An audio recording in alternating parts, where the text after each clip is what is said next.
Department of Oral Pathology and Microbiology, Erala Dental College and Hospital, Kargar, Navi Mumbai, India.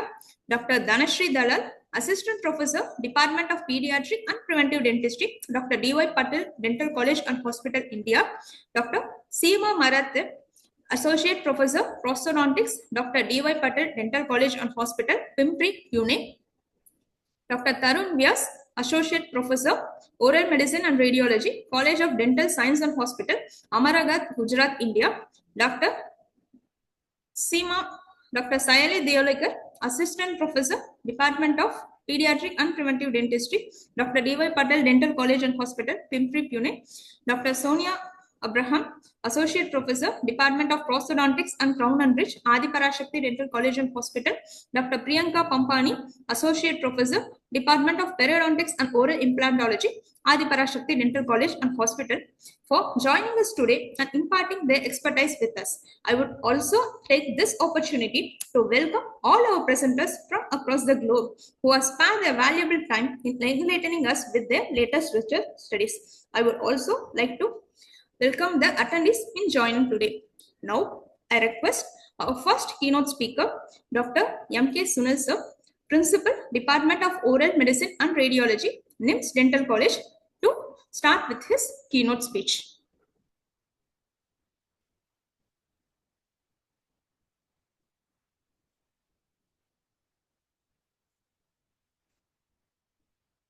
I request Dr. M.K. Sunil, Principal, Department of Oral Medicine and Radiology, NIMS Dental College and Hospital, NIMS University, India, to start with his keynote speech. Thank you.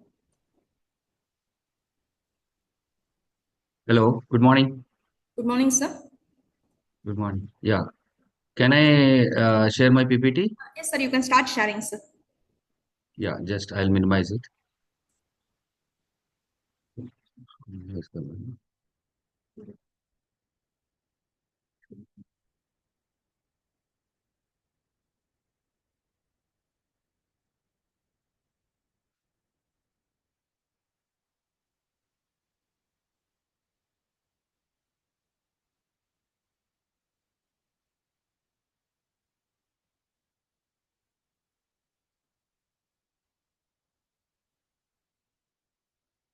Yeah, can you see my videos?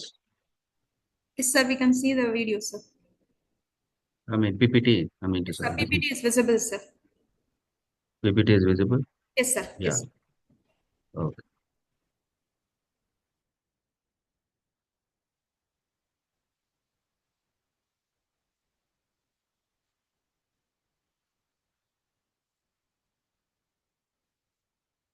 Just let me know when I have to start and then let's start, madam. Yeah. Sir, you can start now, sir. You can start my presentation. It's still 8:50. Huh? You can start, Can sir. I start now? Yes, sir. You can start. Okay, fine. Just a minute.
So can I start, madam?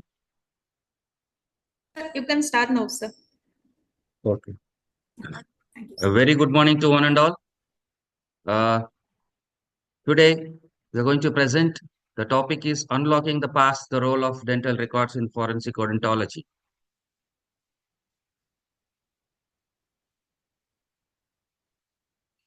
Repeating.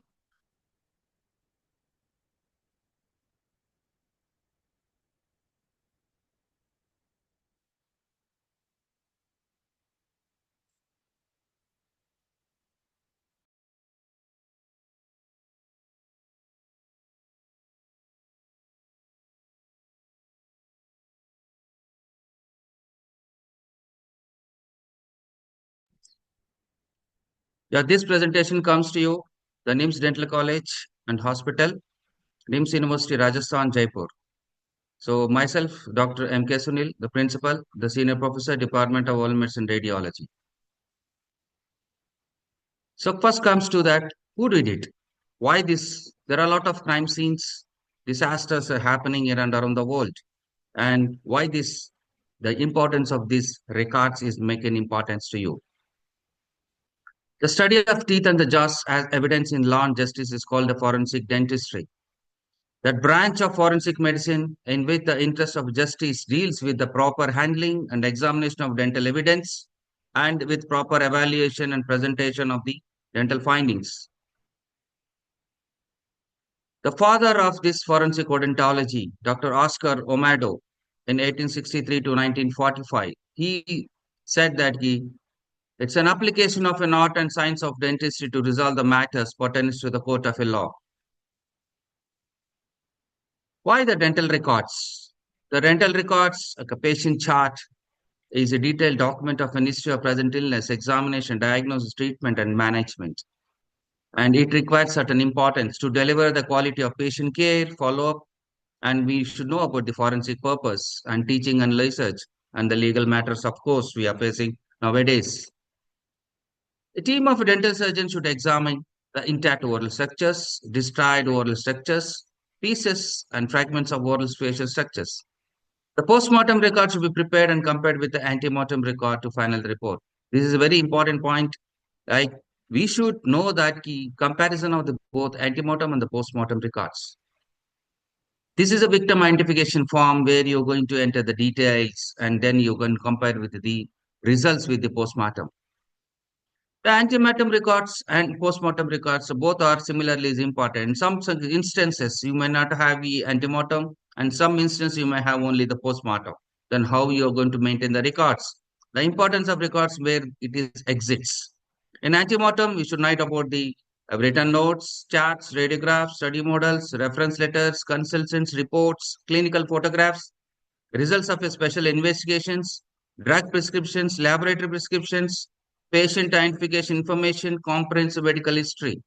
In the postmortem, you should know about the size, dental arch shape, alignment, and occlusion, where physically you're going to check the number, position of the teeth present and the missing teeth, all the morphological changes of the restorations and the teeth and the decayed structures, the denture and other appliances design and the material. The individual tooth characteristics, for example, about the tooth wear, fractures, anomalies, hard tissues, etc. And how this records? The records is a place is a very broad way in how you're going to maintain it nowadays, and it has to be maintained in different ways. Evidence is being divided into two parts, that is physical and the biological. In the physical, you're going to do about the dental records, photographs, dental casts, radiographs, dentures. And the biologically, the lip prints, bite marks, and palatal rugae, tooth saliva, and tooth sections. And in the maintenance of the dental records, what all the things has been recorded in the dental records? The information data, the name, birth, and the phone number, dental history, detailed clinical examination, the diagnosis, treatment plan, documentation of informed consent, the medical history. The financial information should not be kept or kept separately from the dental records. This is very important.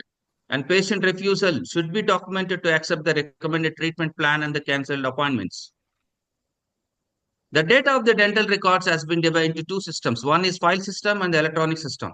And the file system is divided into two parts, that is color coding, active and inactive files. In the electronic system, it depends upon the software and the scan copies. Usually we'll have a color coding labels We have to keep the two letters of the patient name and active date of the treatment, and the makes the record of the retrieval fast and easy. In the active inactive files, there are two type of files where the patient is running and where the inactive files where you're going to keep the records for a long time. The active record where you're going to patient currently under the dental treatment, where inactive where the patient who are not returned to 24 months, and that is the date of the treatment, use of a single line crosscut, use link and category remarks, and maintenance of the chronological order. In the electronic system, yes, nowadays we are using the electronic digital system. So definitely software that for recording and storing of the patient detail that helps in easy retrieval and the maintenance of the record. Then the information can be transferred to one to other persons in other matters, sometimes legal matters also. The scanned copies, normal scanner can be used and stored in the computer in the microchip. Confidentiality. The confidentiality plays very much important to the doctor, that you should know that you should encourages the honest communication to the dentist and the patient relationship. This makes it very important for you, the rapport, how you're going to maintain between dentist and the patient. It encourages the respect for the patient autonomy and the privacy. The circumstances when it can be information can be disclosed that the doctor can able to know. When other healthcare profession is involved in the treatment, that the third party like insurance company, written consent of the patient and legal advisors is might required in sometimes, and investigation of the deceased individual. See, these are the some of the aids where you can try to save the records. The photographs, the most common method. In the past, also we are using the thing. We'll take the records, keep it in album now, and some of the negatives have been stored for the long time and can be digitized. The scan copies. Now, initially, some of the earlier days, we don't have the digital system, so it can be stored in the computer by scanning the things and keep it in the microchip. Whereas in the digital imaging, nowadays you can transfer it to computer directly, enter the data. A lot of softwares have been coming up with the patient case history. So definitely it can be stored and you can keep. And the camera, this makes very important when you're making a record when the incidents are happen in any of the crime scenes or anything, or during the patients. The camera specification, you should have the high quality of the digital camera of about 35 camera, the megapixels and greater size sensors and manual processing exposure settings, and 50 lens is to be considered the normal lens, and 28 lens is to be considered as a wide lens. Then comes to that of radiographs. These radiographs plays a very important role. And these envelopes makes it important that whenever you save whatever the documents should be stored, and it should be placed in X-ray film, and the X-ray film, the cover has to be labeled. The envelope has to be labeled with all the personal details and has to be requirement and difficult of the retrieval. And similarly, the digital radiographs, nowadays the digital radiographs, whatever the patient data, the radiographs, everything has been stored into the particular patient history and everything, and it can be used for authentic process. And some of the features, radiograph features, where there is a various foreign bodies has been impacted, and still the radiographs plays a very important role in such instance. The cast can be stored in the computer in the microchip. The reliable method is there. And similarly, the holograms image can be transferred into computer or to the printer within minutes. And this is a 3D camera, the dental cast scanning. The efficiency of the patient record instantly accessible on the computer screen. And we have an ability to virtual images and we can be transferred anywhere.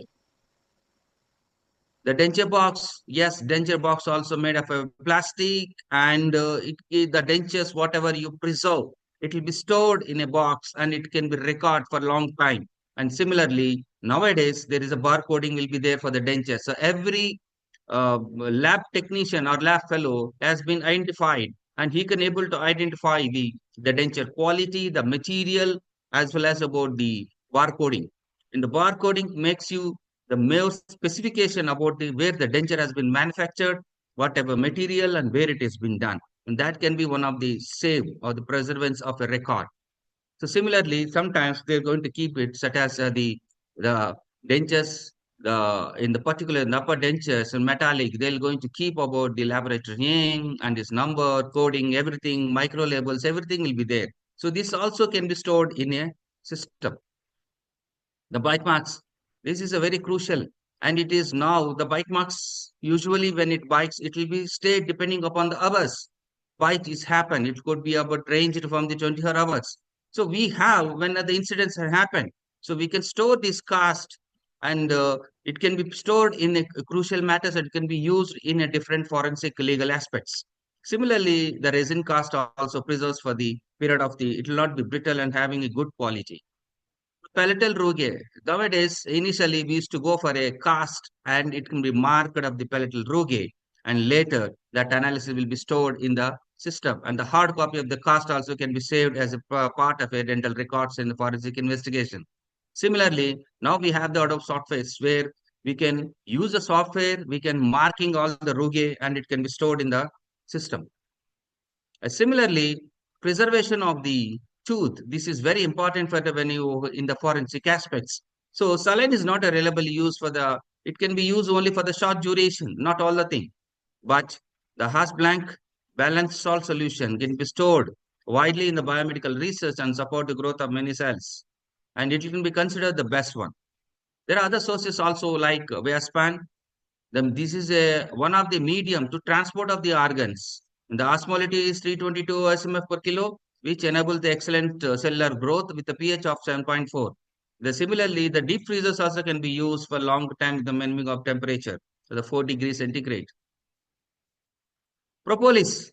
This is one of the storing medium for the maintenance of cellular viability of the periodontal ligament of the false tooth, but still the literature doesn't have a much literature. So I feel that there are a lot of studies is required in this and to be procured of this particular ingredient. And the saliva, the deep freezer, the specimens can be stored at the room temperature 4 degrees 20 and 80 degrees also. And the liquid nitrogen, it inhibit the bacterial protease activity, degrading the some salivary protein compounds such as IgA. Tissue suspense, formalin. This is the commonest one has been used nowadays. The tissues has been suffered and it will be buffered in the neutralized formalin several months. Sometimes the formalin harden the specimens. Therefore, fixation for the long-term storage in the alcohol may be a better. Then Trium novic, the most sustainable medium for preserving specimens of the rare and other fragile of the marine animals. Freezing, keeping the tissue specimen at the temperature as low as 1000 degrees is a good term of the preservation. Some advanced techniques such as digital marking, digital imaging, and the lip prints. Lip prints, as per the SUSIASIC classification, still we are following the type 1 and type 2, type 3, type 4. But still, the lip prints can be considered as a tool in the forensic investigation and helps in the court of law. So we can take the lip prints and can be stored in the digital marking, and then we can uh, divide the stages and can be helpful in the forensic investigation. Similarly, the bite marks, rogue marking also can be marked through a digital marking. And this is how we are going to marking the things in a hard skull or in a palate or in the bone where you're going to see. The bite mark analysis using a 3D scans. Of course, this is the latest where the 3D scans of the dental scars are used to generate the overlays using a various pressure and deviation. Fingerprints. This is the more commonest one where you're going to do. And you know that how the fingerprints have been retrieved. Once it has been retrieved and it has been cut depending upon the shape of the whorls, rugae patterns, and it can be easily identify the individual. And it can be stored for a long time. The facial reconstruction, this is a new software where there is we can able to estimate the facial soft tissue appearance of a human skeleton in forensic identification. There are a lot of softwares have been introduced and still in the process of to find about that if we get any dry skulls that can be helpful in the reconstruction and can be helpful for the forensic facial anthropologist. This is a certain animations where if you can get skull, you can have to know about the thickness of this your muscles, and you have to recreate the animation through a software to a model face. There are other systems also in the pipeline. Now there are some recent advances also. So preservation of records, how the validity and how long we have to keep. As per the community dental records, the 11 years for the adults and the children until 25 years of their age, The hospital record should be maintained of the 8 years in adults until the patient of 8 years, 25 years of old in children. The basic period time is 2 years following the dental completion. For outpatient records will be 5. For inpatient records, 7 to 15 years. For medical legal case, 15 years and more. This is a new of identification, and it can be called it as selfie app or selfie smile identification. This forensic ID app, this is a part of a facial radiographs where you can take a selfie, where it can be visualized the upper anterior tooth. So depending upon the front teeth missing and the fractures, and it can be uh, easily identified the a victim or a suspect in forensic investigation. So most of the selfie photographs will be captured in the social media like Insta, Tumblr, and Twitter social media networks, and there it can be helpful in the forensic investigation. And the next generation technique is carbon dot powders. So this is in a pipeline. So the literature says to still we need to have highlight about the what is the contents and how it can be retrieved. And the smart application facial analysis, there are a lot of doing the mobile analysis. It algorithms can be used to identify the a victim or a suspect. So there are various organizations have been seen, the American Society, Australian Society, Indo-Pacific, and there are a lot of Indian Association of Forensic Odontology, Japan Society, and many more. I think the list is very big, and many more of the organizations, forensic odontologists have been there, where these are all doing a very good work and to establish to find out the victims or suspect in all the criminal cases. So take home tips is the case history of the patient should be elaborated form for future references. The date of appointment should be mentioned for identification of the deceased or suspect. Antemortem, postmortem, and postmortem records should be well preserved for easy retrieval. The production, retention, and release of a clear and accurate patient records are an essential part of the dentist professional responsibility. I dedicate my presentation to my beloved teacher, Dr. B. Balajirao sir, and my guide and mentor with whom I am standing in front of you. Thank you. Thank you so much. Any questions, please kindly let me know. Thank you.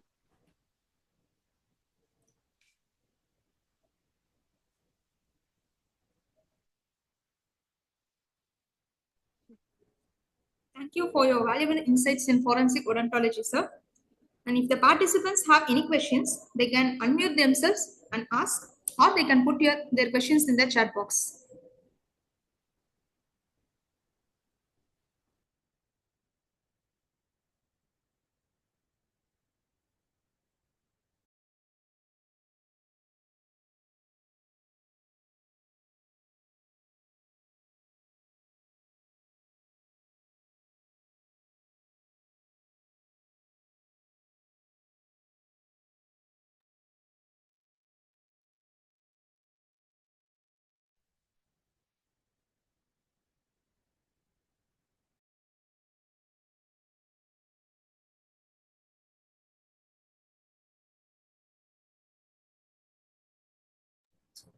Thank you, sir. There are no other questions, sir.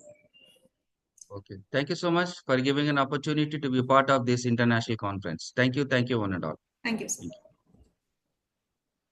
So now I request our next keynote speaker, Dr. Mariana Espinazi, dentist of the School of Dentistry, National University of Cordoba, Argentina, degree in dentistry in Spain, master in implantology and oral surgery, Tech University, Technological University, scientific coordinator for MedTech Dental, Switzerland, active member of the ICOI International Congress of Oral Implantologists. I welcome ma'am. I welcome Dr. Mariana Espinazi to start with her keynote speech.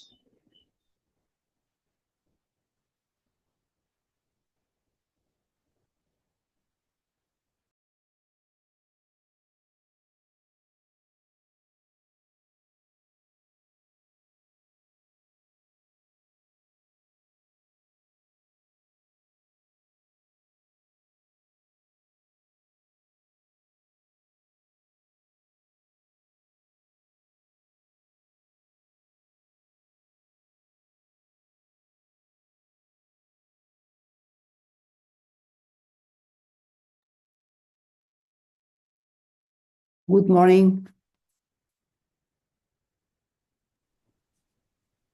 Good morning, ma'am. Good morning.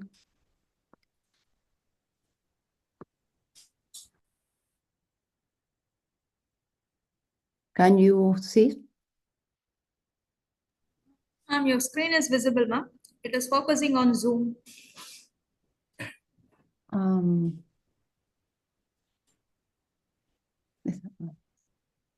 Your PPT has not yet started, ma'am.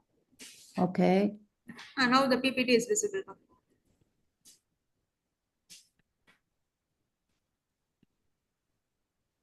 It's okay? Yes, ma'am. Okay. You can Yes? start now. Yes, ma'am. Yes, ma'am.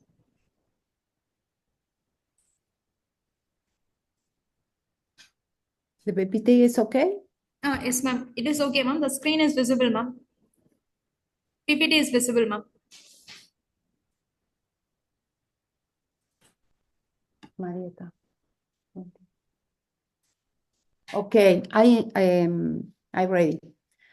Good morning, doctors. It's a great pleasure for me to be here with you today. First and foremost, I want warmly welcome you and thank you for taking the time to join this conference. Today, we will share knowledge and inspire it and another to explore new ideas that can transform our clinical practice and redefine our expectation. In this session, I will present some of the most interesting case and concept I have studied throughout my career as the dentist. The beginning, I will share some of my publication in magazines and journals.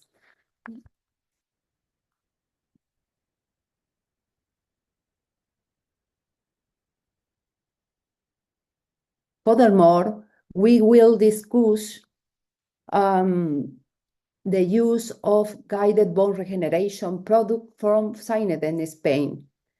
While I cannot name a specific product due the nature of the clinical research and university studies, I will emphasize the importance this innovative guide bone regeneration technique.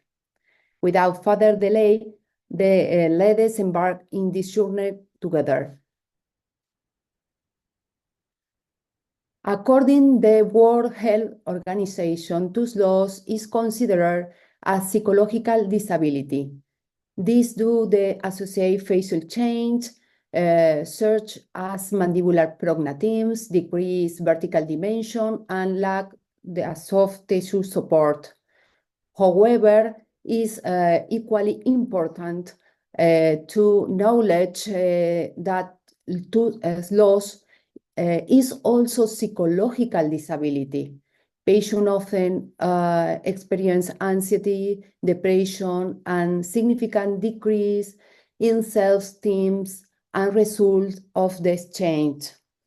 By addressing both the psychological and physical aspect of tooth loss, we can provide more comprehensive care and improve patient quality life. This patient is a 49-year-old woman with missing teeth and roots remain infected in upper jaw. The treatment plan includes extracting all remaining teeth and roots. After eliminating all source infection, we reshape the bone platform using piezoelectric surgery. Subsequently, we placed 5 implants using a post-extraction technique and immediate acrylic prosthesis. The facial and psychological improvement were noticeable immediately after the fixed prosthesis was installed. This patient is 36 years old, 36 years old. a woman with type 2 bone quality, class 2 dental occlusion, and anterior open bite. She presented with multiple missing teeth, several infections, and retained roots on both jaws. The treatment plan includes extraction, followed by bone contouring using piezoelectric surgery, which allow the preparation of bone platform. This is one of the most challenging case due to the small sizes of the arch. We placed 4 implants in the maxilla and 4 implants in mandible, and using post-extraction technique with a mated prosthesis. The All-in-4 technique was used in both arch. What is bone formation like around the implants? Understanding how the different surface of the modern implants influence bone response and formation is fundamental in achieving clinical success. This knowledge has optimized implant selection and improved patient outcomes.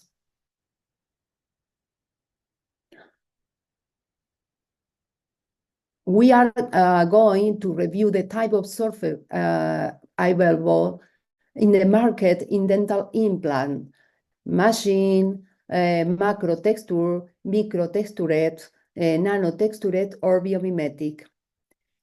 Summary, the most important aspect is that implant with biomimetic surface offers significant advantages in highly complex case, or when the goal is to reduce the surgical loading time of the implants.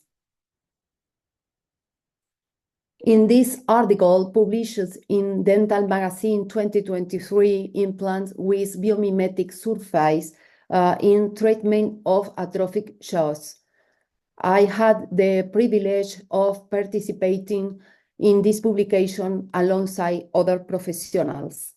Regarding implant surface types, it's important to understand that high hydroxyapatite nanocrystals act as a healing catalyst when in contact with blood clots.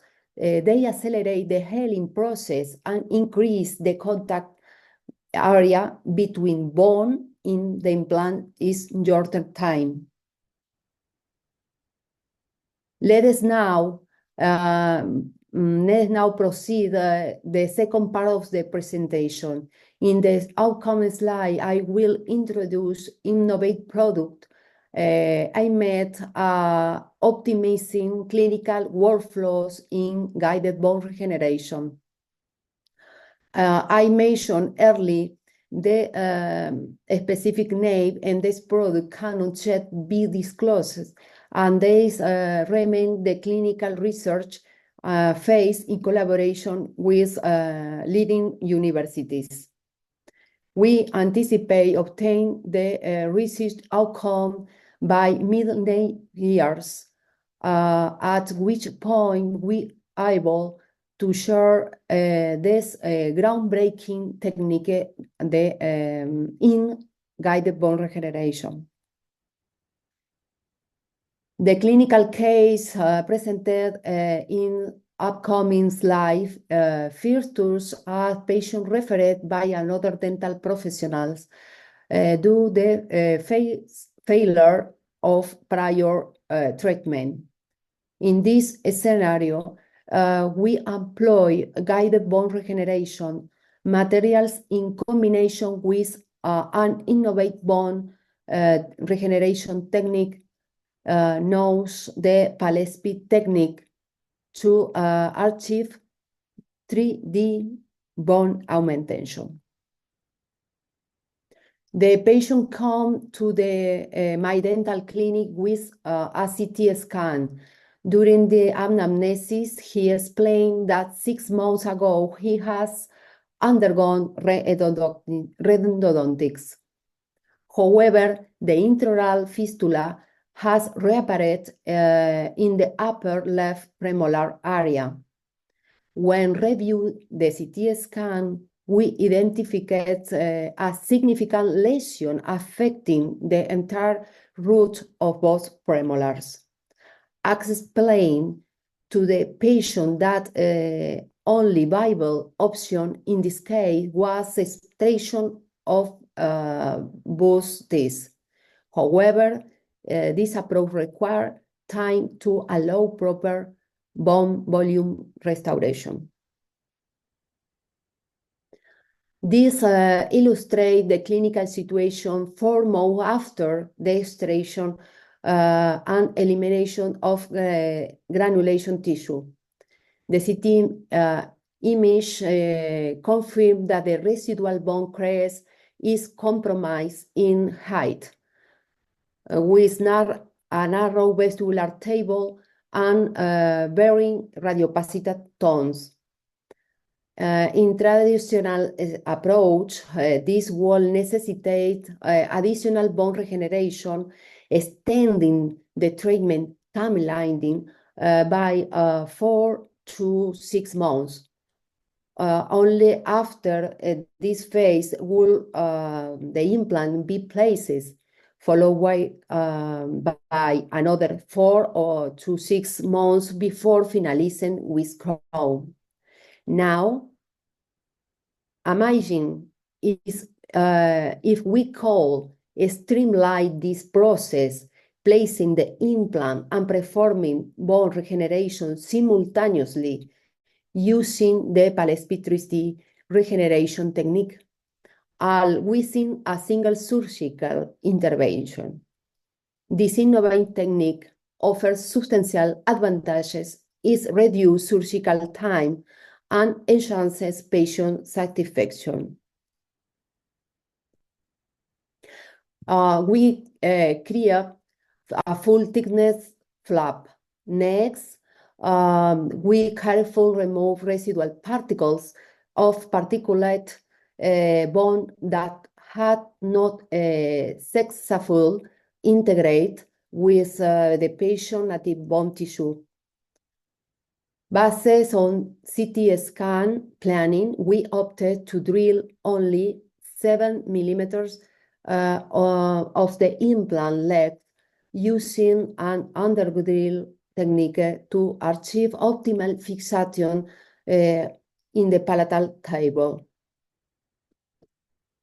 We understand the maxillar bone has lost density, making it more challenging the achieve primary fixation of the implants. Additionally, the difficulty increased because we are working with regenerated bone.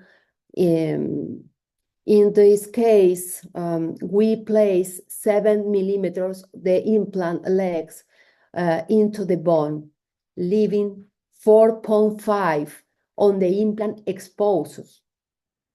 We achieve primary stability of 30 Newton in the implant place in position 25.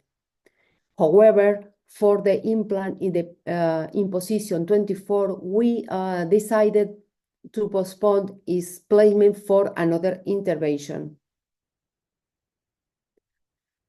We can see the product and assess its adaptation around the implants until achieving a precise fit. The sensor optimal adaptation enabling us to obtain the necessary bone volume. The black and white image illustrates the patient condition immediately following to extraction. The subsequent image showcases the clinical progress, highlighting the difference before and after the implant placement, in 225 region. Is evident that successfully increase the tissue volume and maintain the keratinosis gum around the implant, screw visible in the oral cavity. In the region, we were unable to place an implant to 24. The tissue volume is noticeable smaller compared to the area 225, where the implant was placed along with the bone ring. This is radiological evidence of implant and bone ring reintegration. The images illustrate the change before and after the implant placement and the integration in bone ring. 4 months follow-up, the lower radiograph demonstrate increased radiopacity in the peri-implant area, indicate bone height improvement. This slide compares the patient clinical progress 4 months after surgery. The flap design and bone ground outcomes. The first image demonstrates the flap design mucoperiosteal flap. There are not visible difference between bone graft and surrounding natural bone. Significant three-dimensional bone ground was achieved. Height 4.5 millimeters, thickness 2 millimeters in the vestibular region. In the last photograph, a bone bed is being creating to place the implant in the position of missing tooth 24. A maximum depth of 6 millimeters was made to optimize the emergence profile relative the clinical neck of the canine. Implant installation. The primary fixation force of 40 Newton was ensured for stability. The implant is exposed 5.5 millimeters. The bone ring is modified to fix precisely around the implants. Upon placement, the ring absorbs blood and the surgical site, activating the process the bone ground. Beauty bone is applied to ensure successful hardening within minutes. Soft tissue management is full closure with tissue is not possible. A membrane is used which may partially exposes in the oral cavity. The final flap closure achieved using combination of horizontal matters stitches and simple stitches for optimal flap stability and tension-free healing. This radiograph corresponds to the 1 month follow-up after the placement of implant in the upper jaw. In the image, we can observe implant stability. The implant shows adequate initial integration with no sign of mobility or bone alteration. 2, ongoing bone regeneration. A proper relationship between the implant and the surrounding bone is evident. Preserve biological space.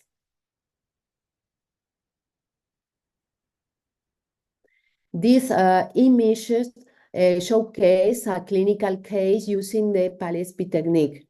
The photograph highlights the arrangement of the implant in the upper jaw. Are planning to ensure functional and the aesthetic support. To conclude, we thank you for your attention and time. If you have any question or comment, you can contact my email address. Thank you once again.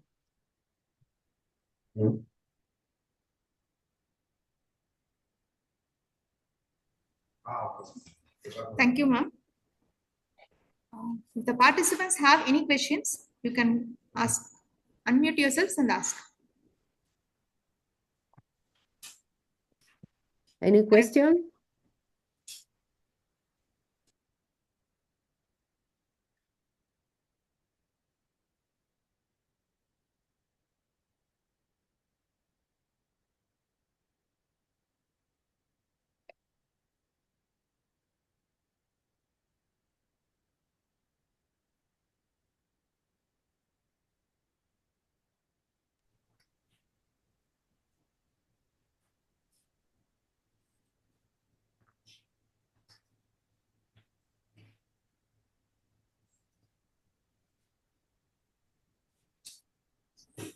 Ma'am, there are no questions, ma'am.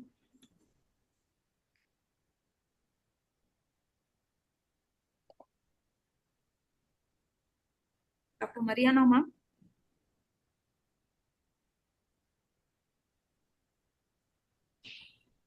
Ma'am, there are no questions, and we can move to the next keynote speech, ma'am. So now I welcome Dr. Antonio Coppel G, Professor, Ambassador of ICOI, Oral and Maxillofacial Surgeon, Future University of Cairo, Egypt, UCLA, USA, University Complutense de Madrid, Spain, Universidad Central del Este, Dominican Republic, Spain, to share his keynote speech. Good morning, everybody. Is my screen? It's visible, sir. Screen is visible, sir. Okay. Good morning, everybody. Here in Oslo, where I am right now in Norway, it's 5 a.m., so a little bit earlier than you in Istanbul. It's like my third or fourth time participating in the APADENTO International Conference, and I'm glad to show you a little bit of what I do in these 20 minutes that I have to give my presentation. I'm visiting professor of many universities. I'm now president-elect of ICOI. ICOI is the biggest implant society in the world. And I'm happy to share these pictures in which in the lower right, I'm with my partner, my brother. We work together, and I definitely travel around the world lecturing. So hopefully I will be with you guys in the future on site. And there you see Rutgers and NYU, where we were this year, and we will be next year with different groups of doctors who want to be trained in implant dentistry. Now, my topic today is guided surgery. And first of all, guided surgery has always been associated with flapless surgery. But truly, it is not always flapless. In my hands, guided surgery is, I use a flap in almost 80% of my cases.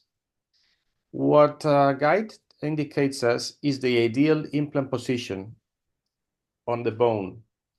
We also need for soft tissue and hard tissue grafting in order to obtain predictable and long-term results, because in most of the cases we lack bone. Now, this is a situation which happens from time to time when you do not use guided surgery. This is placing the implant on a not ideal position, Sometimes even you open a small flap and we actually place the implant out of the bone. So this is one of my error cases because I'm not always successful. I try to be as successful as I can, but I like to share with my audience today the errors that might occur. Now, if we go to the literature and we see this article published in the Journal of Clinical Medicine by Dioguardi, we see it's a very predictable technique and it has high successful rates. You see here the number of implants placed, the early failure rates, and the late failure rates. And all the rates are very reasonable, very reasonable. What is the current state of the art in computer-guided implant surgery? This article by Daese in Preodontology 2000, we have 4 different types of guides. We have the tooth-supported surgical guides. Those are placed on the remaining teeth. The mucosa-supported surgical guides, those are positioned on top of the mucosa, and we do use this basically on fully edentulous patients. And the bone-supported surgical guide. The surgical guide is placed on the bone after opening a mucoperiosteal flap. Normally, we do use these surgical guides on zygomatic implants and in other types of implants like the ones we placed in the pterygoid region. And we also do use them when you place mini implants or we use pin-supported surgical guides. So what about 3D planning? In 3D planning, we need to see the biological width, and we can also see the bone type and volume that we do have. We get these different images in which we're able to place our implants and see what the situation will be once they are placed. This guided surgery needs software planning and guide fabrication techniques, and from this, general dentists, periodontics, and oral surgeons can benefit from them.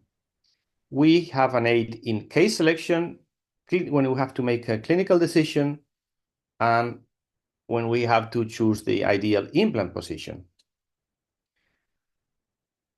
What are the guidelines for computer-guided implant surgery?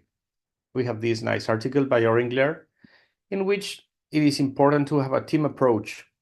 It is a restoratively driven treatment. We do have the prosthodontic, in case you don't do both stages, the surgical and the prosthodontic restoration.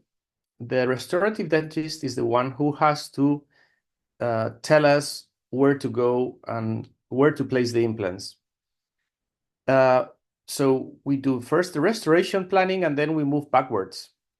We place the ideal implant based on anatomy, vital structures in the area, and surrounding and opposing teeth. We have to do a 3D diagnosis, so we do need a CBCT, and they have to be correctly done in order to be accurate and predictable. The patient care is much better and the outcome is much better because you can have even fixed restorations to place as temporaries, and as you do need to raise less flaps, the patient gets better results. Let's see this case. This case is a lady. She's 18. She has temporary restorations on the lateral incisors, and you can see there's a defect or lack of bone on the apical part of the 2 lateral incisors. So if we take the CBCT, we see that we lack bone, that we have a very difficult situation here, and we place our guides, we do bone spreading techniques, and we are able to place our implants to actually place a temporary, do some bone grafting and place some temporary with a pick. And on the other side, on the left side, do the same, have the same situation and be so predictable as to place the implant on the ideal site. This is the final CBCT of the with the graft on this narrow ridge that the patient had, and this is the temporary, the immediate loading on the implants. The implant position is very, very important and influences the abutment design. So we try to place the implants so that we get the emergency on the palate of our restoration in order to make them screw retained. Like you see here, the result of that case, the final result on the one side and the other side. What we do try to do with guided surgery is based on this article by Tatakis, and I don't have too much time in 20 minutes to discuss these articles with you, so we will pass quickly through them. There's a correct knowledge of guided surgery planning and surgical steps is very important to eliminate risks and cumulative errors. Many people are doing now guided surgery. They buy the printer, they get a program, and they try to do the planning themselves. And sometimes you're not prepared enough, so the results are terrible. Or people drop guided surgery because they say it's useless. And that's because they do not have the adequate training. I won't get into the issue of how easy it is to handle medical and compromised patients, but this article, very nice article on a patient with von Willebrand disease patient. So you can imagine in these old patients in which we have to be fast doing our surgeries because they get tired of opening the mouth, or even they have these diseases, blood diseases, which make it more uncomfortable to place implants with conventional techniques. Now, if we were now doing surgery and I was with you in the audience and we had to place 2 implants after extracting these 2 lateral incisors, wouldn't it be much easier to place a guide and then go ahead and place our implants? I tell you, much, much better. And this is why it is very important, and many times we do need to open a flap because we do lack keratinized tissue, and we do have to do some kind of graft. Now, soft tissue around implants is very important. It is very important since Linkevicius published back in 2009, we need at least 2 millimeters of soft tissue bone in order to be predictable in the long term. So every time we place our implants, we do need to have those 2 millimeters of height or width of this soft tissue in order to be predictable in the long term. Because I have been around for 30 years placing implants, and I have always worked in Madrid. So I have many patients coming in for checkups after 20, 25 years. And I tell you, that's challenging because if the results were not good in the long term, they would be complaining. And that would be a headache.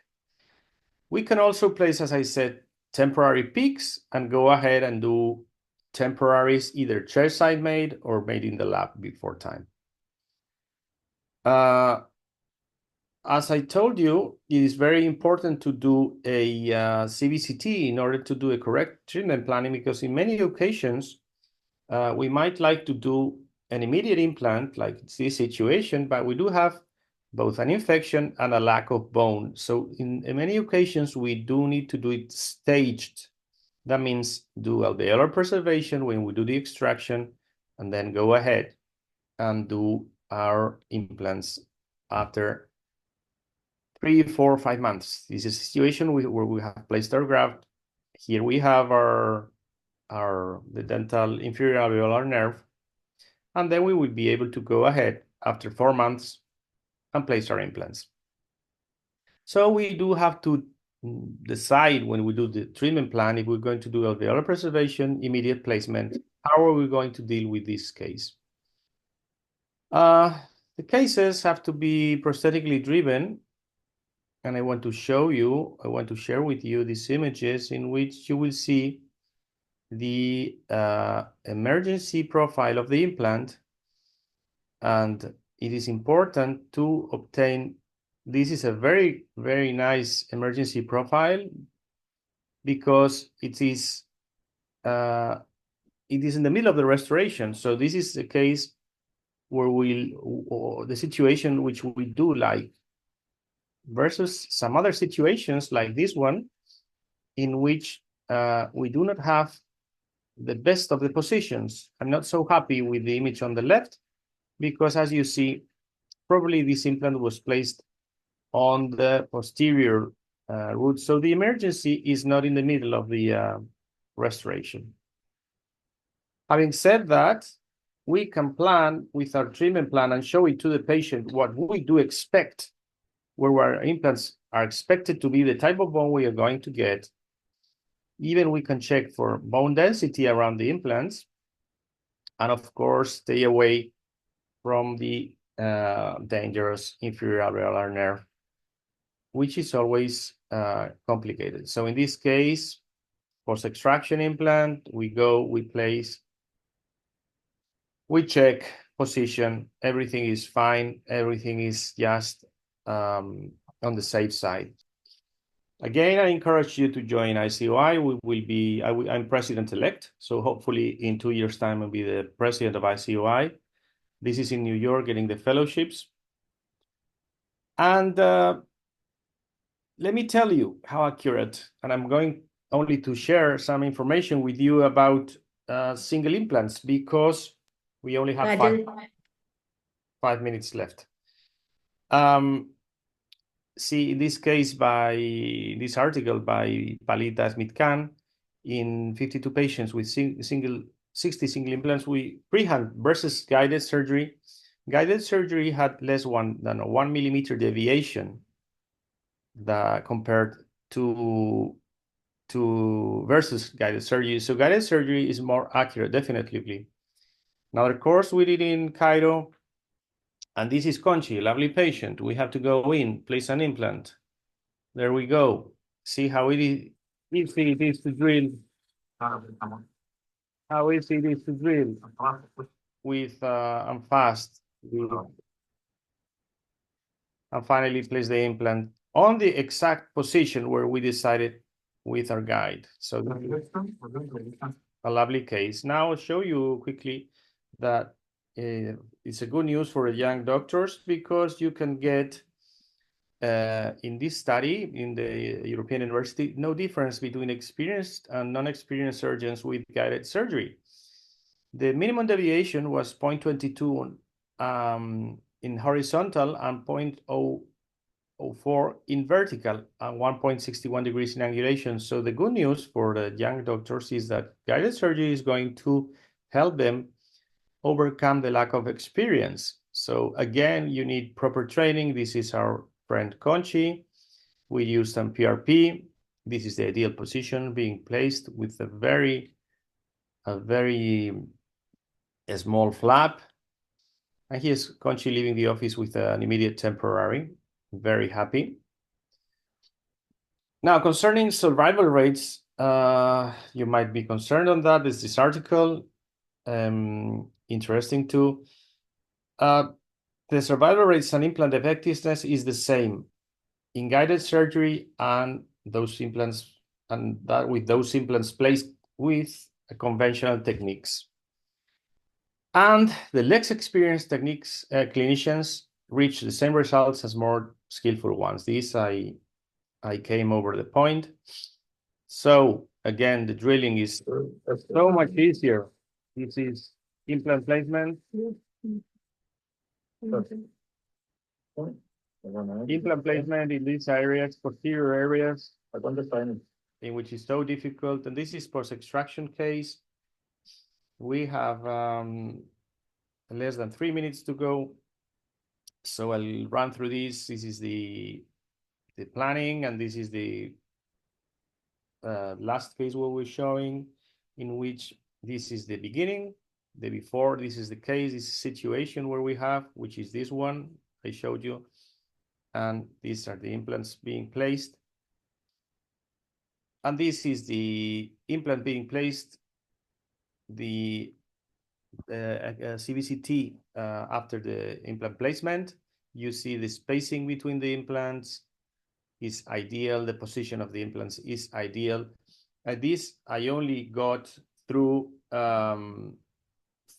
actually this surgical guide, which we used as I showed you. So we get this final situation, which is very predictable. And to conclude with, in these 20 minutes, which I had, guided surgery driven implants allow for the ideal implant position according to the opposing dentition and nearby teeth. And the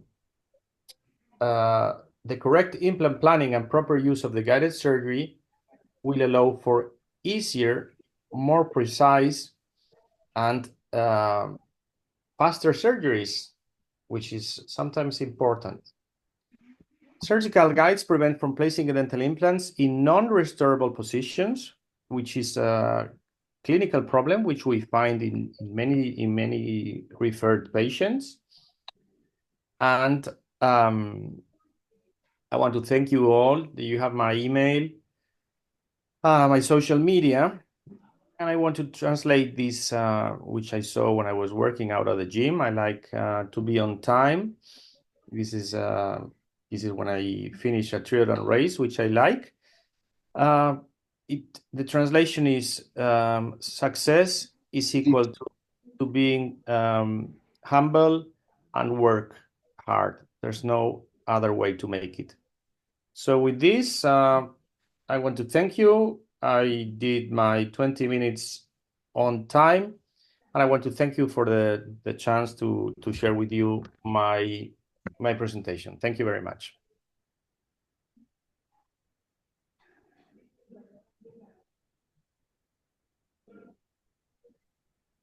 Okay, so if there are no further questions, I want to thank you for your time. Yeah, thank you so much for your wonderful presentation, sir. We are very much happy to have you. And I request all the participants in the keynote speaker to unmute of your video so that we can have a photo session now. Can you? I repeat, I request all the participants and keynote speaker to on your video so that we can have a photo session now. Okay.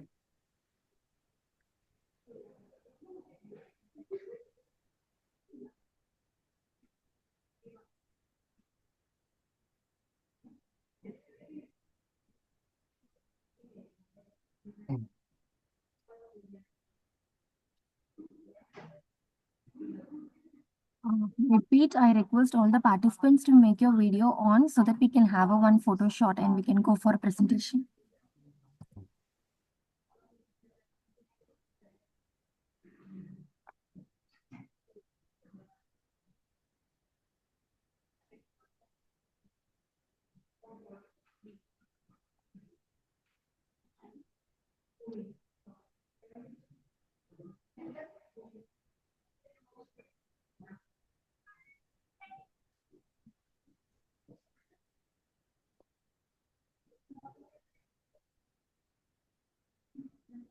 I request all the participants to make your video on so that we can complete this and move for the presentation.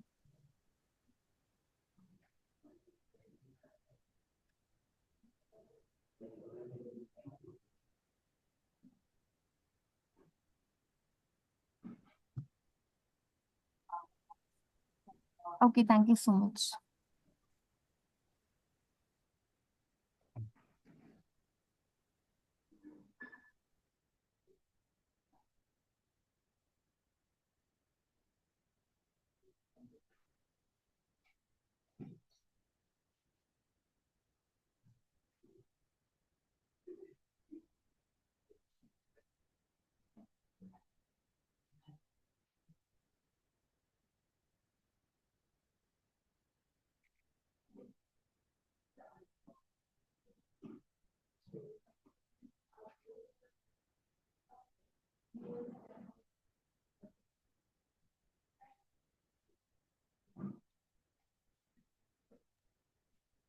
Thank you so much. So now we will be moving for a technical session.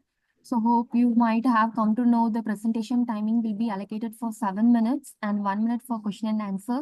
And for poster presentation, we will be giving for 4 minutes and 1 minute for question and answer. If the time is extending for even 1 more minute, we will be making your presentation stop and we will be moving to the next presentation. So please make sure of your timing.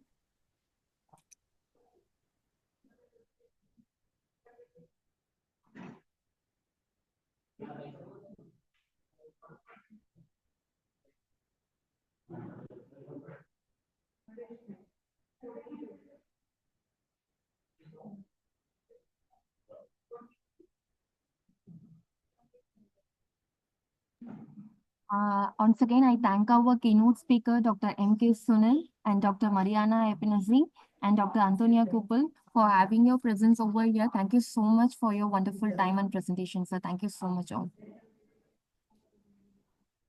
I request the participants to wait for some more minutes so that we can have our technical session now.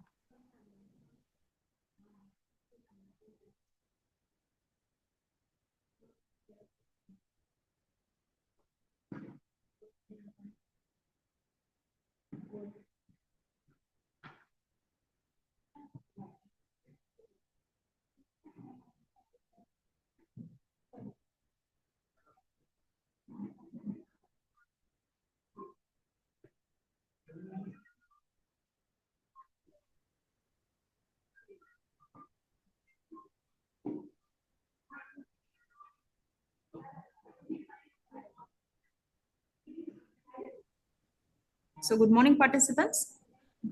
Those who are in this main hall, you can stay here. The others, they can move to their respective hall, hall A, and you can start your presentation. So the first presentation in main hall is periodontal disease and systemic health, unveiling the hidden connection by Dr. Muslim Akon. Are you here? Okay.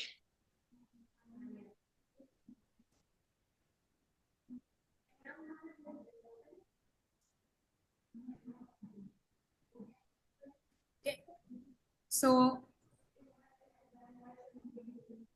I welcome our session chairs, Dr. Sheetal Chaudhary, Professor, Department of Oral and Maxillofacial Pathology and Microbiology, Kerala Dental College and Hospital, Kargar, Navi Mumbai, India, and Dr. Dhanashree Dalal, Assistant Professor, Department of Pediatric and Preventive Dentistry, Dr. D.Y. Patel, Dental College and Hospital, India.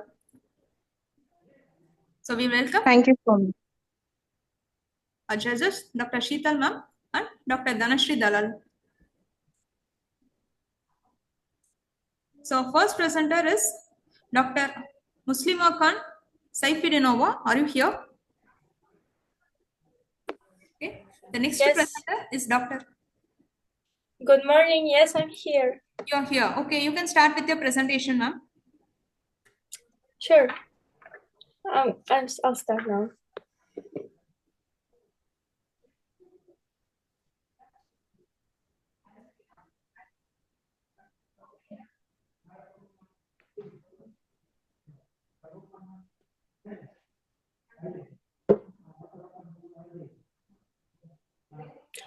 Does my screen visible? Yeah, your screen is visible, ma'am. You can start now. You have only 7 minutes for your presentation and 1 minute for a question and answer session. So kindly stick to your timings.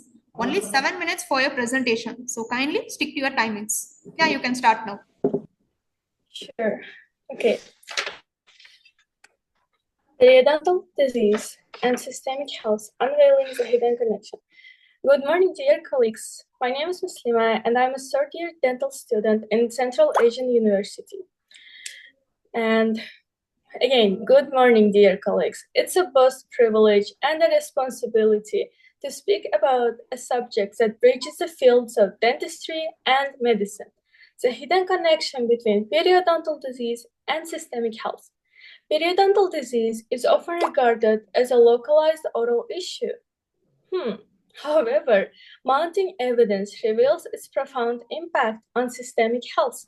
With over 3.5 billion people affected worldwide, the significance of periodontal disease cannot be overstated. Today, I aim to take you beyond the gums, exploring how periodontal health intricately ties to broader systemic conditions like cardiovascular disease, diabetes, and adverse pregnancy outcomes. Why this research? My journey began with one pressing question. Does the severity of periodontal disease correlate with the prevalence of systemic conditions such as cardiovascular disease, diabetes, and adverse pregnancy outcomes? This question is not just academic, it's practical. For years, dentistry and general medicine operated in silos, often overlooking the independence of oral and systemic health. This research aims to break those silos, fostering collaboration for holistic patient care. And the scope of the study. To address this, my research employed two key methods. One, a comprehensive literature review. Over 500 articles were screened with 75 peer-reviewed studies selected based on strict criteria. These articles examined connections between periodontal disease and systemic health, providing a wealth of insights and revealing critical gaps in knowledge. Two, a prospective cohort study. A total of 500 participants aged 18 to 65 were enrolled. Clinical periodontal examinations like probing depths, clinical attachment levels, and bleeding on probing were conducted alongside detailed medical histories. Participants were categorized by periodontal health status, and data on systemic conditions were gathered and analyzed over a definitive follow-up period. Together, this approach ensured a robust foundation for analyzing the hidden links between periodontal and systemic health. And key findings, unveiling the connection. Our results reinforced the undeniable relationship between periodontal disease and systemic health. And individuals with moderate to severe periodontal disease showed a significantly higher prevalence cardiovascular disease and diabetes. Adverse pregnancy outcomes, like including preterm birth and low birth weight, were more common in participants with poor periodontal health. The underlying mechanisms appear to involve systemic inflammation and bacterial translocation, where periodontal pathogens enter the bloodstream, triggering inflammatory responses that affect distant organs. These findings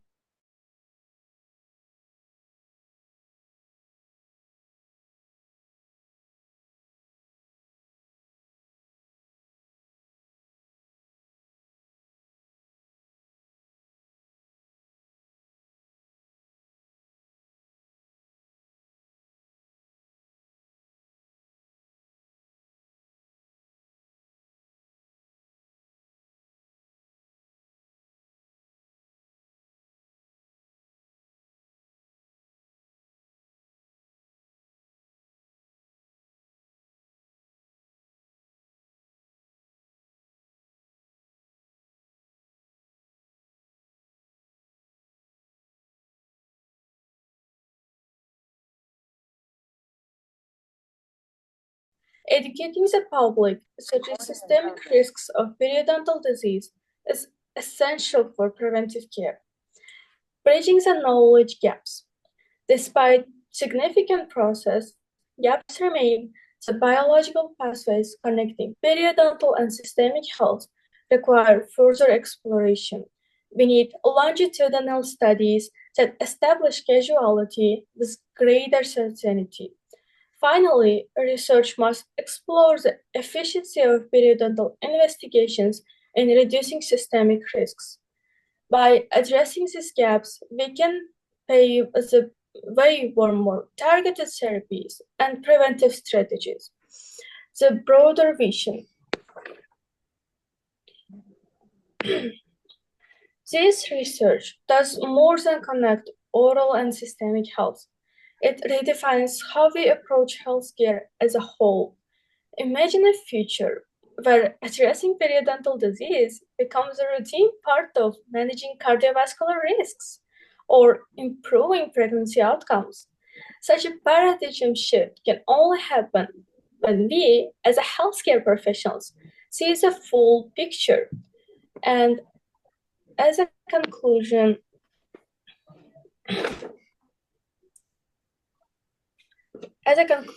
I urge all of us to view oral health as not isolation, but as an integral part of systemic well-being. By prioritizing periodontal health, we can reduce the burden of disease, improve patient outcomes, and ultimately redefine healthcare as a truly holistic. And this is the references that I used. And thank you for your attention. I'm eager to hear your thoughts and engage a meaningful dialogue as well. So this was a good research where you have studied the importance of relationship between periodontitis, periodontal health, and systemic health. I just would like to know whether you have taken any control group, because this was just the study group which you have highlighted, that in the study group, those who are having severe periodontitis had more diabetes and serious problems or complications also. So was there any control group which has been studied? And the second question is the biological mechanisms which have already been established between periodontitis and diabetes or cardiovascular complications. Can you talk a little bit about it?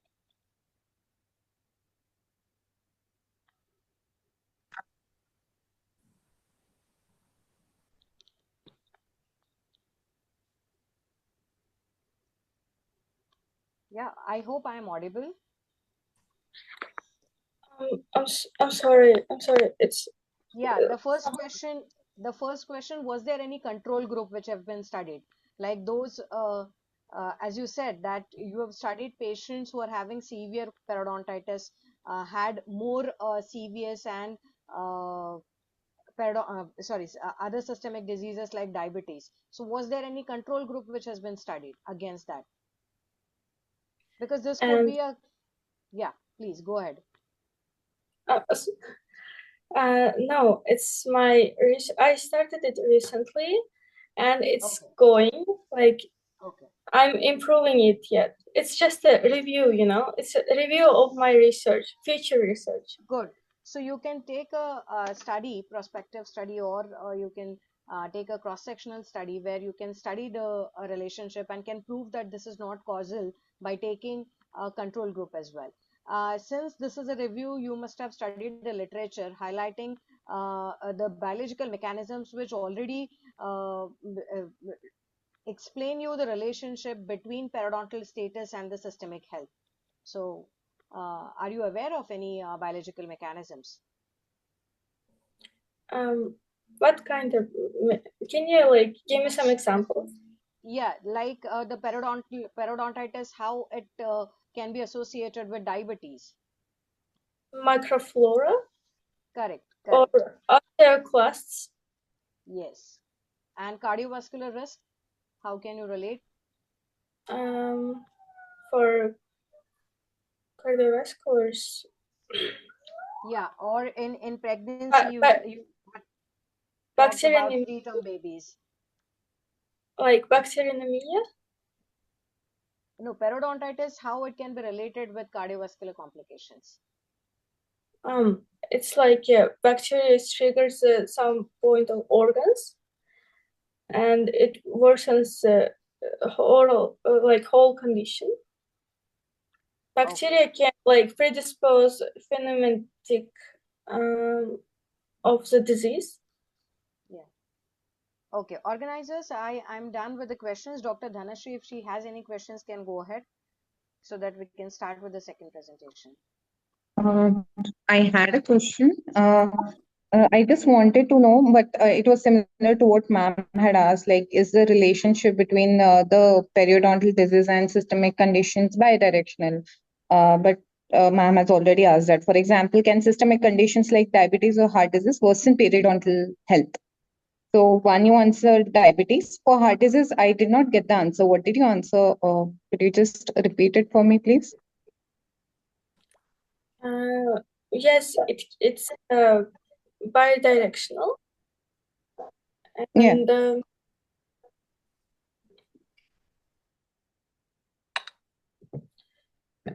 Inflammatory conditions, maybe?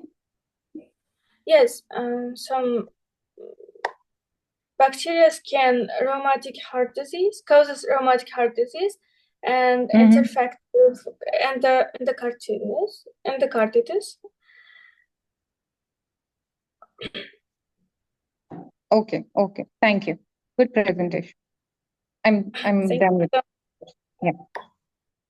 Thank you for the question and for your attention as well. Thank you, Chairperson and Muslim Afan. So now I request our next presenter, Dr. Harneet Singh. Are you here? Dr. Harneet Singh, are you here? So next presenter is Afruza Kaitofa. Are you here? Afruza?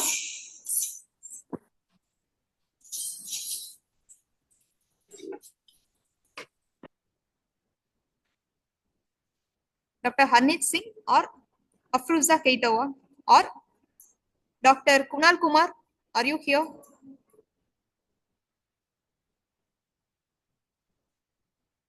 So Dr. Riddhi Chawla, are you here? Yes, I'm here. You can start with your presentation now. I'm here. Okay.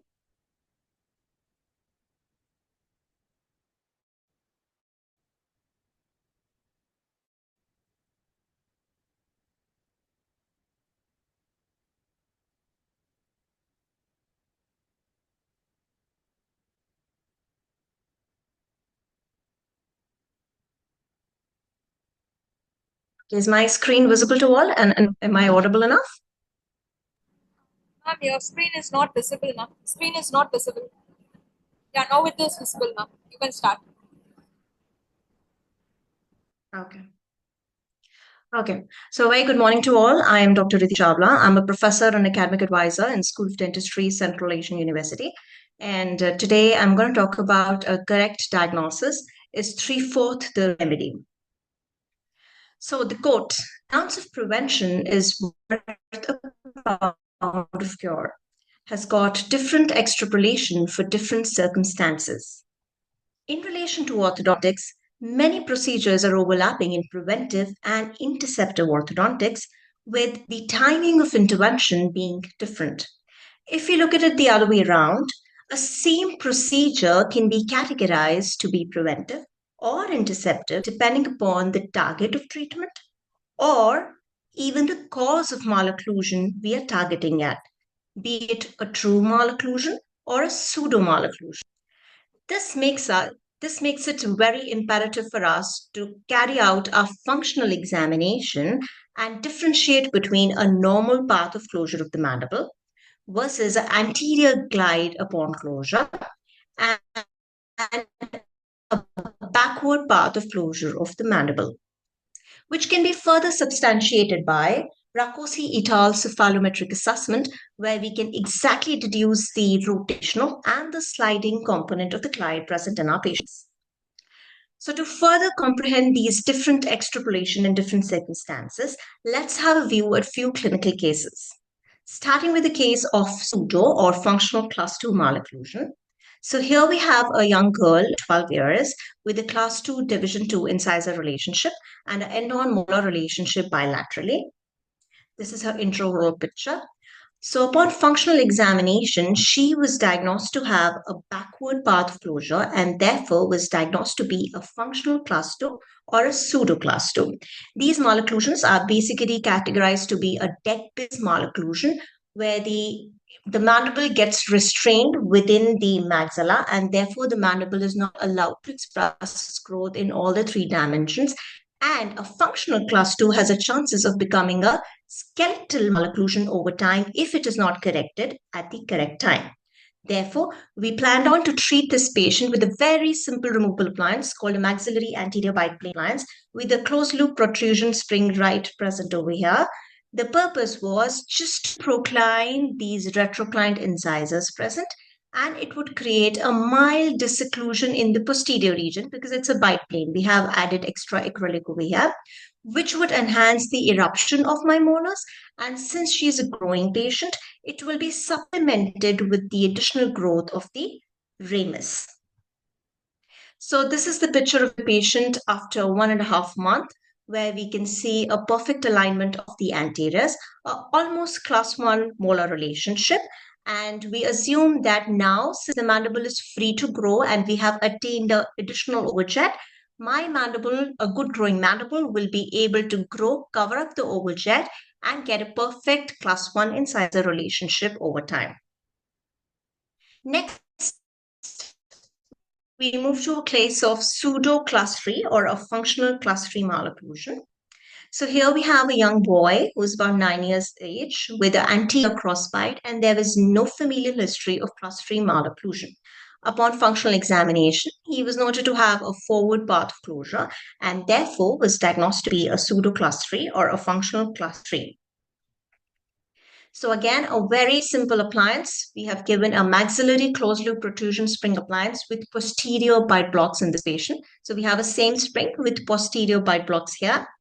So these posterior bite blocks are basically doing what? It is creating a gap so that my retroclined incisors can be pushed out and the entire maxilla is now being removed from the restraining effect of the mandible. It was initially locked and this patient could have been turned to be a skeletal class 3 over time. So now my maxilla is free to grow in all the 3 planes eventually. And within 15 days, we get a positive overjet, which is self-retaining. And the posterior disocclusion so created is likely to be self-corrected over time with eventual trimming of the appliance, extrusion of the molars, and the growth of the ramus. Next, I move to a case of simple class 1 malocclusion. So here we have a boy with a class 1 molar relationship, but there was a missing tooth in the 4th quadrant. So upon radiographic examination, a submerged E was noted, and we can appreciate the adjacent 4 also had tipped because of no erupted tooth from a long period of time. So we plan to remove the submerged E. And now the problem was to correct the tip of this 4 so that your 5 can erupt eventually. So we just placed a modified lingual hole arch with soldered hooks, elastic traction force to correct the tip of the first molar so that eventually there is enough space for the underlying 5 to erupt in the space. And we can see after a month, the erupting 5 is already seen. Next, I move to the last section of my presentation, which highlights that sometimes no treatment is also a treatment. So basically, I'm addressing the young orthodontist that you don't always have to go for adversive treatment plans to prove that your diagnosis is perfect. Sometimes simple. Okay. So here we have a young girl. We can see if we look at the patient, it looks as if she has a severe convex profile, potentially incompetent lips in a class 2 skeletal base, and an end-on molar relationship. Her skeletal molar relationship also tells that A and B is about 5 degrees, and she has a vertical growth pattern. That means the maxilla and the mandible are diverging to a tune of 34 degrees. But if if we carefully assess this lateral cephalogram, we will notice that the upper and lower airway is also constricted, which gives us a reason why this patient is class 2 and is growing in a vertical pattern. So basically the restricted airway is resorting the patient to have a open mouth posture and leading to a downward and backward growth of the mandible. So in this case, rather than orthodontic treatment, what was needed was correct diagnosis and referring to an ENT. And she was diagnosed to have a chronic adenotonsillitis. In this case, the patient did not agree to undergo any surgical procedure. So it took a longer time and it could have a adverse relationship, but you could see 3 years post natural adenoid regression, since it is natural to have enlarged adenolymphoid mass at that age when we are young. You can see she's got a perfect straight profile, class 1 skeletal base, competent lips, and a class 1 molar relationship all by itself. So now what is needed is just minimal correction of the alignment of upper and lower teeth, the rotated incisors, and if we see the cephalometric assessment, there is a drastic natural reduction of A and B to the tune of 3 degrees. And her upper and lower airway has also improved by itself.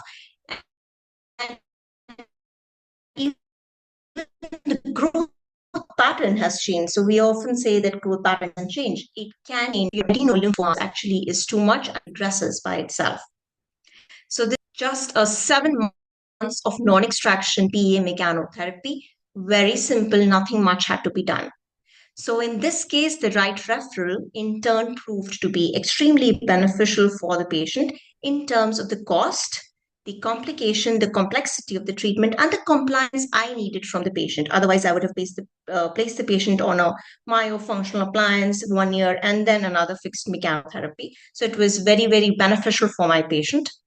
And it reinforces our theoretical foundations of our gold standard functional matrix theory, which highlights the interdependence of form versus function and the fact that bones do not grow, bones are grown. And it also brings us back to a controversial debate topic that, yes, adenolymphomas are maxillomandibular growth pattern, but the important point we forget is it can also have a reverse relationship when it autocorrects within due time when growth is still remaining. So to conclude, right diagnosis at the right time supplemented by nature can sometimes prove to be the best orthodontic appliance. Thank you. Yeah, Dr. Saturday vibes. Any questions? Yeah, Dr. Radhi, that was a good presentation. Yeah, it's okay. Saturday vibe. Highlighting the importance of proper Hey, diagnosis. Rippa. And you have Oh presented God. really interesting. Can somebody is unmute, I think. Yeah, so you have Yes, I highlighted the guess. importance of diagnosis, correct diagnosis, and you have Exactly. really presented good cases where you could treat the patients in growing age with interceptive orthodontics with simple appliances. Just for my curiosity, that this interceptive orthodontics, where you actually use patients' growth phase to correct bite problems, but is there any application of it in adults? Unlock. These days we are having combinations. Like if it is the end post-pivot, you can go for fixed functional appliances. Actually, the same functional appliances are being used these days for obstructive sleep apnea also, where we can advance the mandible temporarily, though there are adverse effects related to TMT problems which can emerge. And yes, we are combining, even expansion these days, we are combining with SARP, surgically assisted rapid palatal expansion. We are combining and making it more accessible for the non-growing patients as well. But of course, the beauty and the simplicity is unparalleled if we diagnose it early and really use the meaning of preventive and interceptive orthodontics. Correct. Yeah, it's true. Yeah, Dr. Dhanashree? Yes, ma'am. It was a very highly informative session, ma'am. I just wanted to know the case series you displayed. what was the age of the patient? For example, in class 1 cases, permanent and permanent dentition, there was. Could you just mute Dr. Sania?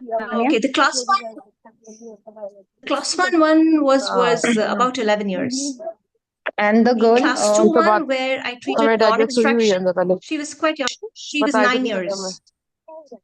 I'm unable to. Yeah. Somebody Could you is repeat it not. again? I was unable to hear you. Okay, the class 1 where I treated for the missing tooth in the fourth quadrant was about 11 years.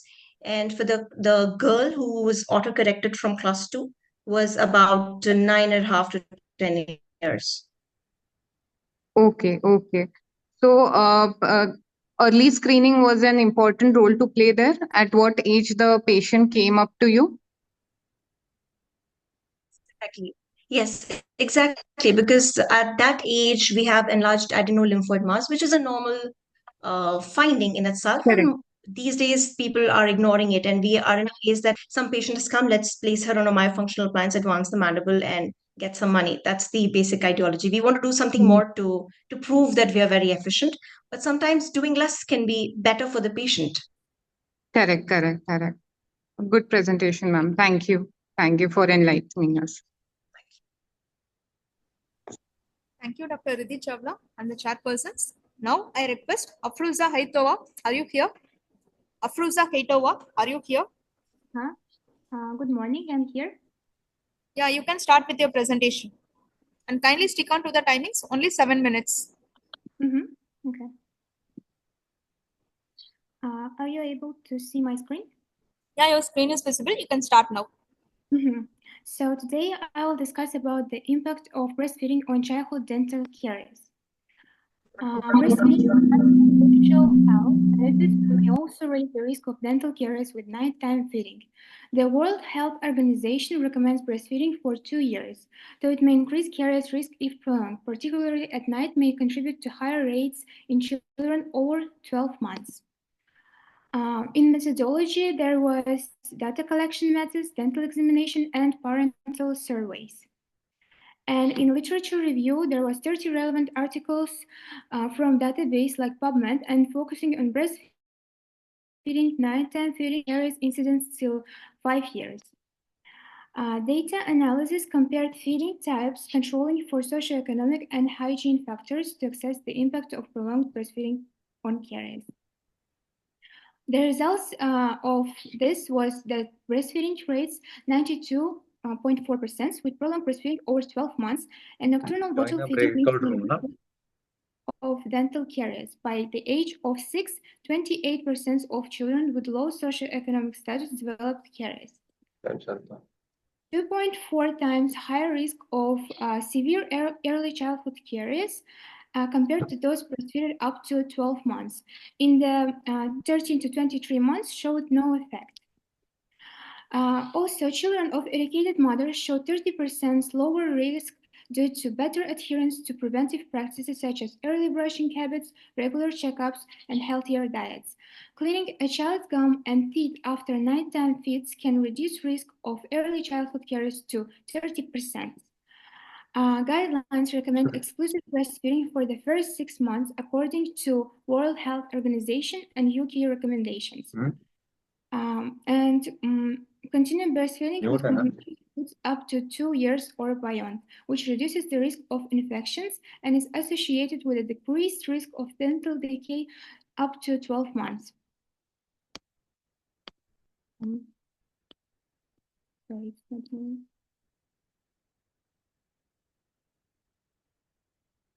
Yes, also the position of the baby is very important. We need to keep it in a cradle position, cross-cradle position, football hold, a laid-back position, or side-laying position when we are breastfeeding. And introducing sugary foods before 6 months double risk by promoting bacterial colonization and acid production. In a study from Ethiopia, there was prevalence of dental caries among children 53%. Also, the nighttime weaning is very important. By 12 months, and switching to water-only feeds at night can lead to a 40% reduction compared to those who continue breastfeeding at night by 18 months. And enamel lesions caused by nighttime breastfeeding without hygiene are often irreversible. This relationship is complex and contains several confounding variables, mainly infection caused by mutant streptococci, enamel hyperplasia, intake of sugars in varied forms, and social conditions. As I mentioned, so long-term consequences, there is extended breastfeeding above 24 months without adequate oral hygiene can lead to long-term complications. And it alters the oral microbiota, favoring choreogenic bacteria, as I mentioned before, the Streptococcus mutans, which are responsible for acid production and enamel demineralization. Also, it's very important to have professional dental advice to implement preventive measures. And children who breastfeed more frequently after 12 months are at increased risk of enamel demineralization due to constant lactose exposure. And the eruption of the first typically between 6 to 12 months, initiate essential oral hygiene practices to prevent bacterial colonization and enamel demineralization. And breastfeeding and oral development that supports optimal oral and facial development, reducing malocclusional risks.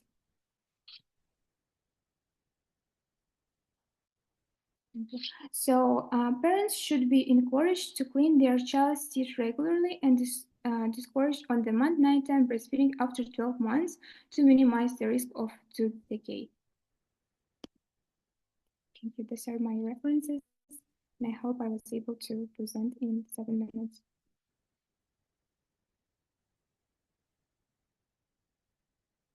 Yeah, a good literature review linking breastfeeding with the less incidence of childhood caries. Just few questions. Would like to know if this literature covers the practices of, I mean, along with breastfeeding, but formula milk, the association of it with the childhood caries, whether it has taken into consideration other confounding factors like the some social, whether all these participants or the studies were carried out in the same social groups, or was there any a diverse group of social population was studied, because it can act, because in different social communities there are different practices feeding the child. So was that taken into consideration? And the role of because sometimes it is both, the children are given the milk of the I mean the mother's milk as well as the formula milk. So or a bottle feeding habit also. So was it taken into consideration while assessing the risk of childhood caries? Yes, it needed to be taken into consideration because we cannot give formula milk until 6 months. After 6 months, we need to take it into consideration, and as I mentioned before, provide with complementary foods, because only giving like breastfeeding milk, so we cannot give, because it can influence the oral microbiota, as I said. So we need to mix and take it into consideration after 6 months, and go to dental checkups. And as I said, to to take consultation from the dentist. Okay, and what about the different social backgrounds? Like, were all these studies were carried out in the same social community, or were they from? Because there are many confounding factors which can act. Yes, as I mentioned before, there was studies from Ethiopia, like on the one slide. So only like 50% of child from Ethiopia, they had 50% caries, as I mentioned before. So it was from different sources. It was covered 30 articles and just from different sources. Yes, I agree that different groups has different caries rates, because like in one country it can be more high prevalence because low socioeconomic status, and in other one low risk. So it depends on the country. Okay. Yeah, Thank you so Dr. much. Dhanashree? Yes. So I just wanted to know regarding the microorganisms that were involved for breastfeeding. You have mentioned mutants. Are there any other organisms in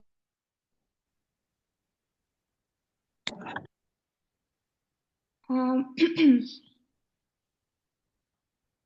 um,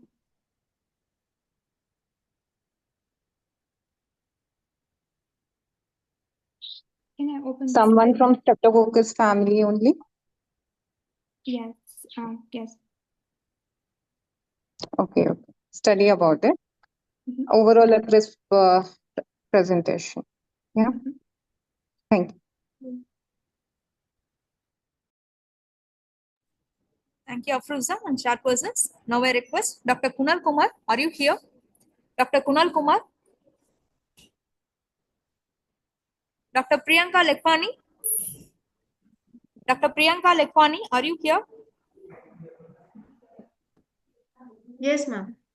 You can start now, ma'am. One second, share the screen.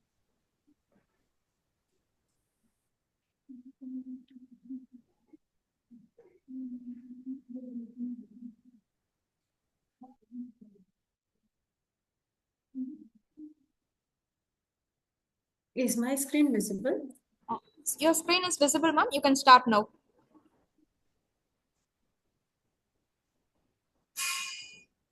Good morning, everyone. Myself, Dr. Priyanka Lekhwani. Topic of my presentation is Mind Games Visual Illusions in Assessing Pediatric Dental Patients.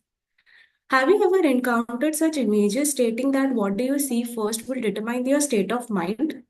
These images are basically visual illusions where the perception of the image is altered from the reality.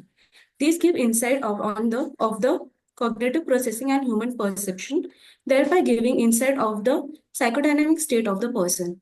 Thus, the aim of my study was to assess the relationship between the dental anxiety and susceptibility to visual illusion tasks in children aged 7 to 10 years prior to the dental treatment.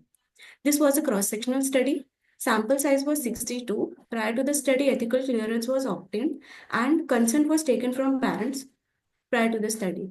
Children aged 7 to 10 years with no prior dental experience and requiring restorative treatment were included in the study, and children with psychological problem or any medical history or special healthcare children were excluded from the study, and also children with history of complaint of pain were excluded from the study.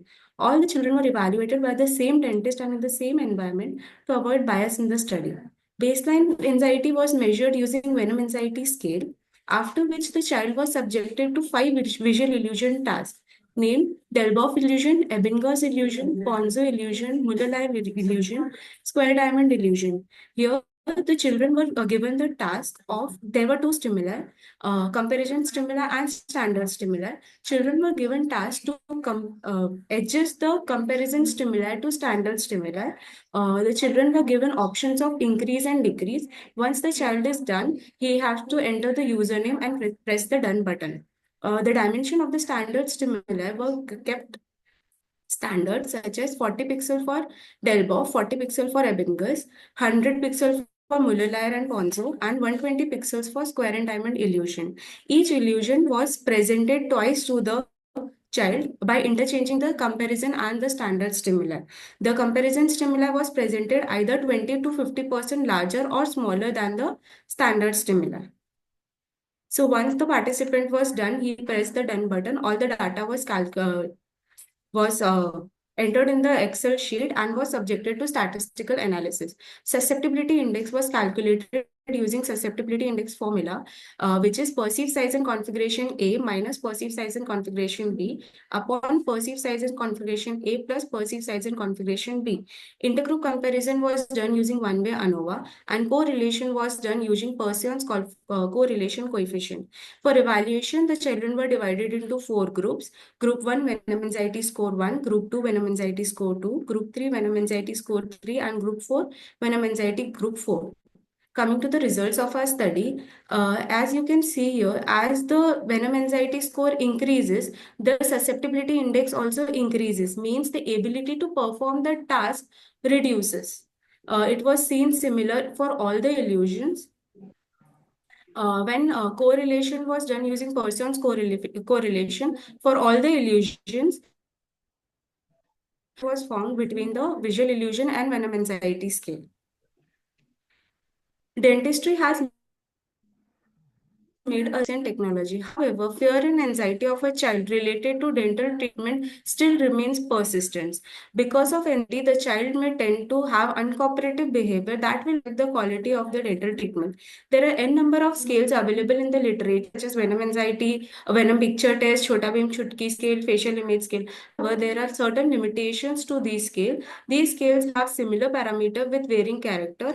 Also, these scales are very subjective and cannot identify the actual state of mind of the child.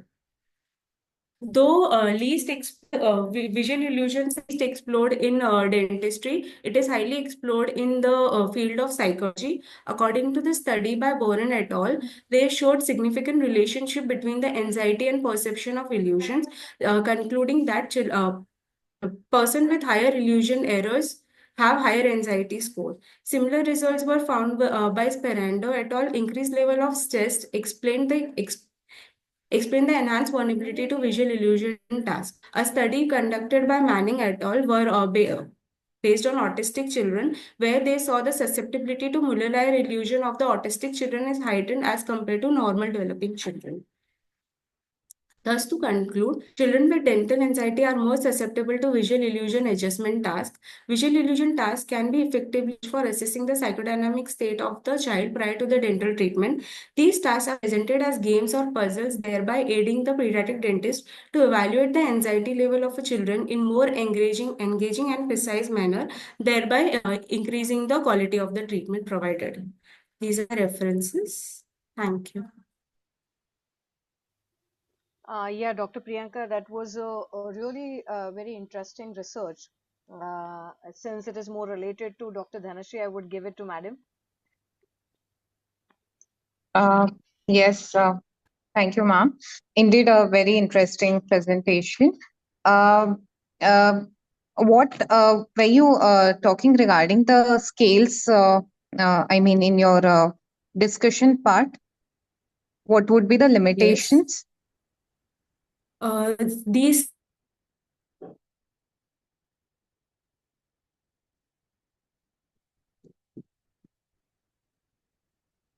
or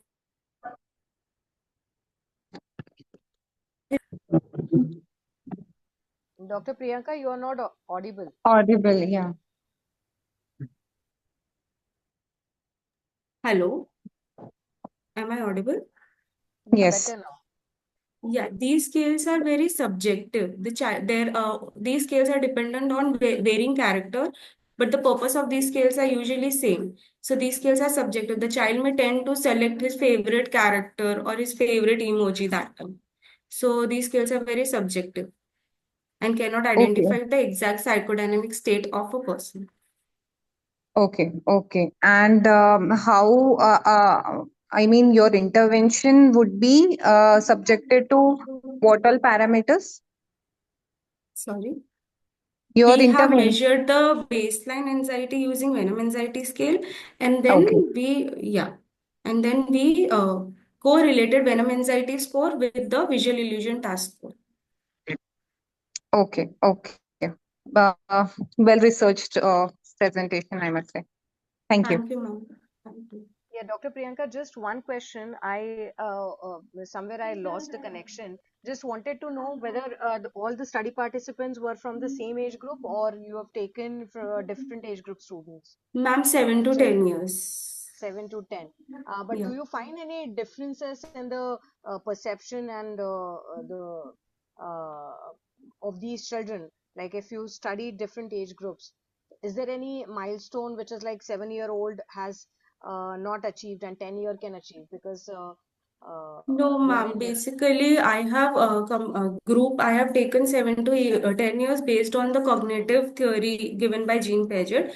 According to that, the child has achieved that milestone that he can make sure that these are the illusions, and he cannot mislead due to Okay. illusions. So that's Okay. why the age group selected was based on Jean Piaget theory. Good. Good. Yeah. Thank you, ma'am. Thank you, Dr. Priyanka and chairpersons. Dr. Mohinur, are you here? Yes, I'm here. Yeah, you can start with your presentation, ma'am.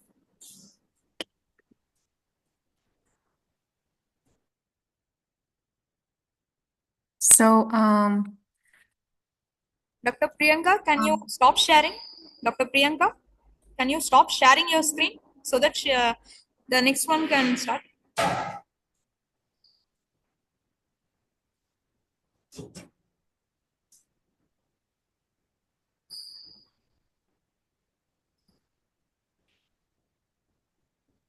Is it stopped? yes, it has. Thank you. Yeah, Is your my screen. screen visible? Yeah, yours is visible and you can start now. Am I audible?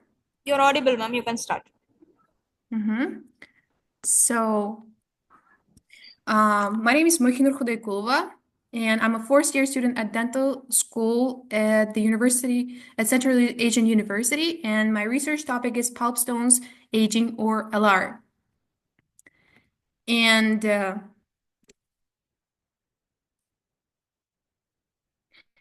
here I am searching for clinical significance of pulp stones other than endodontics. We know that the major significance of pulp stones is in endodontics, but I am searching for other significance as well. And here's my table of content in major parts of my research. Let's get started. In introduction, so pulp stones are the dental pulp nodules or denticles. They are the calcification found in mainly corneal pulp, often in upper jaw teeth. They can be asymptomatic, symptomatic, or sometimes the most severe is when they show signs of the referred pain and the headache. And the clinically, they are diagnosed on X-rays. But yes, we know that they're important in endodontics, but here I'm searching, are they indicator of disease or just part of normal aging, with studies that support that they are related to health conditions. And here's the methodology. I reviewed 35 relevant articles that are going to support my view. And these are my inclusion criteria and exclusion criteria. And results are that the research of pulp stones as an indicator of stone in the kidney and bile has shown the significant difference in group results. They have divided their sample into major groups. And first group was the people was calculate in the organism, and identical second one was just calculate in organism only. They didn't show the identicals on the X-ray. And the difference was very significant that the 70% of those who had the stone in the kidney or bile, they had the pulp stones. However, those without denticles, but the stones in the organism, made up only 30%. They further divided the first group into two groups. Patient with the calcula in the kidney and denticle, and the second was the calcula in the bile with the denticles. The third one will only had the stones in the organism without denticle. And they've used X-rays to view the stones, and the ultrasound for the kidney and the bile viewing.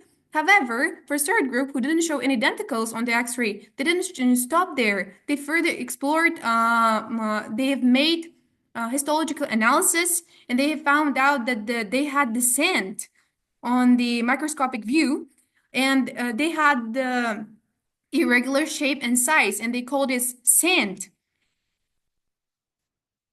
And they have concluded that pulp stones can be a new clinical method for detecting sand or stones in the kidney or bile.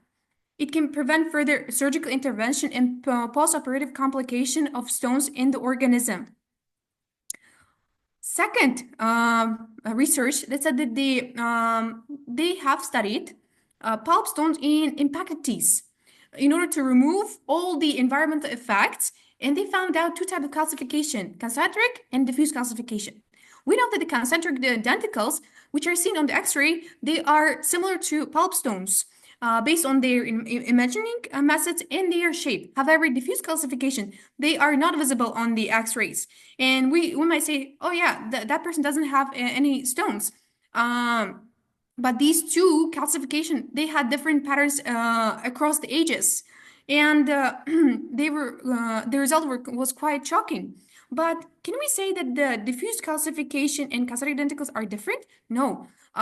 This research was carried quite many years ago, and then now these two terminologies are classified under one common name as pulp stones. And concentric denticles has shown no indication to no link to aging. However, diffuse calcification, they sharply rose when the individual reached 25 years old. Here you can see the almost consistent results. However, here with diffuse calcification, it has rose swiftly when the individual has reached 25 years and then remained consistent. You can see here more of a visual view, how the concentric denticle looks and the diffuse calcification looks. And it has risen, but here it didn't changed over time. Another study linked that the people who have pulp stones, they're more likely to develop diabetes or cardiovascular diseases. They have divided people into two large groups. The one was the medically fit patients, and the second was medically compromised. Further divided second group into three main groups. A group only had the cardiovascular diseases, B group only had the diabetes mellitus, and the C group had both comorbidities. And they found out that the pulp stones are more prevalent in the medically compromised. It has made 64% of it. And intergroup results show that the dental diabetes mellitus patient have more pulp stones. Second place goes into the cardiovascular disease. Third one is when people have both comorbidities. And to support the view that the cardiovascular disease and pulp stones, it has been said that they are similar in their pathogenesis. It is how the calcifying atheromas develop, and the pulp stones have the same formation. And they have suggested that dental radiographic determination of presence or absent pulp stone may have possibilities for use in the cardiovascular screening. And these are the results. People with cardiovascular diseases and pulp stone, they have made 74%, and patient without cardiovascular disease, but pulp stone, they have made 39%. And to support the view with the diabetic patients, diabetic patients have the early and rapid degeneration of their pulp because of endarthritis and increased inflammation. But the research suggested that this field and this view has to be studied more because the sample wasn't that large. And the correlation with age in systemically ill and medically healthy patients. In systemically ill patients, pulp stones prevalence increased with age. However, in healthy patients and people who had the pulp stone without no reason, it has found out that the earlier group actually have more pulp stone rather than the elderly. And they have stated that the reason why it can be or formation of the pulp stone maybe not just because of the aging or reactive processes. There are other reasons as well. And some of the pathological etiologies of pulp stones, they have said that the calcifying nanoparticles, which causes different diseases, calcification in the organism, can cause the calcification in the pulp as well. They have hypothesized this, and they have supported that that actually calcifying nanoparticles, they cause the calcification in the pulp as well. They have done different analysis, and the results was over 80%.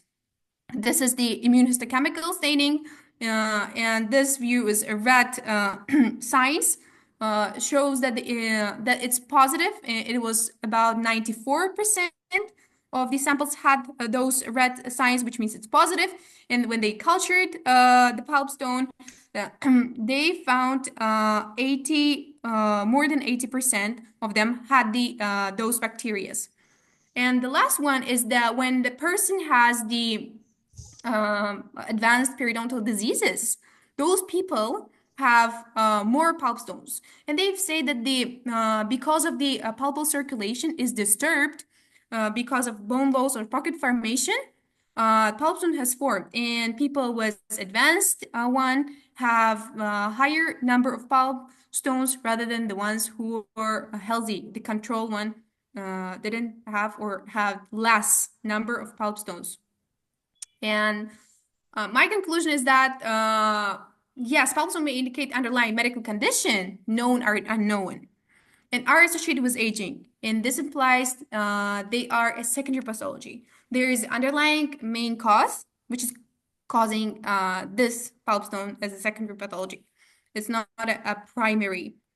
And limitation further research is that although I have studied the correlation between the pulp stone and common chronic, some of the chronic diseases.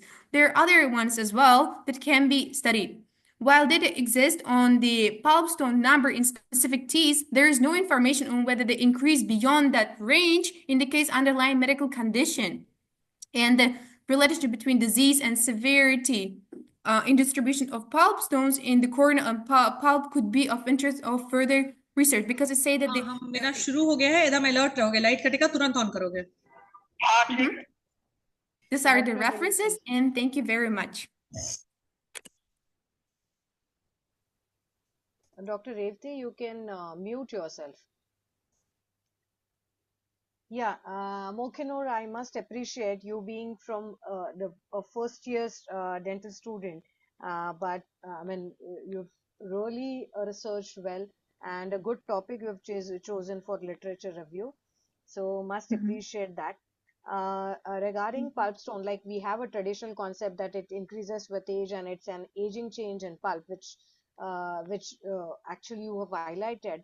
In contrast to that it can occur in young individuals and can be a sign of any other systemic diseases. So in context to that, you have highlighted mechanisms where you relate pulp stone with diabetes. What is the biological mechanism relating pulp stone with serious diseases, cardiovascular diseases? So in cardiovascular disease, there are several types of them. They have, for example, atherosclerosis, and they have explained that the calcification that happens or inflammation calcification that happens inside the blood vessels, and the same mechanism happens in the pulp as well.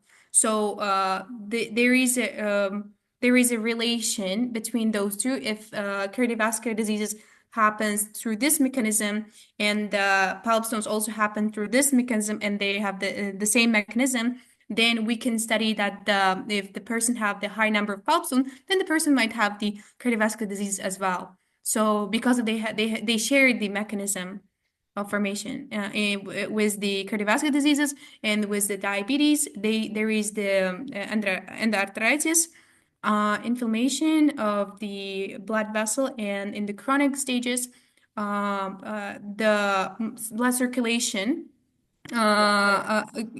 gets blocked, almost gets blocked or become less. It causes the early and rapid degeneration of the pulp, and these results to the pulp stones.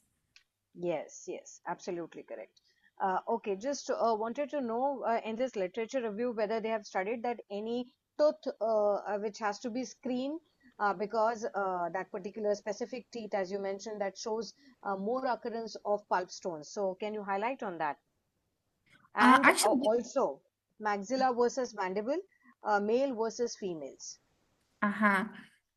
In the research, they have said that the maxillary first molars, they have the large number of pulp stones compared to other teeth, but they haven't indicated that if the person have more number of pulp stones in their upper first molar, upper first permanent molar, then it doesn't mean that there is a relation between this pulp stone and some kind of disease. There is no such research. They have just counted that they have this kind of this number of pulp stones in general. So there might be a relation with the bile or the kidney stones.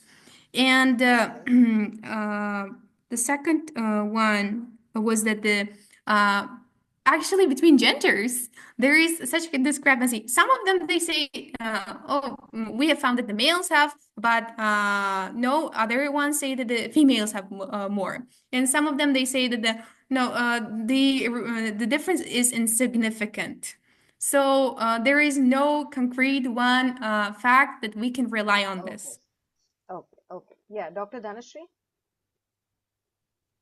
Yes, ma'am. So, since the topic is very basic, I would like to ask you only one question. Could you just list out the other factors that actually causes pulp stones or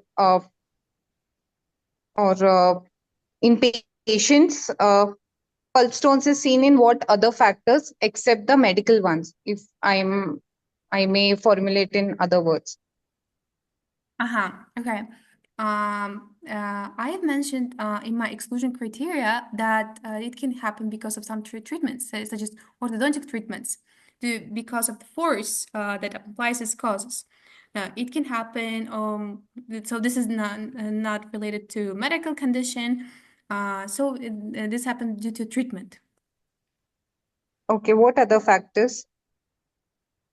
Due to caries, it happens. Any medication? Any medications? Yeah. That can be associated with increased calcification in the soft tissues, including the pulp. Any other? Which is given in the case of cardiovascular conditions as well. That might be a triggering factor. Okay, no worries. The answer to that, calcium channel blockers. But overall, it was a good presentation. Thank you. Thank you very much. Thank you, chairpersons. The next presenter is Dr. Swapnil Kuthade. Are you here, Dr. Swapnil? Yes, ma'am. I'm here, ma'am. Yeah, I'll be presenting from Siley Demodifer's laptop. So okay, so you can start. Okay. Yeah.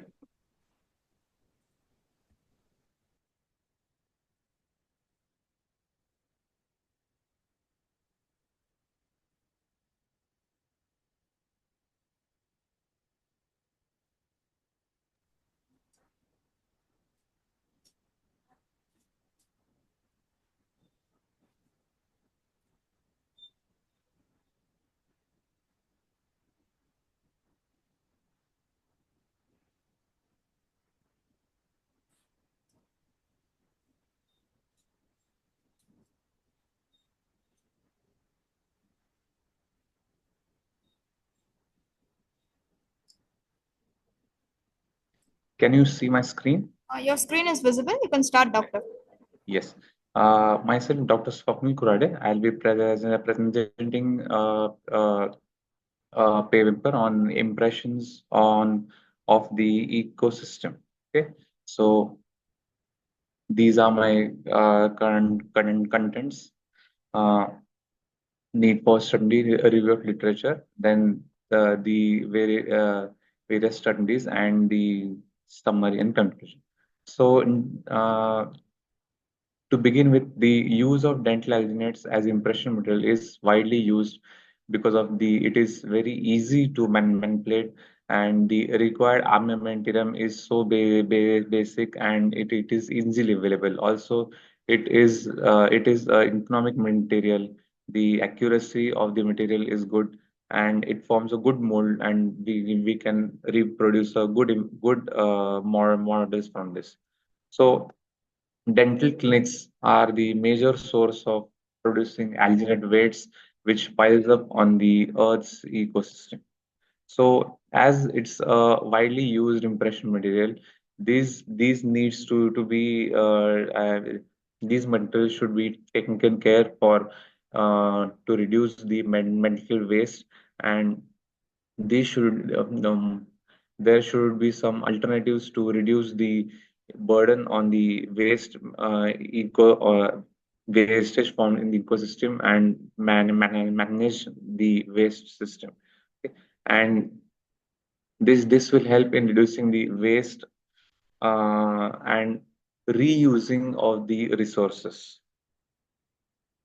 So this paper highlights uh, the use and reuse of alginate impression material, and the awareness of of the people and the dental practitioners. So this paper had showed that there is awareness of the university students, where they felt that there should be proper waste management, and there should be reuse of the material. So they should understand the importance of recycling material. Still, many of the materials we don't know how to reuse or recycle. For example, the processed mercury and the alloys, while restoring the amalgams, various gypsum products which are used for the prosthesis fabrications. So various studies and more and motivation is needed to solve this problem. Another paper tell us the importance of reusing alginate material to use as a final polishing powder for denture bases. Okay. So here what they have done is the purpose of the study was to recycle diatomite from the alginate and investigate its potential use as as abrasive agent for denture base resin. So diatomite is incorporated in several polishing agents like cakes, in for finishing and polishing to achieve smooth surfaces. So it does not involve. So this diatomite compound, this they never involve in the setting reaction of alginate, or they neither harm the surface of the uh, alginate or the denture-based resin. So these diatomites were obtained from the alginate gel, and then these are turned into final polishing area. So these can be used for various polishing agents, for denture-based resins, for acrylic processes, and any resin polishing surfaces. So this is another article shows which where the alginate impression waste, this can be used as a fertilizer to yield plants and soil, and to improve the soil quality. So such materials, so the alginate waste, these also can be used as a plant fertilizer. In this study, there was increased significant size of cauliflower compared to the compared to the control group. So the doses of 0.01% to 0.1% increases the weight of cauliflower without any significant effect on the soil quality, as well as without affecting the any damage to the soil. This alginate, these can be used as a plant fertilizer. In this, they are reused in an immobilized algae reactor. Here, algae cells are entrapped in beads in the matrix or polysaccharides such as alginate materials. This which helps helps to grow algae, and this can be used for promoting in the fertilizers. So summary of to this is alginate is one of the widely used material where the overuse should not be there, and if used, you need to think upon the other resources also. We need to study and research which will help us to develop more recycling methods of alginate, and which helps to reduce the burden on piling of the metal waste. So there's a short literature and study related to recycling and reusing of dental materials. So new studies need to be done and developed for recycling and reusing of materials in the medical field. This will solve the highly demanding population and the indications for the dental profession. These are my references. Thank you. Yeah, Dr. Swapnil, you have really raised a good issue. That is, we never think while using all these materials, we never think the harm of it against the on the environment. Thank you, ma'am. So yeah, so regarding alginate, I mean, or any the material which is more eco-friendly, can you talk about it? Like non-impression materials. Yes, previously we were using agar-agar impression materials. So this can be we can start using them, but then the major disadvantage of this is they need to be used with water cooled trays. Also, we can use impression compound, but again, the impression compounds are having been disadvantage that we cannot use them in the dentulous arches. So hence the alginate itself is a material of choice in many dental clinics and widely used as an impression material, and still a favorite material of all the general dental practitioners. Yeah, correct. This highlights the need of a material which is more eco-friendly. We need to think about and can come up with more eco-friendly materials Yes, ma'am. used in dentistry, and about, as you highlighted, recycle and reuse to have more eco-friendly dentistry and to reduce the dental plastic footprint. We not only alginate, not only impression materials, but other materials or whatever plastic we are using Yes. while practicing, we should think about it. Yeah. Yes, Okay. ma'am. Thank you. Yeah, Dr. Dhanashree. Yes, ma'am. So, Dr. Swapnil, your research touches a very important aspect that is generally neglected, very relevant and impactful. No questions from my side, sir. Okay. Thank you, Dr. Swapnil, and Welcome. thank you, judges. So next, I would like to call Professor Dr. Niladri Meiti from Central Asian University. Professor Dr. Niladri Meiti, are you here? So next is Dr. Revati Singh, are you here? Yes, I'm here. Yeah, you can start your presentation now. Okay.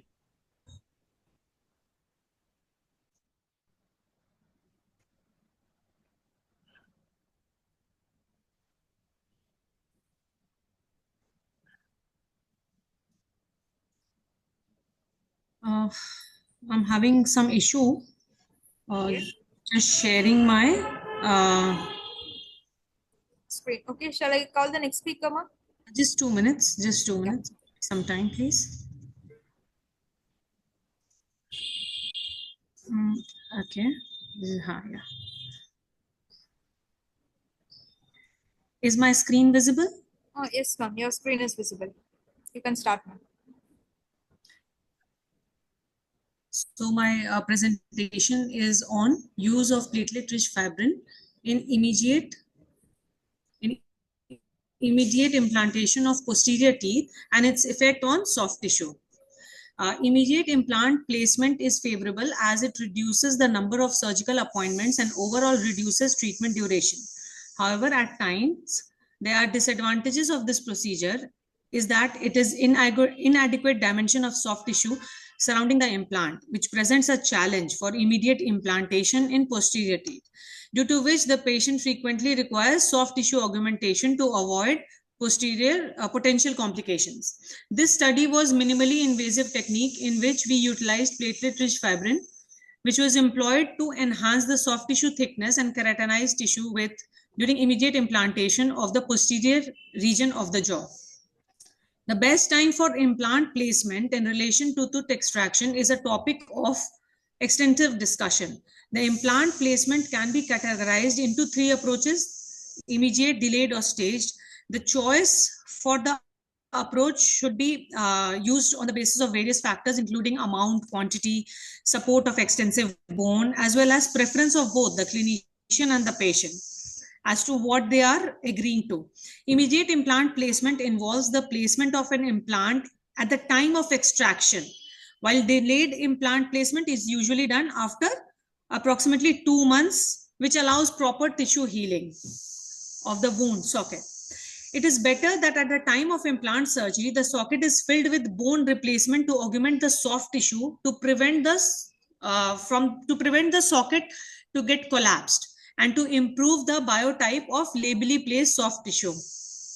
After implant placement in the immediate implant method, a gap is established between the implant and the socket wall. This is the jumping gap. Term refers to the ability of the bone, that is the labial bone, to bridge the horizontal distance and fill this gap. The jumping gap between the buccal bone, which is already thin, and a large gap increases the risk of soft tissue and the hard tissue regression. To improve the success rate of the immediate implant, an intervention should be performed to provide complete coverage of this socket, which will increase the width of keratinized gingiva and will solve one of the problems of immediate implant placement in the posterior area due to the inability to close the extracted tooth socket and decrease the width of keratinized gingiva. A randomized clinical trial was conducted to examine the effectiveness of platelet-rich fibrin as a substitute for enhancing the tissue around the dental implant on the posterior region of the teeth. Total 20 patients were randomly assigned in 2 groups, a test and a control, based on the inclusion and exclusion criteria which were decided prior to the study. And participants were selected from the OPD patient who reported in the Department of Oral Maxillofacial Surgery department in Patna Dental College Hospital, Patna, between April 22 to March 23. Extraction was carried out, and after the extraction, 10 ml of blood was withdrawn from the patient immediately before the procedure and transferred in a test tube, and centrifugation was done at 2,700 rounds per minute for 12 minutes, and platelet-rich fibrin clot was placed in expression kit and applied gentle pressure to get the PRF. And after the extraction, an implant was placed, and before the wound was closed, in less than 2 hours from the formation of the membrane, the PRF was placed on the surface of the implant. All the implants were uncovered through surgery after 3 months, and healing abutment were placed on fixture. The width of the keratinized tissue was measured using a periodontal probe at baseline and after 1 month, 3 months post-implant placement, whereas soft tissue thickness was measured at the baseline and 3 months post-op the implant. And the results which we got, the treatment was successful for all the patients. The average keratinized tissue width for the test and the control group was 3.45 millimeters and 2.65 millimeters at baseline. and 4 millimeters and 3.4 millimeters 1 month after the surgery, 4.2 millimeters and 3.85 millimeters 3 months after the implant placement. And data with both the parameters, the average keratinized tissue thickness at the test and control group was 2.45. These are the numbers. The data both the parameters in each group from baseline to third month were statistically significant. And the data for that means the conclusion for our study was that platelet-rich fibrin has the potential to serve as a minimally invasive approach for augmenting soft tissue in the posterior region of the jaw during immediate implant placement.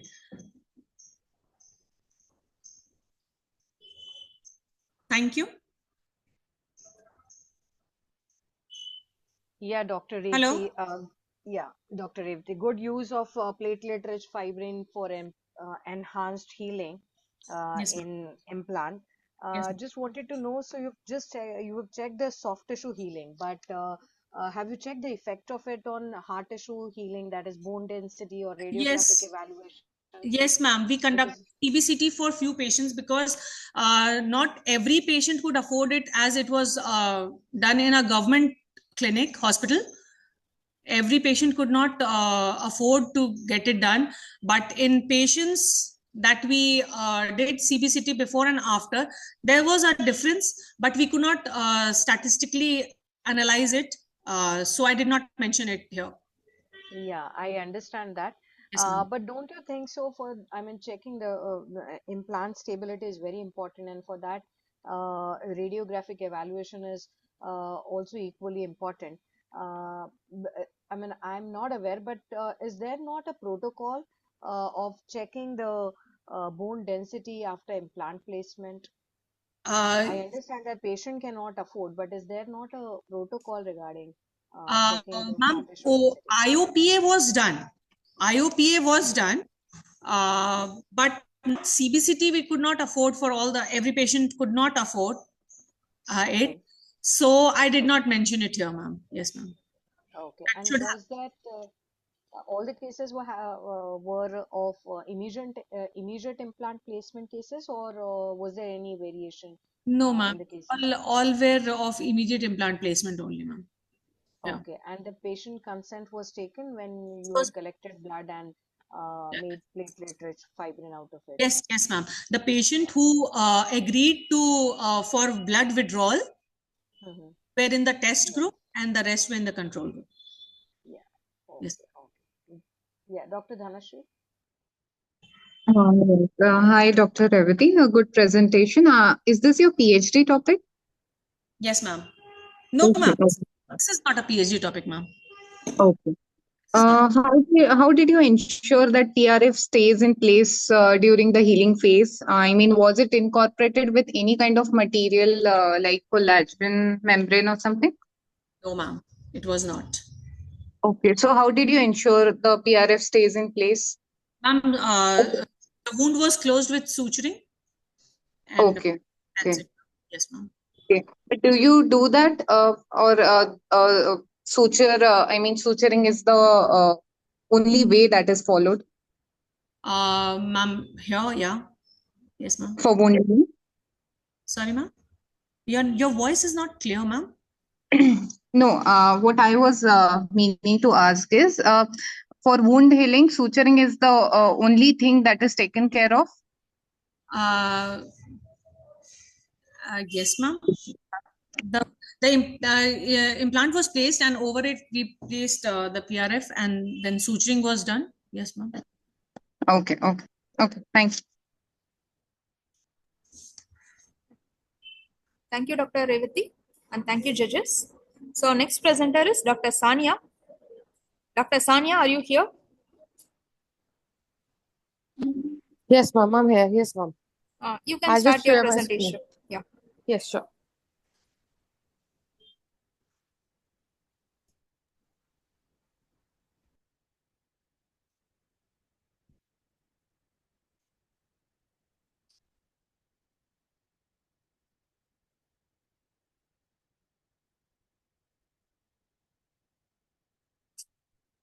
Ma'am, is this screen visible?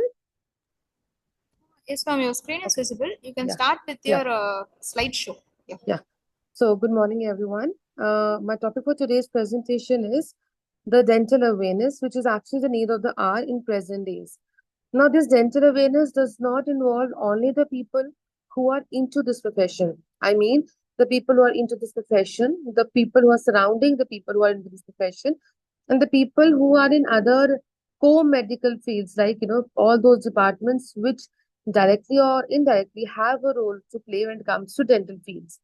So now why dental awareness is important is that if we see India or any other countries, there are majority of problems that are neglected due to multiple reasons, either lack of awareness. For example, every parent have a misconception that milk tooth is about that it is always about to fall, it is always allowed to shed, so they don't need to take care of the milk teeth. They're only concerned with the problems that are felt with the permanent. But on the contrary, when a dentist see that thing, the milk teeth, the treatment, the preservation of milk teeth is the most important scenario when it comes to as a dentist.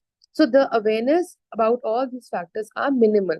Also, with the rising or the increase in dietary habits, there are a lot many people, if you see in Southern America, of that at least one people by the age they have a teenage coming, they have one teeth which is directly or indirectly involved in a caries lesion.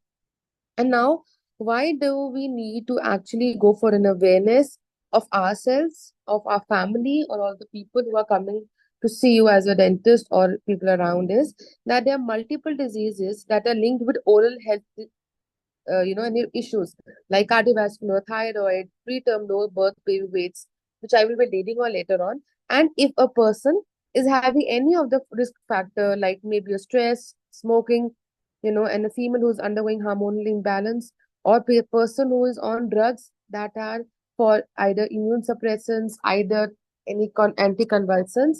So you have lot of diseases that are turned up by the patient, but the patient is not aware. So, apart from our profession, we are dealing with teeth, gums, and oral cavity, but we're also responsible for the removal of the problems, the correction for the problems, also for the replacement of the problems too. And with an awareness in now in the branches, there are different branches that have developed in dentistry. The recent we have the not recent, I cannot say recent, it was an old branch, but now because of multiple factors and prevalence of missing teeth, which is being becoming more, dental implants have come into the foreplay. Now, there are different common problems which a normal man needs to understand. A dentist is a forte, a dentist is forte of all the branches, but a normal person, what are the different problems that a normal person needs to be aware of?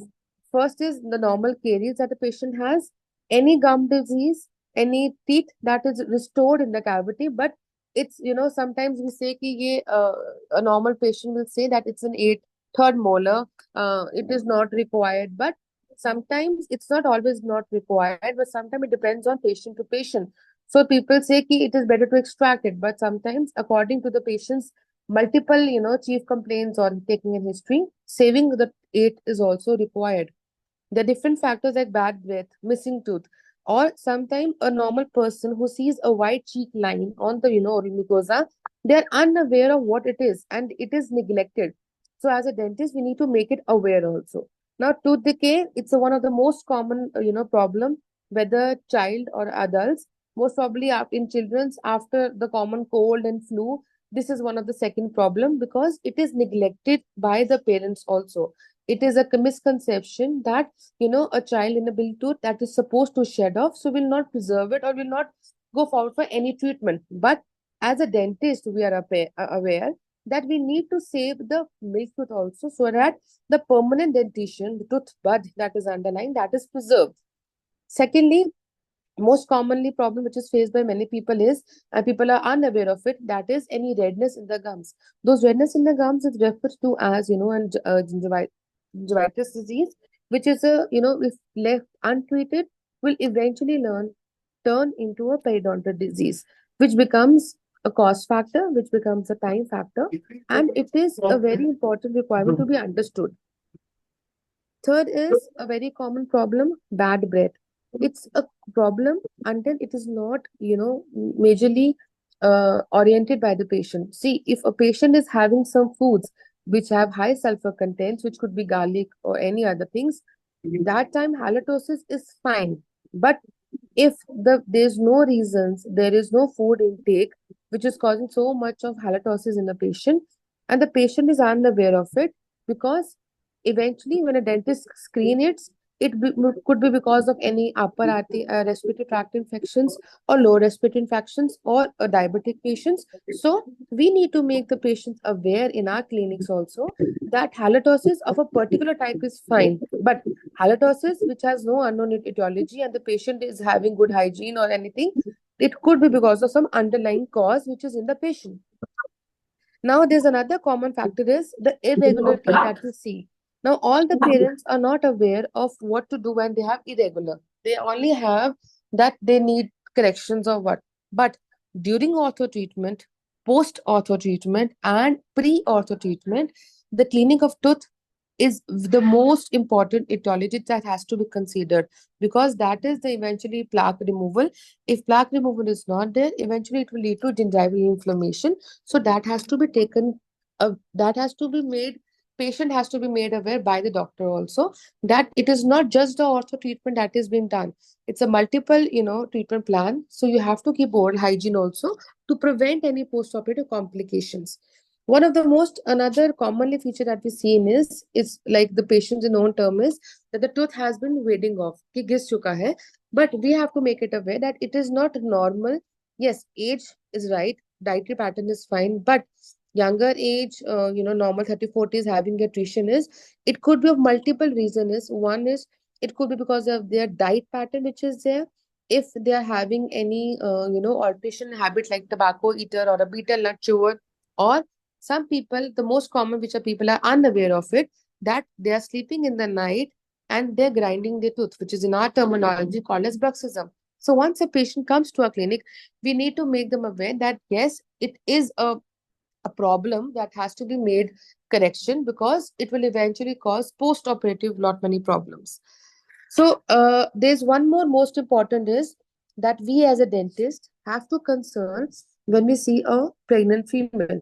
It's not always that the dentist has to made aware the female in the pregnancy period.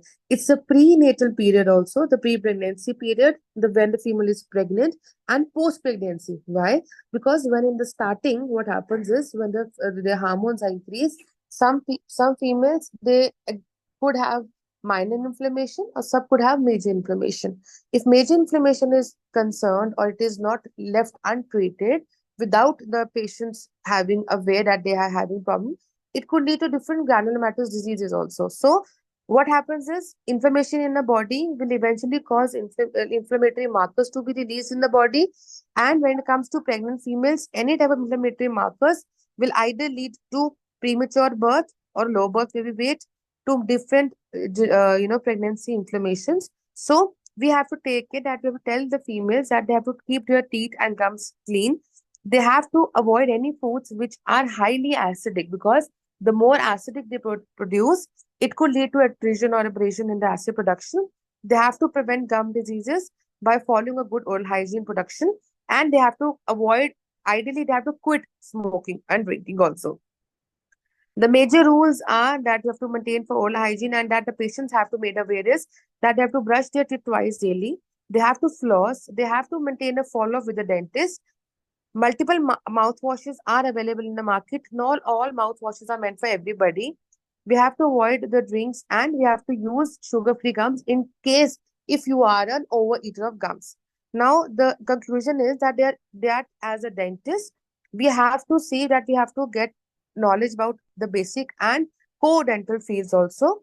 The basic management of dental emergencies in medical practice, interdisciplinary symposia lectures should also be conducted, so that all branches apart from dental should be educated for it.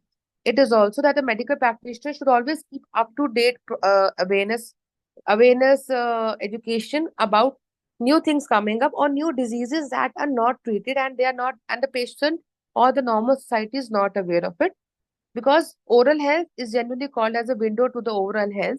So any type of negligence to oral health will have adverse effects on the general well-being of a person. So therefore, early detection, prompt treatment, making the patient aware, maintaining a good follow-up is the most important thing. In the end, I'll just say that why do we need that we, apart from dental practitioners, should make people aware of what all dental problems they could feel it, because if you see that there's a branch which is turning up, which is called as perio-medicine, which deals with all the problems that oral health and periodontal health are linked with.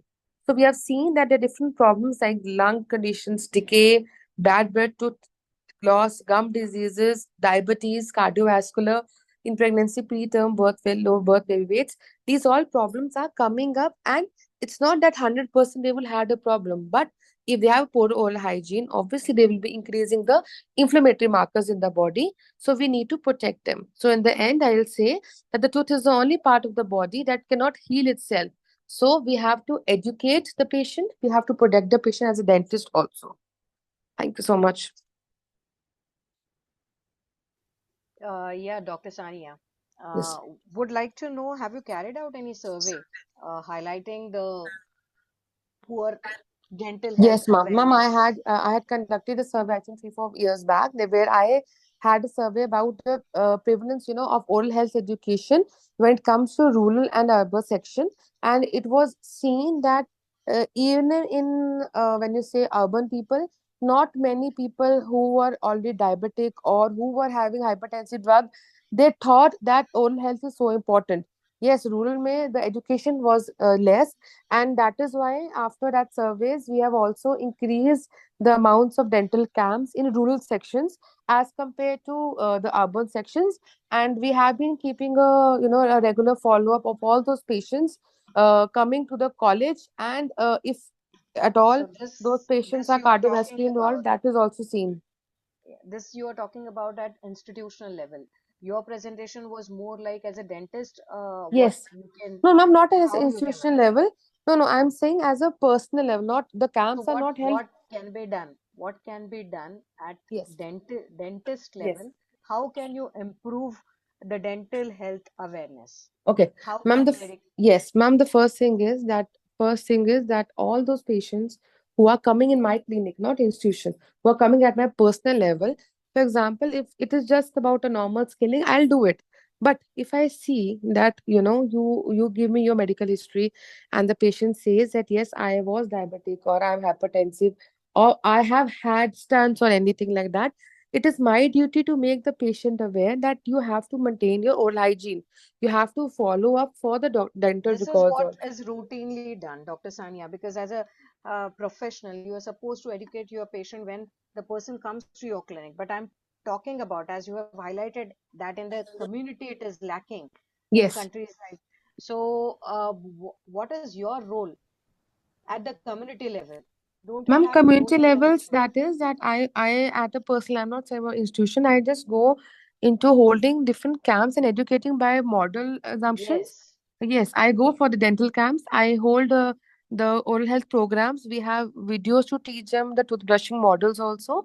We have lot of video animations where we show them how to the brushing is done and how things evolve into a wrong way when those toothbrushing is not done. So yes, motivating those patients at the camp level, that is done by me personally.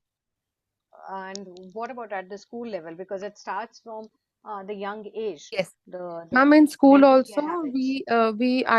I have been holding programs in school. Is that what we do is we take once in a year, I take a lecture where the parents and the childrens both sit in that, like in a hall. So we educate them why the milk teeth is the basis of all the treatment. So we tell them, we show them videos, we hold them lectures also, and I tell them that why the milk teeth preservation is more important than Got actually it, got it. permanent. Yeah, Dr. Sania. I mean, whenever you're presenting in a scientific conferences this way, Yes. such as these, you need to highlight. I mean, you need to present your research surveys Okay. that way, because this becomes a very general presentation. Okay. Sure, ma'am. I'll just then Dr. add in the next one. Sure, ma'am. Thank you so much. Sure, Dr. sure. Dhanashree, you can go ahead. Thank you so much, ma'am. Yes, Dr. Sania, are you there? One second, ma'am. Continue. Yeah, I just had a question. So, what, according to you, are the biggest barriers to increasing dental awareness, particularly as it was conveyed by ma'am also, particularly in the rural area? I think basic barrier first is that the lack of dental education is there. That is for sure, ma'am. Secondly, that there's a misconception that the dental treatments are very much costly and they think that it's costly and they keep neglecting it because at the end they say, unko lagta hai ki extraction is the only option, right? So, but I think more it is that the dental education is not reaching up too much into the rural sections, and that is what we are trying to improvise it on by holding different camps and making awareness. Or when it comes to institution, we are holding camps or interdepartmentals. We have correlations with different foundations where we go, where we have not only dental only, we have different hospitals also coming up. So we try to make awareness more there. But I think, ma'am, it is a lack of the dental education, which is in the rural section. Okay. Have you done any study that addresses the stigma or in other words, fear that people may have towards the dental visits? Ma'am, I haven't done like personally a study, but I think yes, I have Any intervention you applied later on? Anything? Ma'am, not personally. I haven't done that study. Okay. But I think I'll do after you have told me. I'll surely do for the fair. I'll do it, ma'am. Yeah, I mean, many lacking that can be covered in the study. Yes. A good presentation. Surely, ma'am. I'll keep these points in consideration also, and mostly maybe in the next I'll try to do cover of the study also. Will do it. Okay. Sure. Looking forward to it. Yes, ma'am. Thank you so much. Thank you. Thank you, judges and Dr. Sania. Our next presenter is Dr. Nancy. Are you here? Dr. Nancy Srivastava. Yes, ma'am. Hello, ma'am. Yeah, you are audible, ma'am. Yeah, you can start. Yeah. Yes.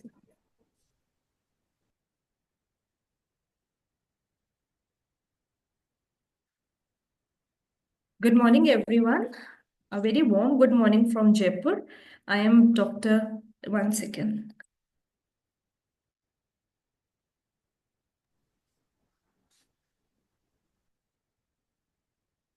I am Dr. Nancy Srivastava, professor, NIM Central College and Hospital. Today I'll be sharing my view on word of artificial intelligence in dentistry, a narrative review. What seems like science fiction has become reality in the healthcare sector. And artificial intelligence is basically a very fast-moving technology which is enabling the machines to perform the tasks that were exclusively reserved for humans to perform.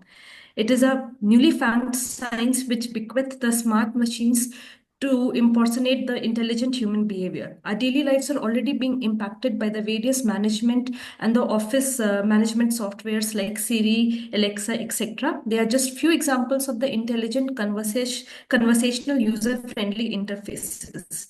Now, what is the greatest advantage of artificial intelligence is that they can solve any problem that are too complex to be solved by conventional methods. If we see what is the scope of artificial intelligence dentistry, so in dentistry, this technology was initially employed only for the digitalization of the dental records. However, the prospects of artificial intelligence in dentistry are infinite and its use is rapidly advancing. The advances in artificial intelligence in dentistry is a glimpse of the multiple benefits it offers, like it decreases the post-operative complication, improves the quality of life, ensures a better decision-making ability, and reduces the number of unnecessary procedures. If we see in each specialty how it is affected, if we see in endodontics, so traditionally what we employ is a tactile and a visual examination to diagnose caries. However, dental radiography is also widely used and is regarded as a highly reliable diagnostic tool. But much of the screening and final diagnosis tends to rely on the dentist experience. And detecting early stage caries are essential so as to prevent the advanced treatment options which can complicate the treatment procedures. So this AI can be used in assessing the minute changes in the radiographs or the photographs which can be missed by a dentist. Now, a study by Moll et al. And Carmody et al. have presented models to categorize the severity of the periapical lesions with regard to the diagnosis of the periapical pathology. According to Andres et al., a deep learning logarithm can detect periapical radiolucencies on the panoramic radiographs, and they have a detection accuracy rate of about 92.8%. Moving on to the vertical root fractures, which accounts to about 2 to 5% of the crown root fractures. And in case of any absence of any conclusive diagnosis, this might lead to needless surgeries and tooth extraction. So clinicians' diagnosis usually is limited by the low sensitivity and clinical presentation of the traditional radiography. So these AIs can be used to detect the vertical root fractures.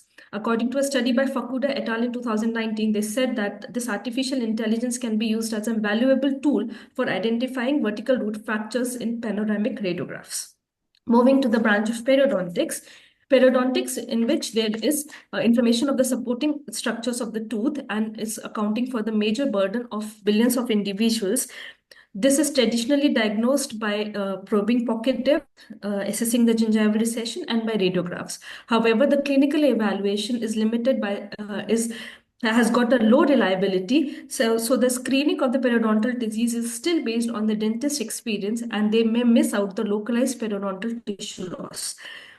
According to Papantos and colleagues, they have used artificial intelligence to differentiate between aggressive and chronic periodontitis based on the immunological parameters. Moving forward to the branch of orthodontics, which deals with the proper alignment of the tooth, in which we have to decide according to the space necessary that we may require extraction or not. So we basically rely on the lateral sets. However, we can carefully use artificial intelligence, like a study by Wang et al. They have conducted a study to decide whether extractions are necessary prior to orthodontic treatment or not. Similarly, we know that this AI have got an immense potential to aid in the clinical decision-making process in orthodontics, as it can carefully evaluate the minute changes in the photographs and the radiographs, and we can also take their help in motivating the patients by creating a post-operative picture of them and thereby providing them with the results what they'll achieve after the treatment. Moving on to the branch of oral pathology, early detection and diagnosis of various mucosal lesions are essential to classify the lesions into benign or malignant and thereby treat accordingly. Their diagnosis is basically relying on the biopsy slides and radiographs. However, Varin et al. Have used a CNN approach to detect a potentially oral malignant disorder and oral squamous cell carcinoma, and thereby preventing the further malignancy of the lesions. Again, a study by James et al., they have used point-of-care optical coherence tomographic device to detect the potentially malignant lesions in the oral cavity. In branch of prosthodontics, in which the treatment is basically the application of artificial intelligence is basically relying on the restoration design. So a study by Hang et al. Have said that they have proposed the novel approaches based on the AI models to generate a crown by learning from the technician's design. If we see the systematic review regarding this topic in the literature, then there is a study by Dr. Sanjeev, and in 2021 they have conducted a systematic review, and they have said that these AI-powered automated systems, they do extremely well in various scenarios. Even they outdo dental specialists in certain scenarios, but these outcomes do not make them better than dentists. And then therefore AI can be considered for clinical application, yes, with a caution. Although AI is widely used in the fields of dentistry, some fields like periodontics and oral pathology still lacks the development and application of AI technology. Then another systematic review is on the artificial intelligence applied in dentistry in the year 2022, and they have confirmed that the current use of artificial intelligence in dentistry is mainly concentrated around the evaluation of the diagnostic methods, especially radiology. However, its implementation is expected to gradually penetrate in all parts of the profession. Now, every glam and glitter will have certain drawbacks. So what are the drawbacks of this artificial intelligence is that the management and sharing of the clinical data, they are the major challenges in the of the implementation of AI in the healthcare system. And we must develop the systems which can protect the privacy of the patient's data for future use. Then ambiguous accountability in the use of artificial intelligence systems is another concern. Who will be held responsible for a patient who faces the unintentional consequences resulting from the error in the caused by AI technology? Is it the professional who has used this AI technology or the developer who has developed this? This is one of the major challenges which needs attention. So at the end, I would like to conclude that yes, it is a very powerful tool and it is profoundly impacted healthcare sector in various ways. However, as we move forward, it is crucial for us to continue researching and developing AI in a very responsible manner, ensuring that it serves as a tool for human betterment while mitigating the potential risks. With this, I would like to thank everyone for their patient listening. Yeah, Dr. Nancy, you have covered the applications of AI in the field of dentistry in all the branches, and Yes, you've ma'am. highlighted how responsibly it should be handled because it has certain can be harmful also. True, ma'am. So, as a dentist, where do you want to see its application uh, uh, in near future in dental practice? I mean, there are many fields, but where do you see the utmost need for it as a dentist, as a practitioner? Ma'am, actually, we have used it in most of the diagnosis. In terms of the accuracy in doing root canals, I think they if we can implement there in the treatment part, that would bring a paradigm shift in the way we deal with root canal treatment, especially in the third molar area where human reach is not that possible. So basically now the use of artificial intelligence right now is limited to the diagnosis and also much to the practice management. Like we have virtual dental assistants who are giving appointments, who are arranging for the patient's data. So we have used it till here. And now we are also conducting a study in the department using artificial intelligence, and we are evaluating about 1,000 patients in which we can use this AI system to diagnose the periodontal disease based on the parameters, ma'am. Good, good. Okay. Yeah, Dr. Dhanashree. Yes, ma'am. Thank you for enlightening us, ma'am. So, I just wanted to know that just now you said that, I mean, you are using it for the diagnosis purpose in your department. So, can AI tools help in predicting dental diseases or complications before they manifest clinically? And if you are doing a study on that, how reliable have been those predictions? Ma'am, it can detect minute changes before the disease actually appears, but we can still, ma'am, it is under development that how efficient and what will be the sensitivity of these studies. We are doing Correct. study, ma'am, so we are just waiting for the results because obviously these, as I said, that they are matlab, they have ingressed into the healthcare sector. We have robotic surgeries in the medical field also, but how well and how efficient they are, it still needs it's another decade that we can fully rely on them to be actually handling the patients. That is what I feel, ma'am. We are doing study, ma'am. We are waiting for the result. And as you asked, ma'am, that whether before it manifests in the oral cavity, will we be able to detect? It is only through the radiographs and the photographs at this stage, ma'am, we are able to detect.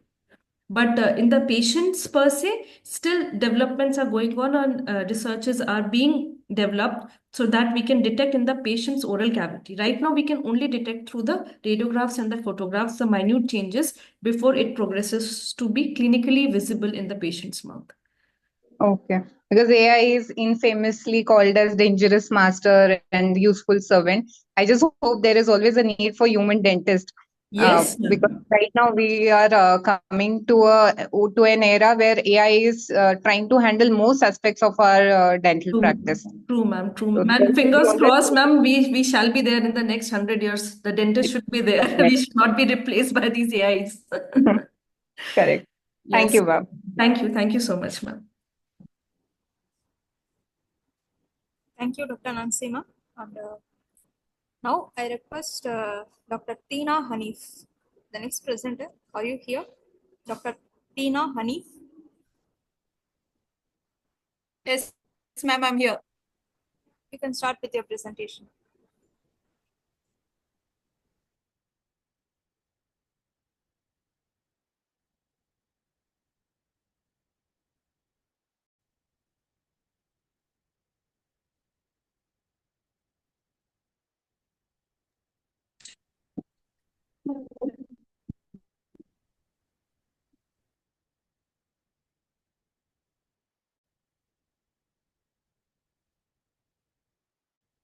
Good morning, ma'am. Am I audible? Yes, doctor, you're audible and your screen is visible. You can start now. Okay, ma'am. Thank you. Ma'am, the title for my study is Comparative Evaluation of Fluoride Release, Recharge and Microleakage of Glass Ionomer Bioactive Restorative Material and Geomer. Dental caries has remained as a global oral healthcare problem affecting more than 50 to 60% of the children and vast majority of adults. And the management of this multifactorial disease actually include the restoration of the decayed teeth, the prevention of the developing new lesions, as well as the prevention of secondary caries, which in turn depends upon the type of the restorative materials which we use. And ideal restorative materials, it should be able to prevent the microleakage and should have fluoride releasing capacity. But as of now, there have been no any ideal restorative materials which fulfills these criteria. So in pediatric dentistry, the GIC material is considered to be the gold standard in terms of fluoride release, as well as it has, but the resilience is the mechanical property or the translucency of the material is inferior to that of the composite resin materials which we use currently. So here comes in the newer generation of the materials, which is known as the smart materials. These materials can sense the changes in the oral cavity and respond to these changes in a predetermined manner. So the two restorative materials which is used in study are the geomer and bioactive restorative materials. And the aim of my study was to evaluate and compare the fluoride release, recharge, and microleakage of glass ionomer 7, bioactive restorative material, and geomer. So the materials used were the glass ionomer cement, the capsulated ones was used here. And the bioactive restorative material is a newer material which mimic the physical and chemical properties of the teeth, and they have an ionic resin. And this contains no bisphenol derivatives, and they are able to recharge as well as release calcium, phosphate, and fluoride ions. And they have it's a smart materials, and so they respond to the cycle changes in the oral cavity. The third materials which we used in the study was geomer, which is again is a resin, and it contains pre-reacted glass ionomer filler. So this was a armamentarium which was used in the study. That was a stereo microscope for assessing the microleakage. For fluoride evaluation, fluoride electrode was used, and the thermocycling unit was used. So for the evaluation of the fluoride release, the methodology was the three materials, that is, the sample size was 45 with 15 in each group. So the material blocks was prepared measuring around 6 into 2 millimeter in diameter. And these specimens were stored in plastic vials containing deionized water in an incubator at 45 degrees Celsius. And then, 37 degrees Celsius. And then the water was changed daily to so that the supersaturation of fluoride ions in the solution was not acquired. And on first day, the fourth day, the seventh day, and the 21st day. So the water was collected on the water was changed daily, and the water from these days were used for assessing the fluoride release. And then again, after the 21st day, the specimens were taken out, and then they were placed in an APF gel for 4 minutes. Then they wiped with tissue paper, and then again they were placed back in the deionized water, and then they were incubated. And the water from the 7th day, 14th and 23 days was used for analyzing the fluoride changes, fluoride release. And for the evaluation of the micro leakage, the study subject was that the extracted primary molars, which were extracted for either therapeutic purpose or the exfoliated primary molars were used. And the teeth with caries, restoration, development defects, and cracks were excluded from the study. So all the 45 primary molars, they were placed on an acrylic block, and the cavity preparation, standard preparation around 2 to 23 millimeter in diameter, was prepared on class 5 cavities were prepared on the cervical aspect of this primary molar. And then they were randomly divided into 3 groups, and each group containing 15 was filled with the respective restorative materials according to the manufacturing instructions. And then these they were thermocycled so as to stimulate the oral cavity, the changes in the oral cavity at cycle 12 and 60 degrees Celsius with a dwell time of 30 seconds. And after retrieving it from the thermocycling unit, a nail varnish application was coated just except around 1 millimeter around the restorations. And then they were kept in a 2% methylene blue dye bath for 24 hours. After that, which they were taken, then they washed and dried, and then they were sectioned into a mesial and distal half in a buccolingual direction.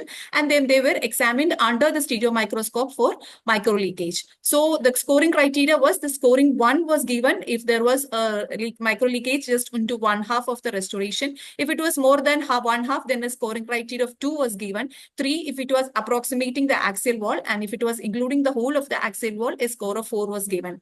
So the comparison of the fluoride release, a fluoride burst or an increased release in fluoride ions was seen in the glass ionomer materials, which was very highly significant. And even the bioactive restorative material showed an initial fluoride, but not as much of that of glass ionomer. GMO was a material which shows the least fluoride release in all the 5 days which was tested. And even the same pattern was seen in the fluoride recharge also. The glass ionomer restorative material show the highest fluoride recharge effect after dipping it in APF gel, followed by the bioactive restorative material and the geomer. When coming to the comparison of micro leakage, it was seen that the glass ionomer, all the 3 restorative materials exhibited micro leakage, but bioactive restorative material, which is a smart material, showed the least micro leakage compared to glass ionomer and geomer. So coming to the discussion, we can say that initial fluoride burst from the restorative materials is highly desirable when you're considering a pediatric dental practice, as it will reduce the viability of the bacteria that has been left in the inner caries lesion, and it will help in the remineralization of the enamel and dentin. And again, the slow release of small amounts of fluoride, it's a substantiated advantages because the fluoride releasing from the restorative materials will enrich the neighboring enamel or dentin and prevent secondary caries. And coming to the micro leakage part, the glass ionomer cement exhibited, even though it had the highest fluoride release, the glass ionomer cement exhibited the highest micro leakage. This could be, the reason could be that cohesive strength is compared to be inferior than the adhesive properties, and the porous nature of the material could be the reason for showing the highest micro leakage. And geomer also showed a micro leakage comparing to glass ionomer cement only. This could be the polymerization shrinkage resembling its typical nature like a resin composite. And Sunika et al. Have suggested that the main cause of marginal deterioration in this material is a hygroscopic expansion, which is the intrinsic property of this restorative material. And the main, the smart material, that is the bioactive restorative material, is an ionic resin that contains a small amount of water. So this ionic resin contains phosphate acid groups, which improves the interaction between the resin and the reactive glass fillers and enhance the interaction with stool structure. And this forms a strong resin hydroxy apatite complex, which could be the reason why the micro leakage was least exhibited in bioactive restorative material. So the limitation of this study was, it was an in vitro study, and it needs to be substantiated by counting studies with using these materials and parameters with larger sample size. So I would like to conclude my presentation that bioactive restorative materials may be considered as a potential restorative material in pediatric dentistry. Thank you, ma'am. Dr. Tina, very well designed and executed study, very extensive one also. The question, actually, my question is already you have covered it in your limitations, saying that it is an in vitro study. So would like to know, have you any plan to carry out the study in vivo? in patients. And secondly, as you said, that glass ionomer has an advantage that it releases more fluoride, and bioactive has an advantage that it causes less micro leakage. So would you share the indications of these materials, or I mean, would you like to use these materials in different age group patients or in different case scenarios, clinical scenarios? And third question, Ma'am, when you will carry out, I mean, ma'am, this, not audible, ma'am. yeah, the first question was Yes, that, ma'am. yeah, first question, could you listen, could you, was I audible before? Uh, a, a little bit, ma'am. Yeah, now you're audible, ma'am. I have asked you two questions, saying that Yes, the ma'am. first question that do you have any plan to carry out this study in vivo, and what kind of limitations would you face when you are carrying it out in vivo? This was simulated. You have carried it out in vitro. So in vivo, when Yes, you are ma'am. carrying out, are you expecting the same results, or would there be any factors, local factors, which will be acting and would be taken care of in when you will carry out the study in vivo? That was my first question. My second question Ma'am, was, yeah, second yes, ma'am. question was glass ionomer cement. You said that you have an advantage that it releases more fluoride, and bioactive Yes, material has an advantage that it causes less micro leakage. So, would you like yes, to ma'am. tell us that these materials will have different indications in different age group, or would you like to choose a material based on a case scenario? Okay, ma'am. Ma'am, actually, the results I got this study from was that even though the sample was done on 45 teeth only, I would like to carry the study how it is go in a in vitro, or it was an in vitro study. So in vivo study, we don't know the results because these tooth were subjected to thermocycling only. Okay, the oral cavity changes definitely will affect the study when you're carrying out in vivo. And the glass ionomer cement, definitely it is a material of choice when you're going for deeper cavities, because it always the composite resins, the when you're using in deeper cavities, and we should use with caution. But the disadvantage of glass ionomer is that since it has, even the bioactive restorative materials showed a initial fluoride burst, but not as much as compared to the glass ionomer cement. So there was a significantly, even though the glass ionomer cement showed significantly high fluoride release, but even a fluoride burst was seen with the this bioactive material also. Compared to Geoma, we showed the least fluoride release in all the 3 days, and the recharging effect also is the same. So what the result we got in the fluoride release with before recharging, or the same, that is the glass ionomer and bioactive showed an initial fluoride burst, but what's not that much that of glass ionomer cement. And coming to the micro leakage part, you can see then taking the other parameters like the mechanical properties, since glass ionomer cement, it has least mechanical properties, and when comparing to the aesthetics, since this is a composite based resin material, it had higher translucency, which we can use in the anterior lesions. That is, which especially in primary teeth, we see most of the anterior caries lesions is very high in those children, especially with early childhood caries. So this material is suitable, that is when you are using it in a high risk group patients for an anterior restorations. Okay, Dr. Dhanashree? Yeah, so it was a very well structured presentation, I must say. Thank you, ma'am. I just wanted to know one more thing. The first part, what ma'am has already covered in vivo conditions, Yes, but yes. yeah, you have taken it in vivo. I mean, thermal cycling and all you have included. I just wanted to know how might this findings differ in in clinical setting. Which is one part, and over extended periods, have you come across any studies that has a good follow up, and any research on bioactive restorative material when it is used for over extended periods in clinical Actually, conditions?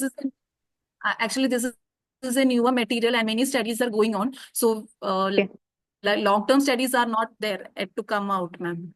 Okay, but But anything it is on a in promising vitro? material in pediatric dentistry. Yeah, Yes, I ma'am. have come In across vitro, it, many and we have. parameters, and they are Sorry, please continue. in vitro studies are there.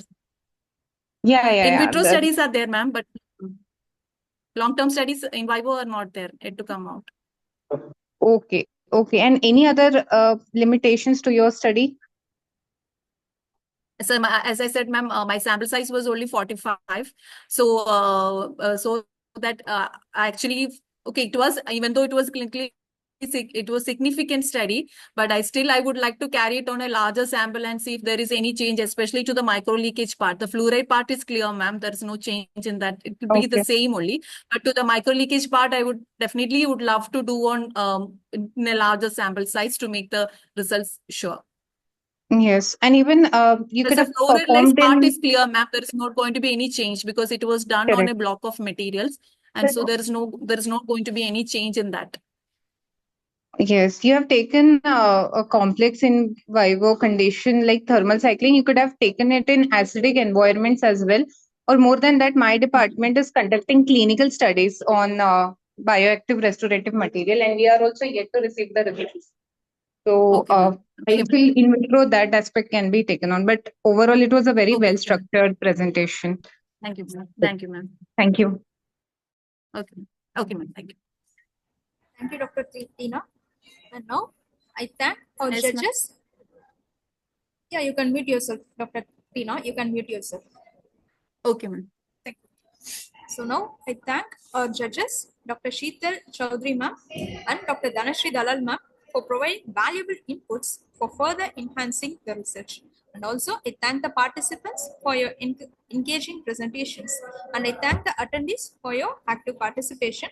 Now I request you all to stay muted, and for our next keynote speaker has arrived, and he is Dr. Professor Hosam Abdel Ate Aid Abdel Majid, Professor Periodontics, College of Dentistry, Head Preventive Dental Sciences Unit, Dental Internship Program Director, Chairperson Quality Assurance Committee, City University, UAE.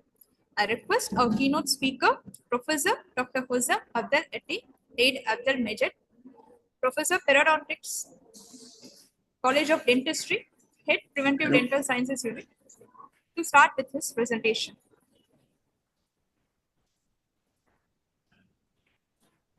I request the participants to stay muted. Hello, everyone. Hello.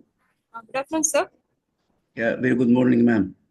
Yeah, good morning, sir. Thank you so much for giving me such a wonderful opportunity to share some ideas about one of the most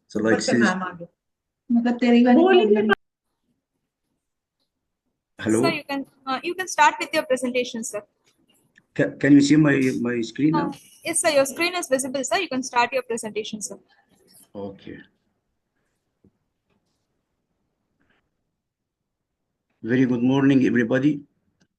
Thank you so much for giving me this opportunity to share some ideas about one of the most sensitive issues in the life of any human being. Since we cannot live alone, we need to live in a community. Then our self-confidence will be actually come internally from ourselves, but also we are touched by the opinions about our companions in different levels of our society. This is why I want to share some ideas about breaking the silence on halitosis from causes to comprehensive care.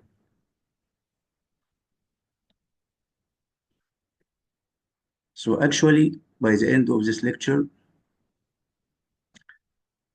we should be able to identify causes and the classification of halitosis, have an idea about how to measure halitosis and how we can manage halitosis. Halitosis and oral malodor, they are different terms, since halitosis is a term used to describe obvious unpleasant odor exhaled in breathing, regardless of its source. It might be oral or non-oral. So the oral malodor specifically is a term used to describe foul odor from the oral cavity. And someone will ask us why we are discussing this. Because 90% of oral malodor or halitosis, it comes due to oral causes. So mainly the people will come to us as a dentist or as a periodontist to share their complaints about this problem. And only 10% will come due to systemic disease or extraoral. So this is why we are the one who might be asked frequently about this from our patient. So why is it important? Halitosis, it looks sometimes it will give us a very important tip or a sign of undiagnosed systemic and or oral disease. Sometimes the patient himself, he didn't develop the sign and the symptoms related to certain diseases, but he can notice or his relative can notice there is some change in his breath and then give him or her this comment and looking for a reason why my breath has been changed, and it might giving us surprising result that there is something serious going on and it need some intervention. Definitely, people who suffer from this problem, they will have an like psychological stress, and definitely they will have what we call it social handicap. अभी poster है 3 के बाद 10-15 minute में. Hello? Hello? Can you hear me, guys? Yes, sir, you're audible. Sir, Okay. as well, I would like to request you a small thing, like, can you please switch on your video so that we can have your... You need myself to be visible? Yes, sir, now it's fine. Okay. Thank you so much, sir. Thank you. And also, it's also big business. We have millions of dollars around the world.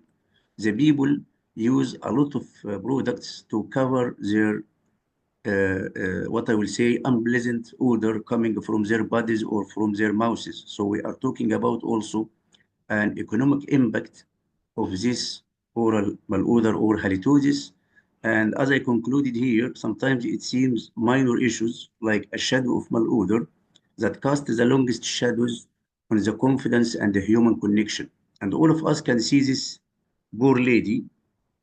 She might be engaged with this handsome guy who look rich, but she cannot bear to be with him for a second without putting this, I will say mask, because she cannot bear his bad smell. So it's really a social handicap and really something we should take care of.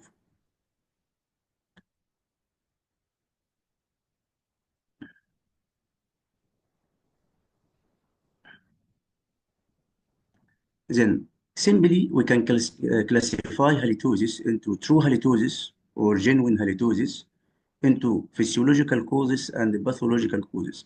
Physiological causes like it happened with fasting, it happens with menstruation, it happened with pregnancy.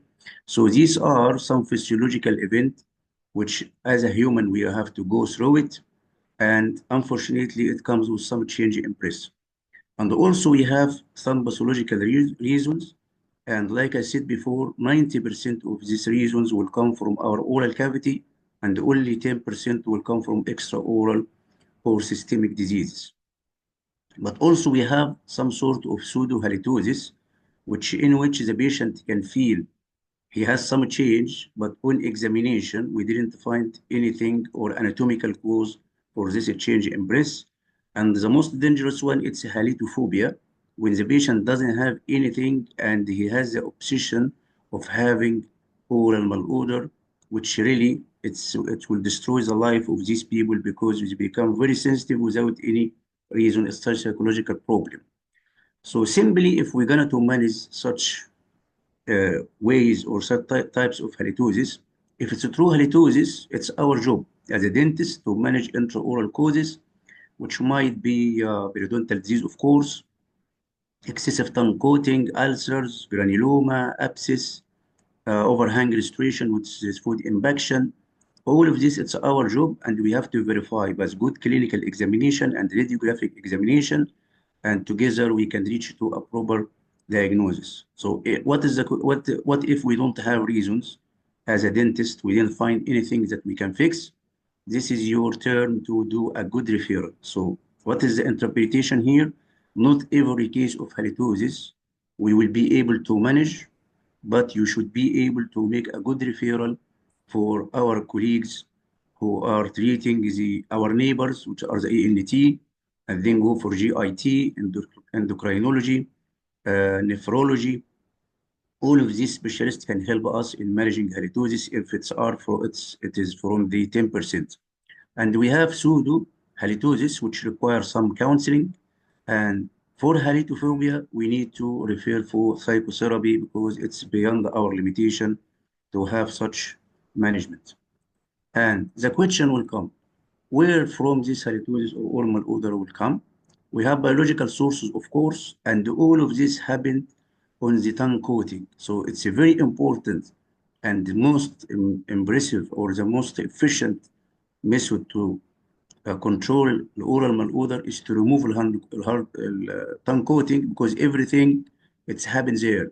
The blood, which come from bleeding due to gingivitis, and we have desquamation, which happens as a repair process while we are speaking, talking, laughing, anything will come with an exfoliation of the old cells. This desquamated cells will go and also be placed in the tongue coating. Sometimes we have pus, the mucus, which is our saliva, and the bacteria. All of these will come to be in the tongue coating for which will be like a theater where everything will happen. Bacteria will work on these substrates and release a volatile sulfur compound, which are the materials behind we can feel change in breath. So here is the story in brief. We have microbial putrefaction, and we have a lot of bacteria involved in this, but mainly we have the B. gingivalis, Treponema denticola, B. intermedia, and Fusobacterium nucleatum. And these bacteria will work on the substrate and release thiol groups like cysteine and reduced glutathione, rises to volatile sulfur compounds or VCS, which are the malodor substance, and these materials are behind the people or the man or the woman can feel there is a change in breath. But we need to take care because sometimes as a dentist, we are the one which might initiate this change or make change in breath because we call it iatrogenic factors, that when we try to do something as a healthcare team member, and unfortunately, of course, we did mistakes or errors, this is where we call it iatrogenic. So this can happen, of course, if we have prosthodontic or prosthodontist who want to do something like veneer, crowns, bridges, whatever, and violating the supracrystal fibers or the old name biological widths. Or sometimes our colleagues in operative dentistry, when they try to make like a restoration, but didn't respect the control and they do overhang, which will lead to food impaction. And of course, the main problems will come after that. It's halitosis, then it will go for bore resorption, and also traumatic extractions. If we go for traumatic extractions, we might have dry sockets, and this is also will lead to halitosis. So here we need to come as a dentist and really appreciate the key pillars of evidence-based dental practice. And the key pillar evidence of dental practice are three key pillars: operator competency or level of skill. What does it mean? If I couldn't do something in a good way, in a high quality, please refer to your colleague who can, and there is no shame, there is no ego in this, because our logo is patient safety. And also, whatever you will provide as a procedure or treatment, it should come from evidence from research. This is the second key pillar. And the third and the most important key pillar, however, all of them are important, but patient needs and the preference, we need to listen and discuss the treatment plan with consequences with our patients. This will let us minimize the iatrogenic factors which come from us as a dentist. And here how we can measure this oral malodor. Now, luckily, we can measure the volatile sulfur compound because in all times we don't have this luxury. So it's only about subjectivity, but now it's objective because we have many devices which has been in the, we have halimeter, and we have the Banner test, and we have the gas chromatography, and we have the electronic nose now, and we have chemiluminescence. All of these we can use it to measure accurately the volatile sulfur compound, and we can give the patient even report. So now the instrument measure parts per billion level of hydrogen sulfide. If we have less than 1000 pp part per billion, it's normal.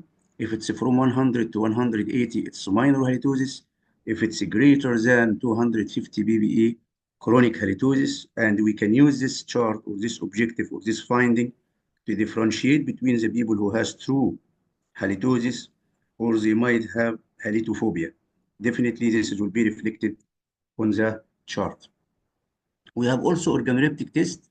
When we have a score of 0, so there is no appreciable odor, 1 barely noticeable, 2 slight but noticeable, 3 moderate, 4 strong odor, and 5 extremely foul odor. And by this test, we can also have objective finding to evaluate and classify the type of halitosis. But it's not only for us as a periodontist, it's a matter of a change of oral, which of course it's a serious and important thing we have to deal with.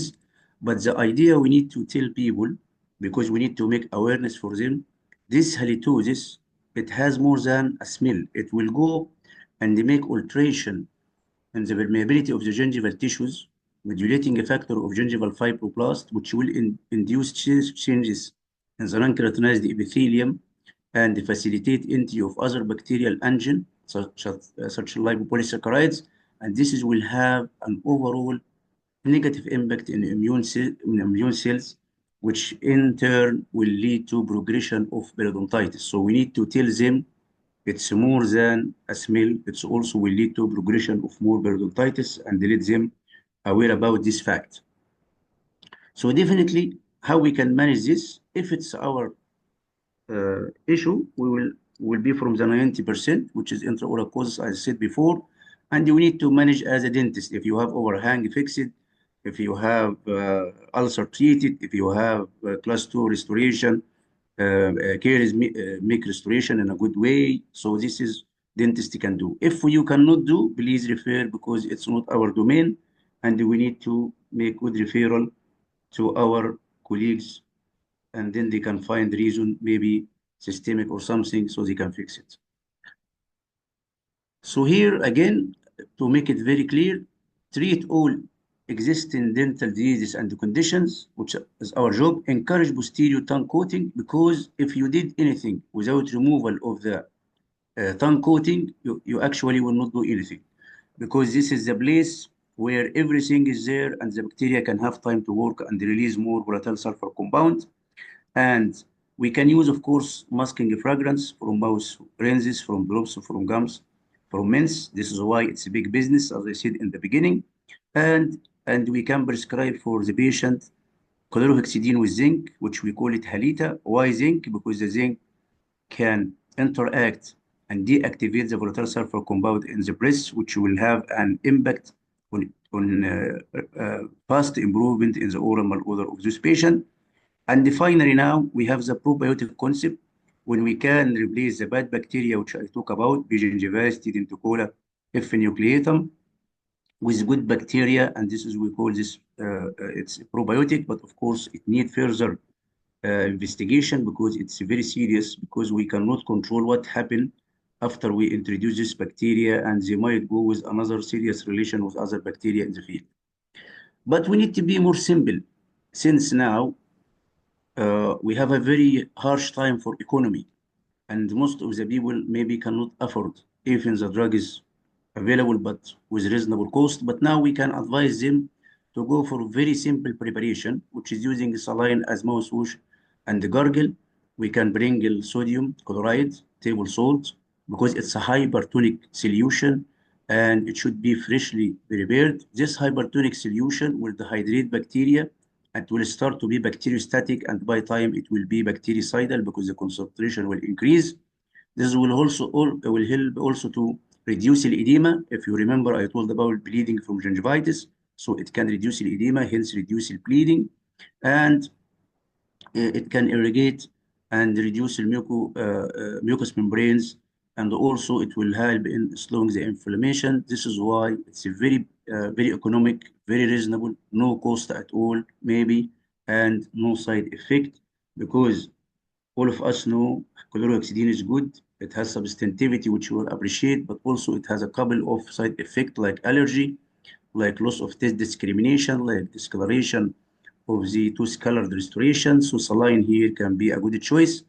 And we need to tell the patient, please use this tongue scrubber, and also, as you can see, I put tongue scrubber, but if the patient cannot afford or buy, he can use the teaspoon and remove the tongue coating, because the removal of the tongue coating, you almost control maybe 80% of the reasons behind halitosis.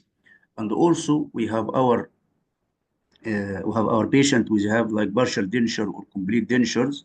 We need to ask them, please use super Coriga tablets. And when you put your denture or partial denture in this over the night, this is will help to clean the denture and of course reduce the oral malodor which might come from using this restoration for a long time. And actually, I have the privilege to publish two publications about this uh, topic. Once I was in Saudi Arabia, so I did this non-surgical management of polytranslate halitosis using a halimeter device. And when I come here to EE, I won a funded project from Al Jalila, Dubai, and I used the gas chromatography to do my second paper here, and it was a good journey because I can believe myself now I know something about oral malodor or halitosis.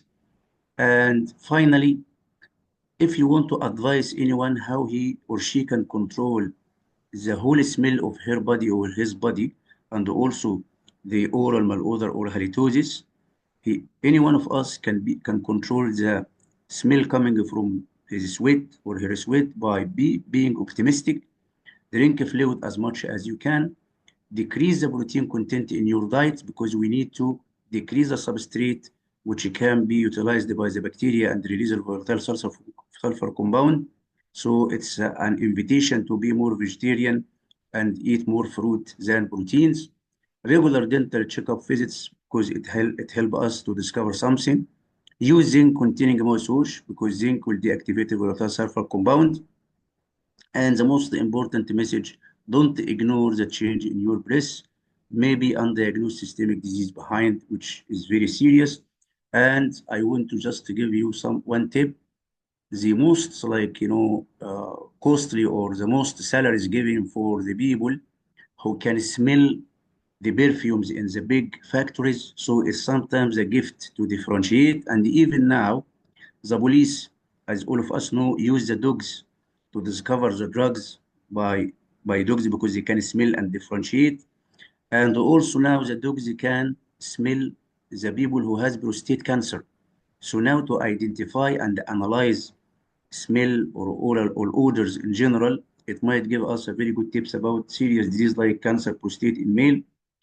And I will not say the end because this is, I need to, since I'm working in education for more than 25 years now, I want to spread that a call and everyone is aware about this, about the change, shaping the future with AI by these 3 means, because now we need to incorporate the technology in even how to build our educational building, our institute and university.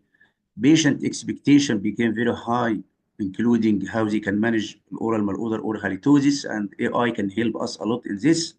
And we need to, when we teach our students, we need to personalize our way of approaching them because every student has a different way of accepting and realize facts and improve the skills also can be dramatically improved by AI.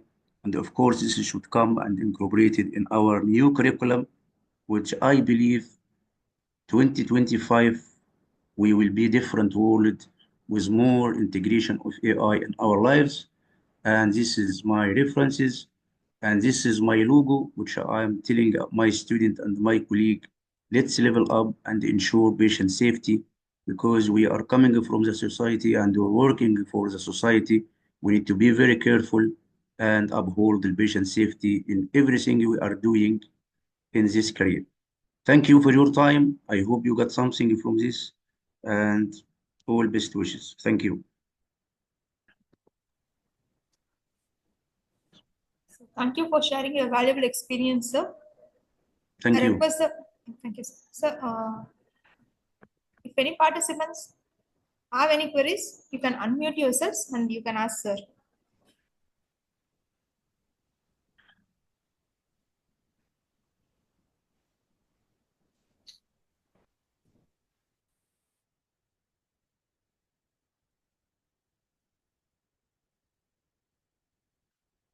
It seems the topic is very easy, so I don't believe anyone has any question, or it's fine.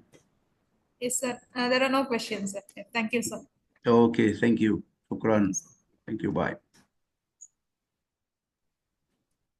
So now moving on to our technical session, I welcome Dr. Seema Marathe, Associate Professor, Prosthodontics, Dr. D.Y. Patel, Dental College and Hospital, Pimpri, Pune, and Dr. Sayali Deolika, Assistant Professor, Department of Pediatric and Preventive Dentistry, Dr. D.Y. Patel, Dental College and Hospital, Pimpri, Pune, our chairpersons for chairing this technical session. Ma'am, shall we start with the presentations, ma'am? Dr. Seema, ma'am, and Dr. Sayali. Yes, we can. We can start with the presentations. Yes, ma'am. Yes. So,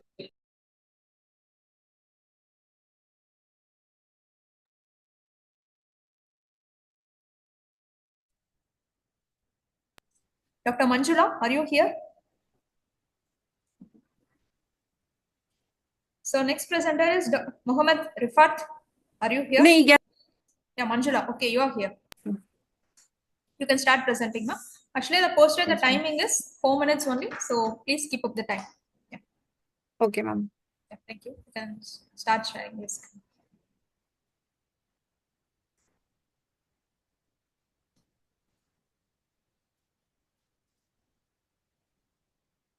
Good morning, everyone. Topic of my today's poster presentation is a camouflaging ulcer.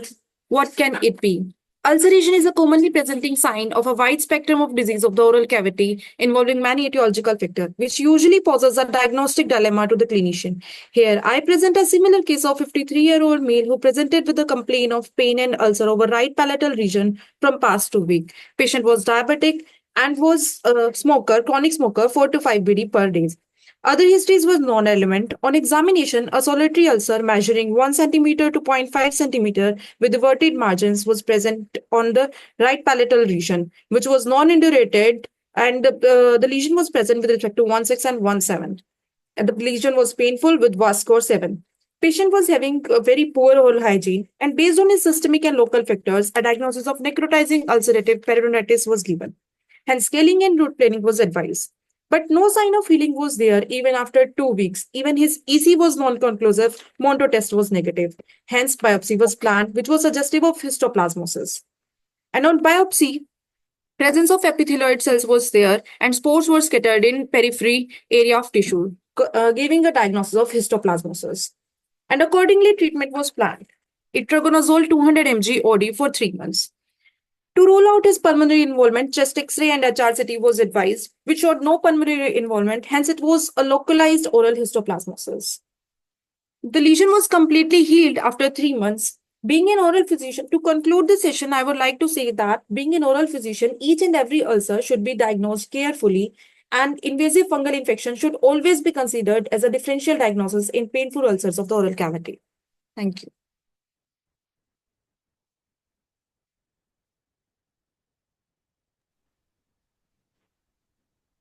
I request the chairpersons to ask any questions.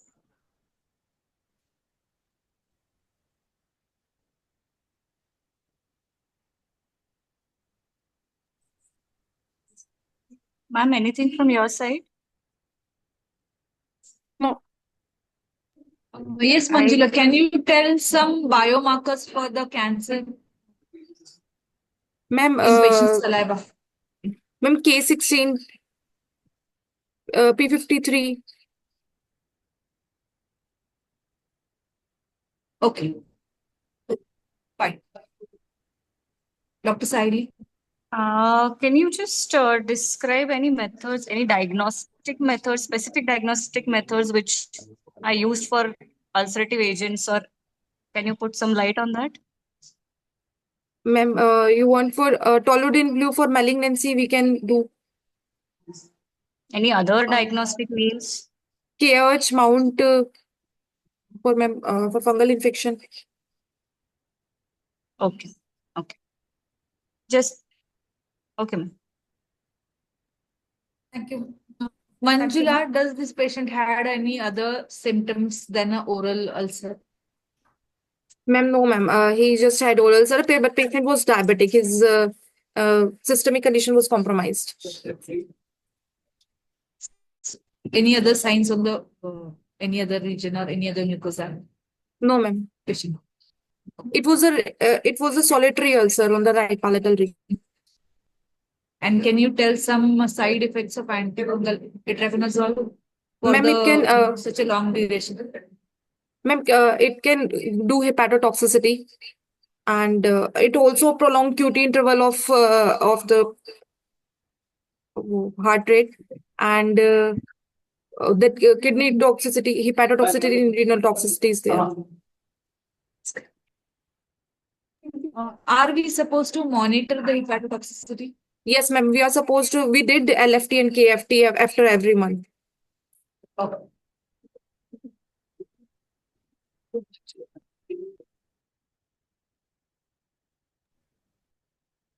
Thank you, ma'am. Shall we move to the next presentation, ma'am? Yes. Thanks. We can proceed to the next. Thank you, Manjula. You can mute yourself.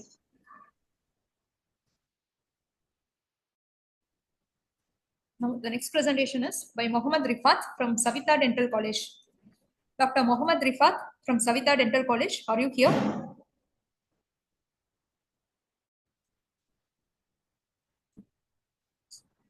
Okay. So the next presenter is Dr. Pooja from Postgraduate Institute of Dental Sciences. Dr. Pooja, are you here? Yes, ma'am. Yeah, you can start with your presentation now. This one.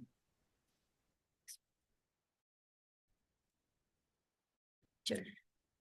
Good morning, ma'am. Today's my poster is on Ayushman Bharat Pradhan Mantri Jan Arogya Yojana. Are you able to see? Are you able to see? Hello? Yes, ma'am. Yes, ma'am. We are Yes. able to see. Yeah, you can start. My poster.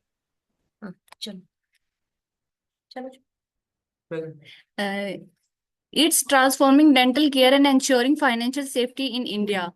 Its introduction, world's largest health insurance scheme catering 50 crore beneficiaries, providing cashless secondary and tertiary care.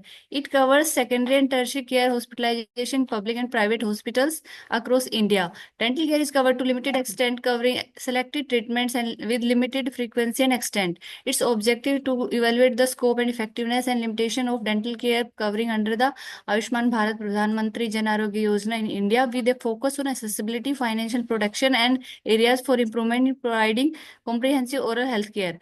Material method, data sources, analysis of PMJ coverage policies and updates, review of treatment types offered, including essential and emergency procedures such as tooth extractions, maxillofacial surgeries, oral cancer interventions, and cleft lip palate repairs, examination of beneficiaries statistics, including issued cards, hospital admissions, and associated costs as of March 2023. Study parameters, categorization of dental procedures based on emergency versus preventive restorative care, cost analysis of specific treatments, example 5,000 to 25,000 for jaw fractures and 6,000 to 15,000 for oral cancer surgeries.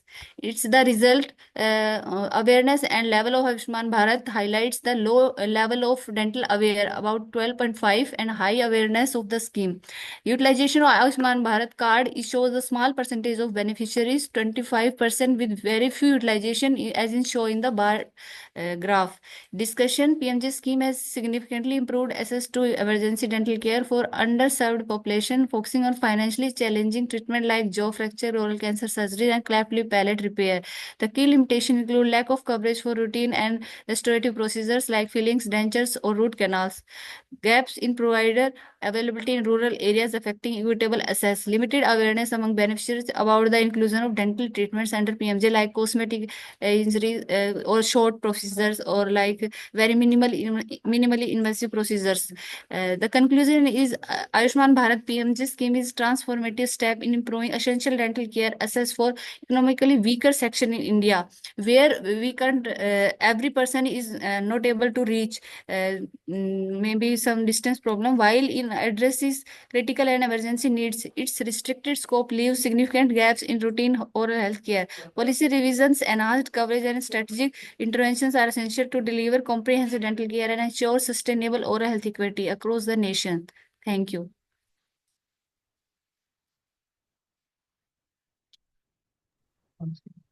Hello, ma'am. Yes, good presentation, Pooja. Very informative. I just want to ask you, are you aware of the ABDM Ayushman Bharat Digital Mission program? Yes, ma'am. Can you please tell us more about that? Ma'am, actually, it involves the large procedures. It's the big procedure like oral surgery or prosthodontics. But in small surgical procedures, it's not. Now it is in process. It is not so much. It has several limitations also. Okay, Pooja. And what about this outpatient department cases for this ABMJY facility? In this Yojana, how many outpatient cases we can be able to cover? Yes, actually, in our hospital, PGIDS Rohtak, there are in oral surgery cases, in monthly 3 to 5 cases are there only for the surgical procedures per month. Yes.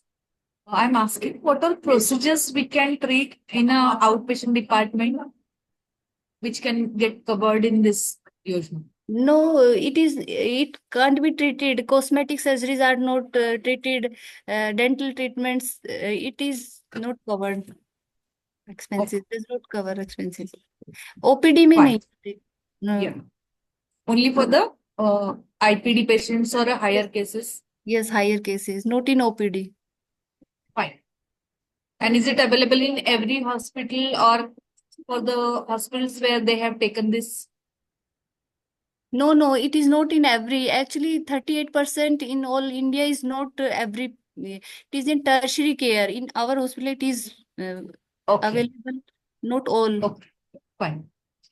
Thank you.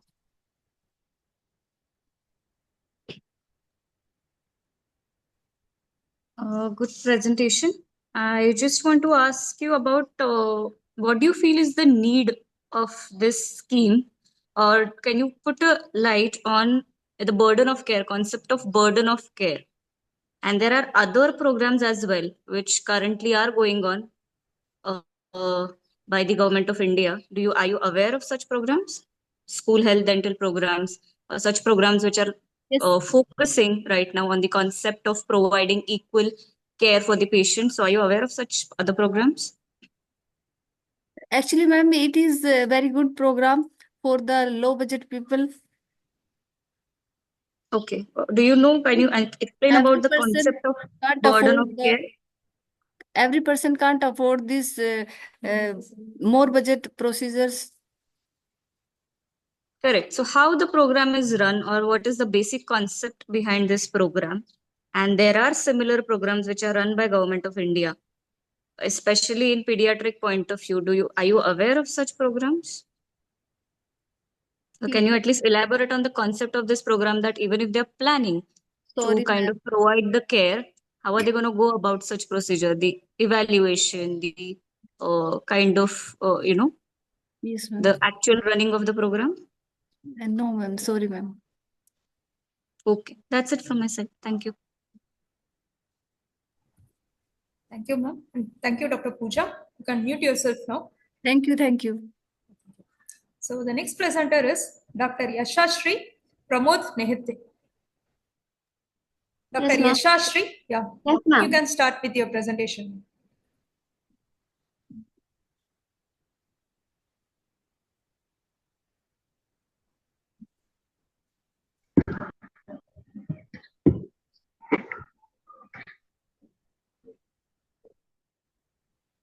Is it visible?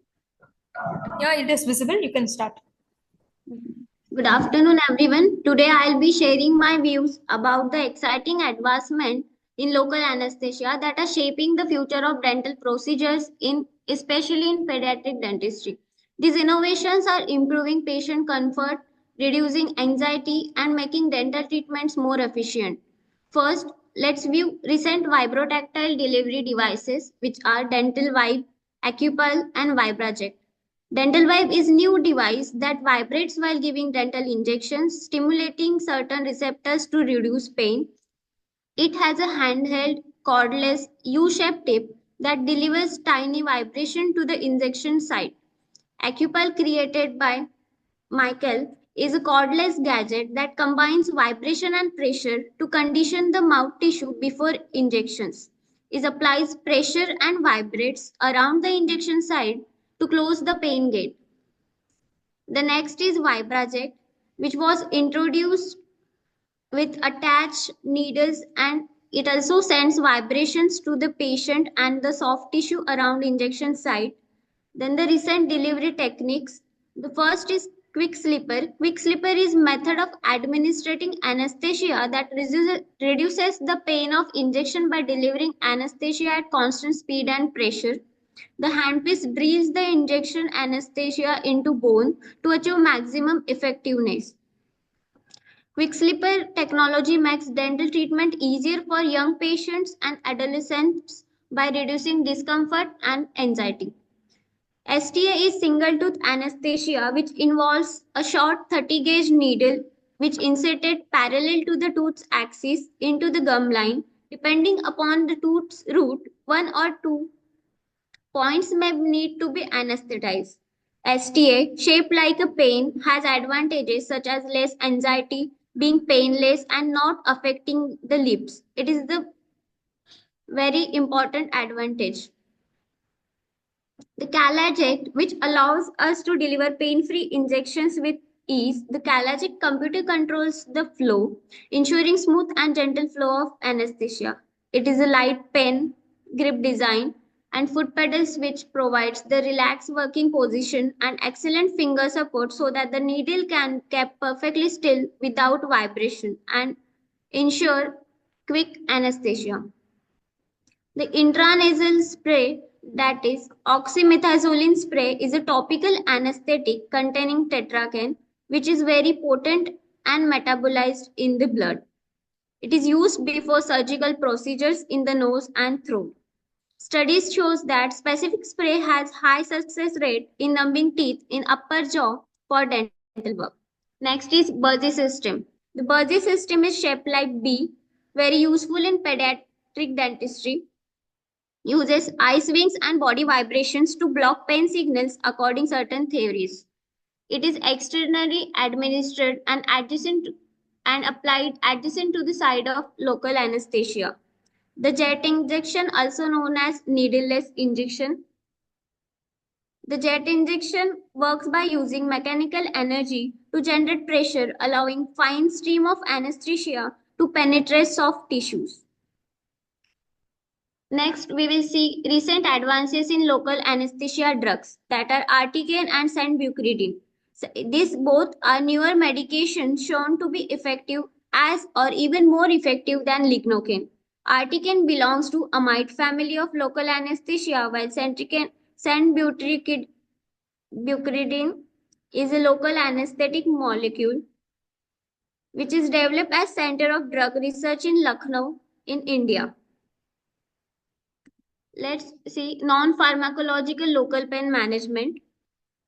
The electric dental anesthesia, also known as transcutaneous electrical nerve stimulation, that is TENS, is common non-drug method for managing pain. It uses electrical currents to stimulate nerves and providing relief. The laser anesthesia is method that doesn't involve cutting or generating heat to change how the dental nerve reacts. Laser treatment also doesn't involve any contact or vibration, which makes it more acceptable for kids or teens who are anxious about dental visit. Virtual anesthesia. Virtual anesthesia is a term used to describe virtual reality, that is VR technology, to help manage pain during the routine dental procedures for children. This promising approach highlights the need of further research in virtual reality.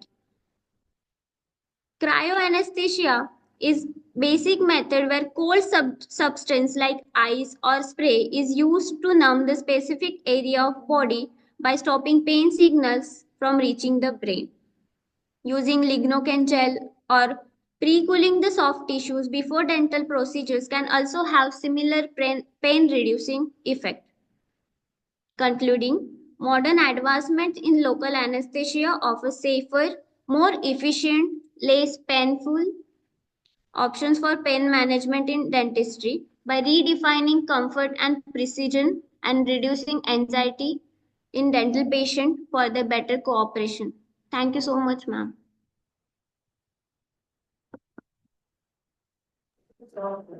Very insightful presentation, Yashasri. Thank I you, just ma'am. want to know, can you please tell us more about microneedles?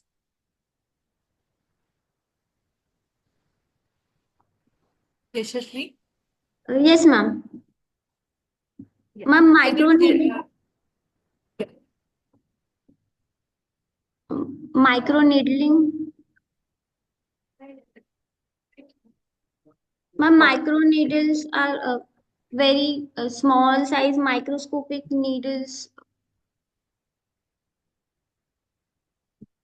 Yes, and it's used in pedo practice. Can you please tell pedo cases?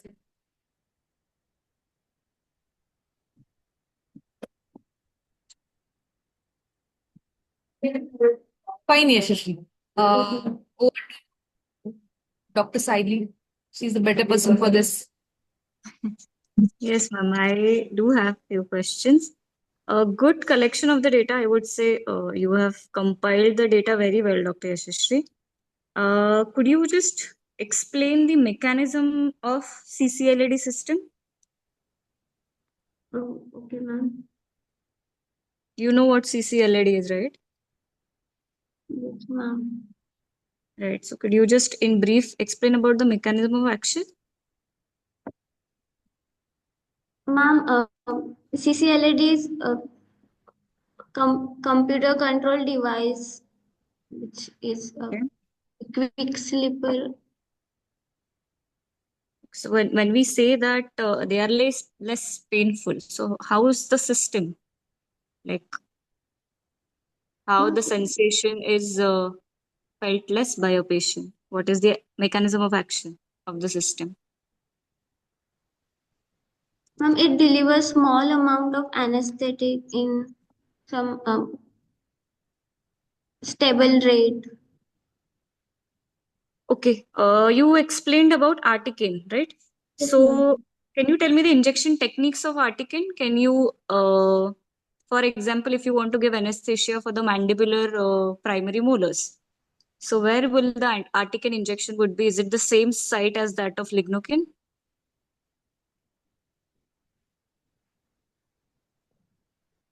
Sorry, ma'am, I don't know the techniques. Okay. You spoke about behavior management, right? Distraction. So do you know what is a snoozling effect? Nowadays, multisensory environment.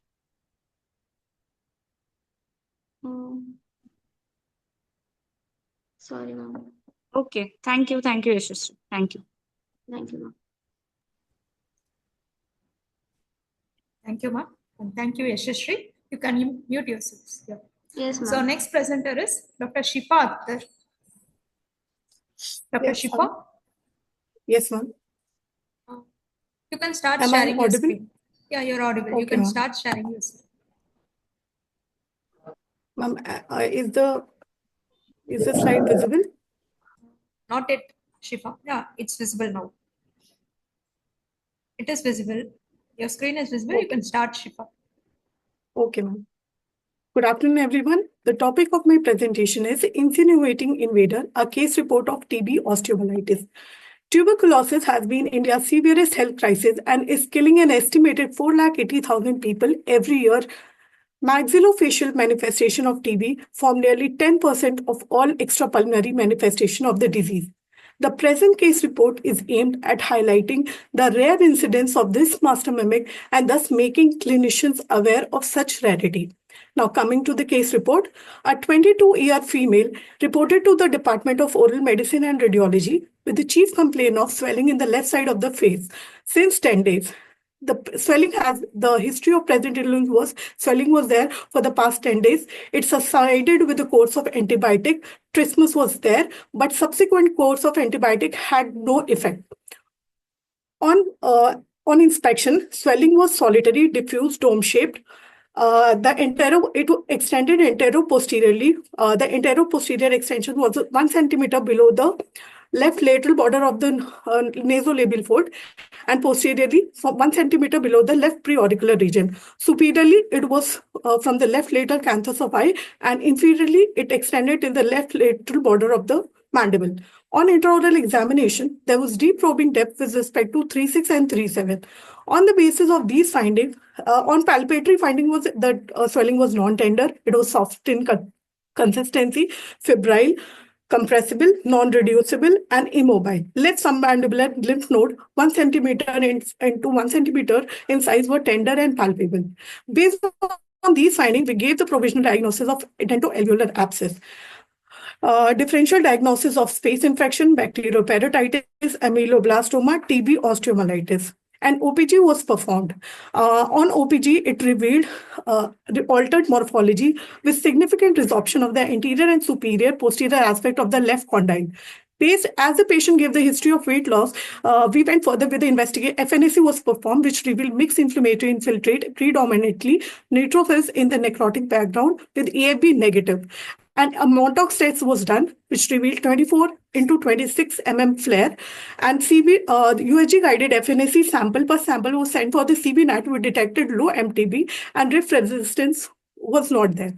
Chest X-ray was clear, and a CCT phase was also done, which revealed well circumscribed multiloculated hypodense collection in the left masseter muscle extending into the left lateral pterygoid muscle, which closely abutted the left parotid gland. There was an osteolytic destruction of the left mandibular condyle and extension of the condyle, extension of the collection in the left EMJ.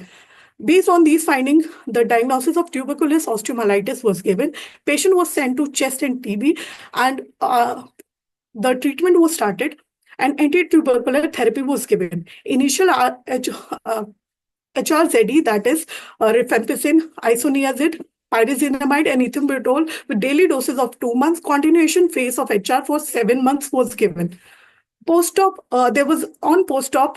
which was done, there was a significant reduction in the size of the swelling, and OPG revealed significant improvement in the morphology with significant absorption, with significant deposition of the left condyle. Coming to the discussion, any infection which is not responding to the conventional therapy should be always viewed with suspicion.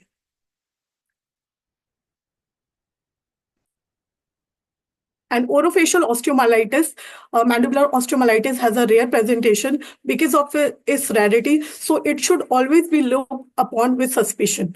And it is often misdiagnosed owing to its rarity. These are my references. Thank you.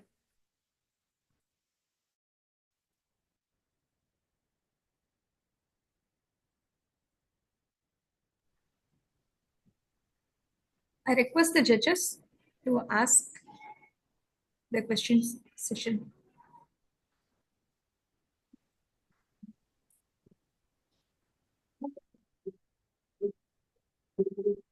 Yes, Shipa. Very good presentation. Just can you please tell me more about the side effects of the tuberculosis treatment? Yes, ma'am. The ethambutol, it has a major side effects of retinitis, whereas the rifampicin, it has a side effect of orange-colored urine. Whereas the pyrazinamide and isoniazid, they have a major effects on the kidney function test as well as the liver function test. Due to this, in pregnant women, only the HER drugs are given, that is rifampicin, ethambutol, and isoniazid. Because of the hepatotoxicity, the pyrazinamide is not given in pregnant ladies suffering from tuberculosis. Okay, sir. Yes. Yes, Dr. Shifa, good case. I just want to ask about, you said that you've done FNAC, right? Yes, For the ma'am. diagnosis. So any Yes. other method which is a clear cut, because we know that TB osteomyelitis is one of the conditions which is very rare and it's often misdiagnosed. Yes, ma'am. So anything to do with CSF fluid which shows some protein values, which is a clear marker of TB osteomyelitis. Ma'am, complication is TB meningitis of if I'm saying in place yes, of ma'am. FNC, any other specific diagnostic test or any other biopsy or anything you could have done? Ma'am, biopsy could have been done, which could have revealed a granulomatous infection. Also, did you ask about the history of arthritis? I mean, that's usually Yes, one ma'am. of the Yes, reasons ma'am. of. I had asked the patient all the family history as well as other histories, but these were not relevant in this case. So, do you know what POTS disease is? Yes, ma'am. The TB of spine is known as POTS disease. So, it's usually a combination of arthritis and osteomyelitis, which is usually seen in TB osteomyelitis. Okay, Yes. thank you for the Thank you, presentation. ma'am. Thank you. Thank you, Dr. Shifa. Thank you, judges. So now I request our next presenter, Dr. Muskan Soni from Savita Dental College, to start with this presentation. Dr. Muskan Soni. So the other presenter, Dr. Shivashakti P from Postgraduate Institute of Dental Sciences. Dr. Shivashakti P. Yes, ma'am. Shifa, can you mute yourself? Dr. Shifa, please mute yourself. Dr. Sampada Topi. Yes, ma'am. Ma'am, Shivashakti was there. Ma'am, Shivashakti was Shivashakti, you here. have joined. Okay. Yes, Sampada, ma'am. can you just wait so that Okay, she okay, can no start? problem, Yeah. ma'am. Okay, Dr. Shivashakti, can you start sharing your screen? Yes, ma'am. Right.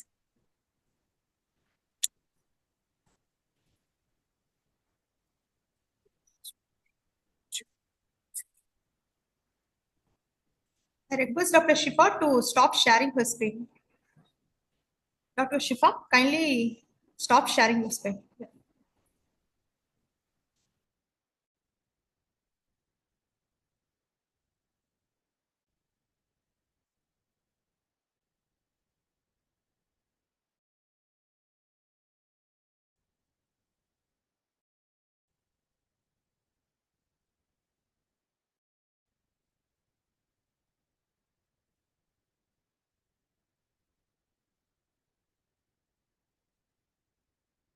Hello.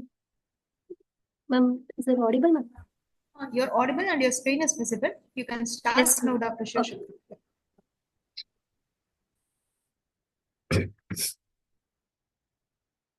A very good afternoon to all. The topic of my presentation is demolishing demon of oral cavity.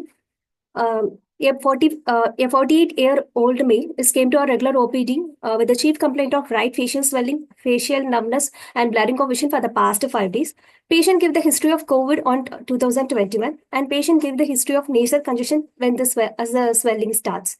On extraoral examination, the swelling was noticed in the right side facial regions with a mild propoptosis that you can appreciate on the image on the patient pic. And the swelling was soft to firm in consistency. It is non-compressible and non-reducible in nature. On intraoral examination, a left palatal swelling was noticed, which didn't cross as a midline, and there is no odontogenic source of infection. So based on this, we gave the provisional diagnosis to be invasive fungal sinusitis, and differential diagnosis to be chronic maxillary sinusitis, osteomyelitis, and carcinoma of maxillary sinus. So based on the provisional diagnosis, we carried out our investigation. We found that RBS to be 356 and HbA1c is 11.5%, the diabetic control, and vitamin D to be 13 nanogram per deciliter. And CTPNS has been done. Mucosal thickening of bilateral maxillary sinus, frontoethmoidal sinus, and right sphenoidal sinus has been noticed. An extension of soft tissue in the inferior compartment of the right eye with the bulky inferior rectus, which causes a mild propoptosis of the right eye. So it is an indicative of the invasive fungal sinusitis as our provisional diagnosis. So based on the treatment has been carried out, bilateral endoscopic debridement with pre-maxillary area exploration done, and 14 LAM injection, that is lyophilized amphotericin B injections was given to the patient weekly once for the period of 4 months. And for the diabetic control, the patient was started on anti-diabetic drug metformin, and vitamin D3 supplements were given. And nanoshots was given 60,000 international unit weekly once. So the patient was followed after 6 months. The facial and palatal swelling was completely reduced.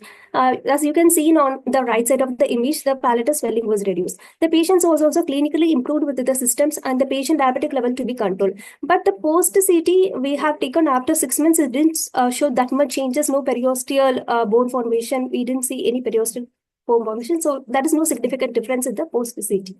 So I'm concluding that mucormycosis outbreak occurred in India on the COVID-19 wave in spring 2021. So COVID-19 associated with mainly rhino-orbitocerebral mycosis, patient observed with poorly controlled diabetic and patients who are treated with the long-term steroids. So according to the World Health Organization, Jan 17, 2023, India was hurt by the COVID-19 pandemic severely, including 45 lakh, including the cases of 45 lakh, and around 5,40,369 deaths were happened. So I was concluding that mucormycosis has a high mortality rate. Thus, stepwise essential investigation and pragmatic approach is needed for the prompt diagnosis and treatment. So the early detection helps in the fast and cure of the disease and helps in the improvement of morbidity of the patients. Also, in this case, I'm emphasizing the role of oral radiologists in diagnosing the disease. Thank you.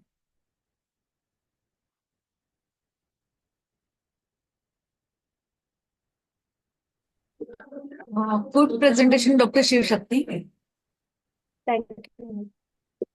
Yes, but I must tell you that in poster, the font size is a bit less. So the discussion part is not clear in the poster. Even though, Ma'am, actually, the World Health Organization I didn't mention in the slide because I thought there is no space, so I said verbally. Not according seen. to the. It is not visible here. On the screen, it is not visible clearly. Oh, okay, ma'am. Other thing I want to ask you about, can you tell us about the overdose of the vitamin D? What will be the symptoms and what will be the management of the overdose of the vitamin D supplements? Ma'am, hypervitaminosis, actually, the ideal range is 30 to 100 nanogram per ml. So when it is exceeding 100, it will be the hypervitaminosis. Ma'am, calcium can be given, ma'am, to absorb the. Yes, calcium means, in a general term, what we can be able to give in a cases of overdose or. Ma'am, you're asking the symptoms or the management? Yeah, symptoms and both. I'm asking both symptoms and management. Symptoms may be hypercalcemia, we can see, and cardiac arrhythmia, and kidney damage can be seen, ma'am. And normal symptoms like our abdominal cramps, diarrhea, that we can observe. And about the management? Managements, ma'am, calcitonin can be given. Okay, fine. Fine. Over to you, Sai. Ma'am? Yes, ma'am. You are kind of stating that the diagnosis is invasive for fungal sinusitis, right? Yes, ma'am. Yes. Any professional history of the patient was taken because it's one of the rare allergies. Okay. So depending on COVID, you're saying, but any other professional contribution was there from patient's side? Did you ask about No, ma'am. Actually, the patient we asked for the diabetic history, that time patient was, he was not aware whether he has a diabetic or not when we are taking the history. And KWatch mount also done, ma'am, but it was negative. Then we advise the patient, okay, you get it done, your HbA1c. bacteria do you think are responsible or which will be responsible for this infection? Ma'am, sorry, ma'am, can you tell me again, please? which any microbial basically picture would you like to say that these microorganisms will be responsible for this condition? Ma'am, Mucorales, Aspergillus. Commonly Aspergillus. Or Anything else which can be more common, which can be seen in dental Candida. settings? Candida, yes. Candida. Yes, Okay. ma'am. Okay. Yes, thank you. Okay, thank you. Thank you, Dr. Shivashruti. You can mute Yes, ma'am. yourself and stop sharing your screen. Yeah, thank you. And thank you, judges. So now I request Dr. Sampada Topi. Yes, ma'am. Yeah, from DY Patel Dental College. You can start sharing your screen. Yes, ma'am.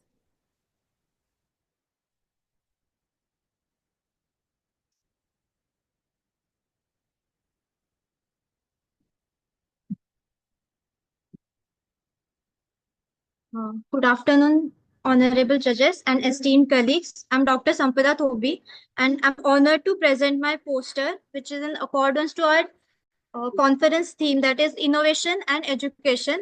It is titled as From Algorithms to Artistry, AI-driven prosthodontic education. Dentistry, particularly prosthodontics, beautifully intertwines art and science, demanding both artistic skill and in-depth knowledge. However, our traditional education systems remain largely teacher-centric and generalized, often lacking the personalization needed to meet individual student needs. Artificial intelligence offers transformative potential to address these gaps, creating a more personalized and student-centered learning experience. The primary objective of this systematic review is to evaluate the current applications and outcomes of AI in prosthodontic education. A systematic search was conducted using keywords such as artificial intelligence in prosthodontics, adaptive learning systems in dentistry, virtual reality simulators for prosthodontics, and AI-powered diagnosis in dental education across databases including PubMed, Scopus, and Web of Science. The results revealed a significant increase in studies focusing on the application of AI in dental education, particularly over the last few years, as you can see in this graph. The key applications that are of AI that could be used in prosthodontic education includes, the first one is virtual reality simulator with AI feedback.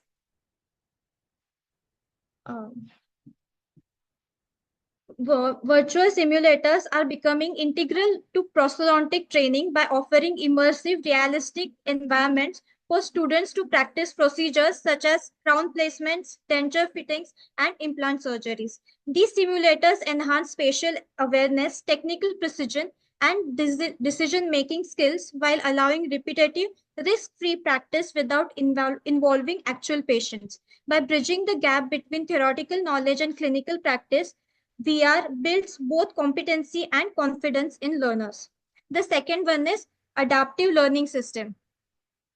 Every student learns at their own pace, and adaptive learning system leverage AI to customize the educational process. These systems identify individual areas of struggle, offering targeted resources and practice to address the gaps. By tailoring content delivery to the students' needs, they enhance comprehension of complex topics like clinical techniques, dental anatomy, and material science. This personalized approach fosters efficient learning, improving both theoretical knowledge and clinical skills.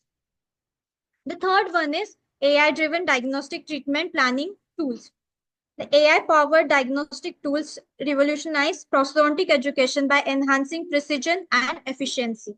These tools analyze patient data, identify clinical conditions, and propose personalized treatment plans.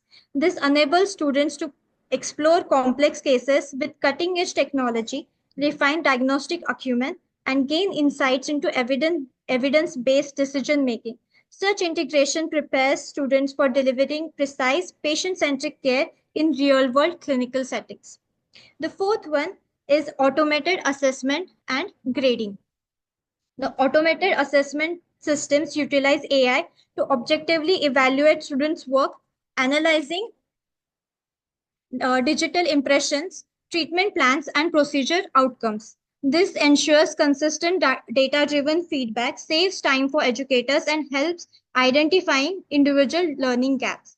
By automating evaluation, instructors can focus on mentoring while students receive tailored feedback to refine their skills and enhance their overall competencies. To conclude, AI in prosthodontic education presents an efficient, equitable, and impactful learning paradigm. It boosts student engagement, motivation, and preparedness for clinical practice. However, challenges such as technological barriers and implementation costs cannot be overlooked. Despite these hurdles, AI offers a forward-looking approach, reimagining prosthodontic education to better equip the next generation of our dental professionals.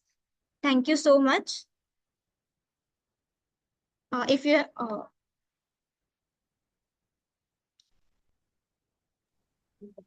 Dr. Sampada, can you please tell us about the use of digital technology or AI or a simulators in Ma'am, to assess simulators. the aesthetic outcome?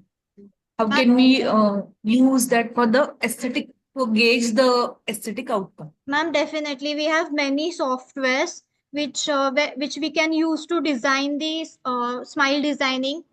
So in which we commonly use nowadays. So those smile designing softwares we can use, we can gain patients trust from that. We can give different types of smiles and different types of teeth structures. We can give options to patient, and we ourselves also can evaluate. So students can definitely learn from this, that how different shape or different size of a tooth can entirely change the structure of the face and smile. There are many softwares available in market also, ma'am. Dr. Sampada, Yes, ma'am. very insightful presentation. Thank you. A very innovative presentation, Dr. Sampada. I Thank you just so have much, one ma'am. question that can you tell us the application of AI in virtual reality? Do you have any idea about it? Yes, ma'am. Virtual reality. Actually, in US, there are many 2-3 schools which actually have virtual reality simulators. They're using it with their students. So, virtual reality simulators, it feels like the student is actually doing the patient without doing the patient. As you can see in this picture, the student is sitting in front of the computer, and he has the instruments in his mouth, and he can perform the procedures, and however he'll perform accordingly, the AI will react to it. I mean, if the student is prepared to during the tooth preparation, and if he goes little bit buccally and say the buccal mucosa gets cut, so exact same thing will be simulated by the computer, by the software. So it will be very useful for students to practice and gain insights of exactly how to do the patient, because in second year the way we have typhodonts, but the saliva and tongue movements we can't simulate with that, but these simulators can help you with these things. So it will be definitely beneficial for the students, and there are 3 studies which have already published that it is more useful in dental education, but Okay. the studies are very less still, so definitely we Okay. can do more studies on that. Yes. Yes. Thank you, Dr. Sampada. Thank you. Thank you so much. Thank you, Dr. Sampada. You can mute yourself and stop sharing your screen. Yes, ma'am. Thank you. Our next presenter is Dr. Janvi from Postgraduate Institute of Dental Sciences. Dr. Janvi. 1 minute, ma'am. Dr. Janvi from Postgraduate Institute of Dental Sciences. Are you here, Dr. Janvi? Okay. So the next presenter is Nehal Safia S. from Savita Dental College. Nehal Safia, are you here?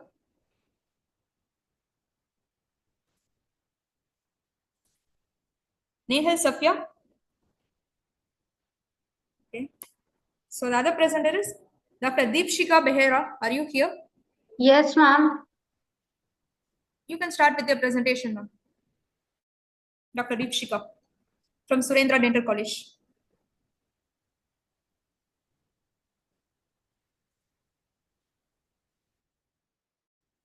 Ma'am, is it visible? Yes, ma'am, your screen is visible. You can start presenting now. Good afternoon. I, Dr. Deepshika from Surendra Dental College, Sri Ganganagar, Rajasthan, has been given a wonderful opportunity to present my poster in 7th International Conference on Dentistry and Oral Health. And the topic of my poster is Artificial Intelligence, a game changer in periodontics. Artificial intelligence can revolutionize pediatric dentistry with its potential to enhance accuracy, improve efficiency, and personalize care. Artificial intelligence is becoming more important in medicine and in dentistry. It can be helpful in many fields where the human may be assisted and helped by the new technologies. The development of artificial intelligence started in 1943, but the term artificial intelligence was created in 1956 at a conference in Dartmouth by John McCarthy. Machine learning, neural networks, and deep learning are subsets of artificial intelligence. Neural networks use artificial neurons that are similar to human neural networks and mimic the human brain in a mathematical non-linear model. Deep learning is a part of neural networks where the computer learns on its own how to process the data. And machine learning these algorithms may be used to develop personalized treatment plans, predict treatment outcomes, image analysis and interpretations, risk assessments, and predict analysis, provide evidence-based treatment recommendations, and improve clinical decision-making in dentistry. The poster shows that artificial intelligence has developed very rapidly in the recent years, and it may be an ordinary tool in modern dentistry in the near future. Oral diseases and lesions like dental caries, gingivitis, and ulcers are most common dental diseases, and that is why its disclosure in the early stage is crucial. As the poster shows, dental caries detection on the radiological images might be assisted by neural networks, which makes the examination faster and more precise.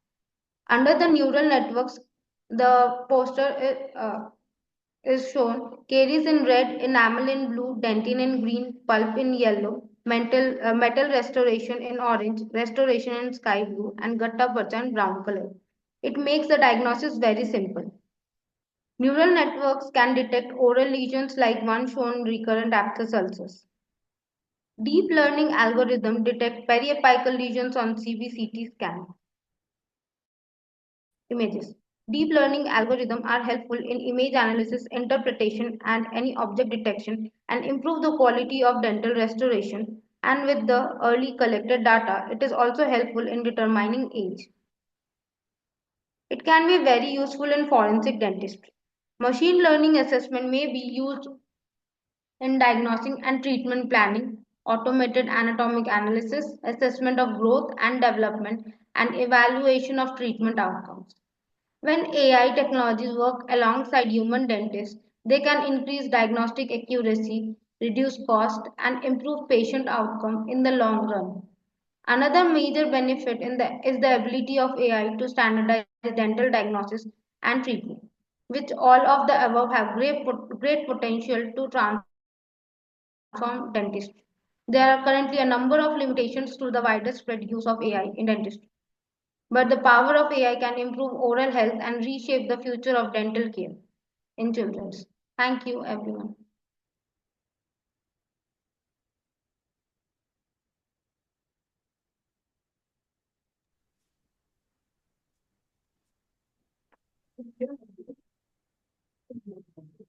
Good presentation, Dr. Deepshika. Thank you, ma'am. Can you please tell me more about the use of AI in smile design?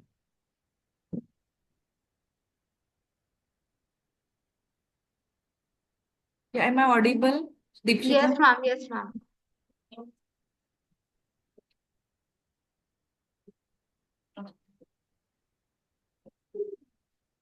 You got my question, no? Yes, ma'am.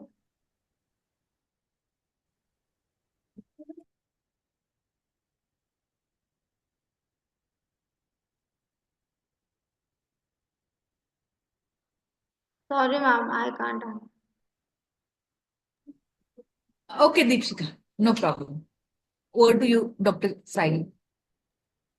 Yes, thank you, ma'am. Dr. Dipshikha, good topic. I just have one question. Can you tell me the application of AI in behavior management? Because you've kind of your title of topic is game changer in pedodontics. Yes, ma'am. So how can you use this technique in behavior management? And to be very specific about one topic which I want to know is deep face swap. Do you know about that technique? No, ma'am.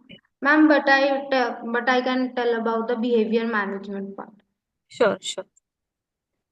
Ma'am, AI has many subsets. One of that is robotics. Robots can entertain the child and can reduce the anxiety level before coming to the dental visit. Okay. So just that, any other means by which a dentist will be able to use AI for behavior management, not entirely depending on the robot?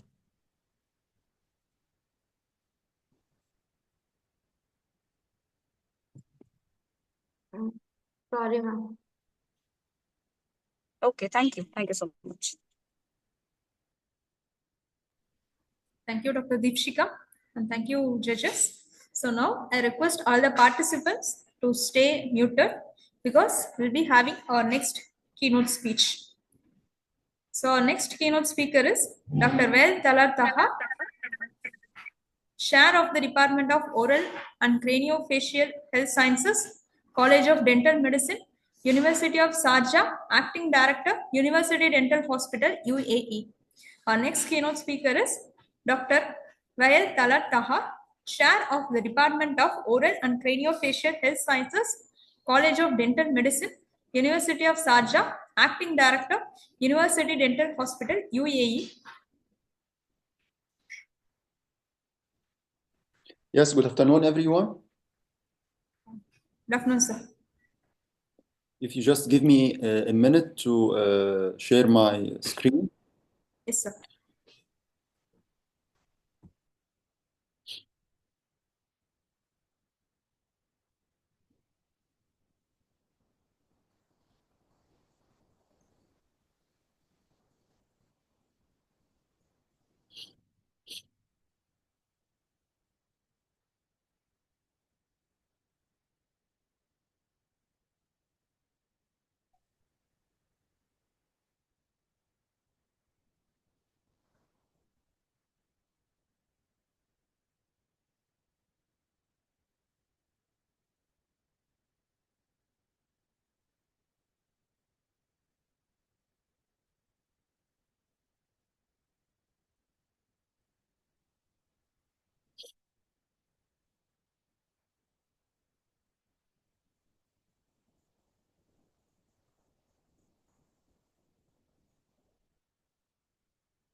Do you see my presentation? Yes, sir. Your screen is visible, sir. Okay. So thanks for inviting me to this interesting conference. I will talk today about the management of temporomandibular disorders, the current evidence and the future directions in the field. So I will interpret the Sorry for current the interrupt, evidence. sir. Dr. Sir, actually, it would be fine. Can you please make your video on? Sure. Yeah, thank you so much.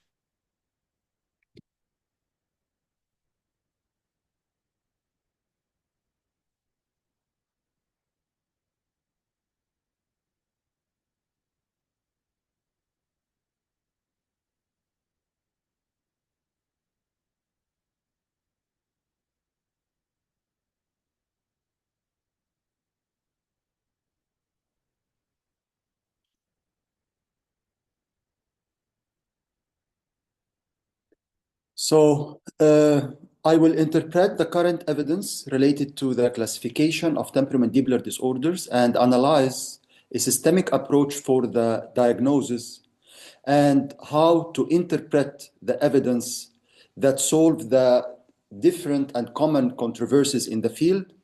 And I will help a GP to choose a proper management approach, when to manage and when to refer. And also, I will shed light on the future directions in the field.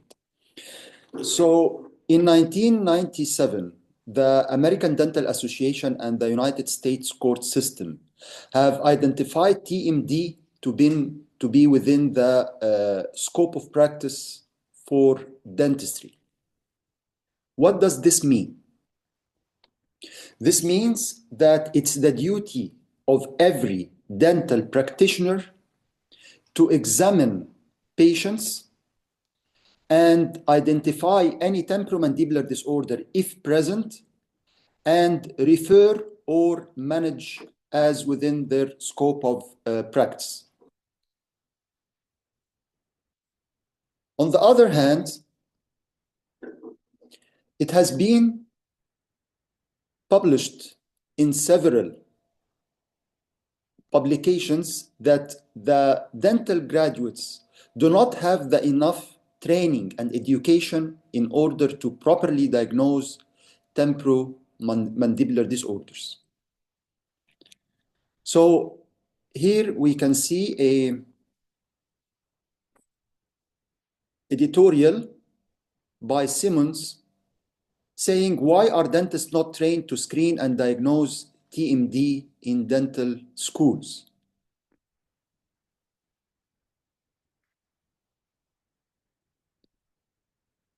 So this has created an area of care in which many dentists do not have the adequate training to diagnose, and has led to 5% of cases reaching end stage level of degeneration in the joint, which will need extensive and expensive treatment like total joint replacements.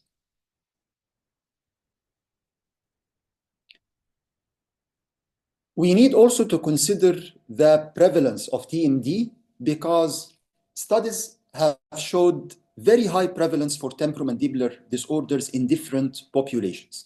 We did a study at the University of Sharjah Dental Hospital, in which we found that 10.8% of patients who are not self-reporting their TMD will have temporomandibular disorders discovered instantly during examination. In this study, we eliminated any patient who is coming with a temporomandibular disorder as his chief complaint. And we only analyzed those who are coming for other chief complaints, and within those we found that 10.8% will have a temporomandibular disorder. If we look at the prevalence in general in the literature, we can find a range from 5% to 88.8%. Is this range normal? This is a very wide range. If we look at the prevalence of any disease in the literature, we can find that the prevalence varies a little, but not with this very wide range. So what has led to the wide range in the reported prevalence in the literature? Difference in populations, and this is accepted. When we have different population, we might have different prevalence of certain disease. But we have also differences in methodologies and examination procedures. So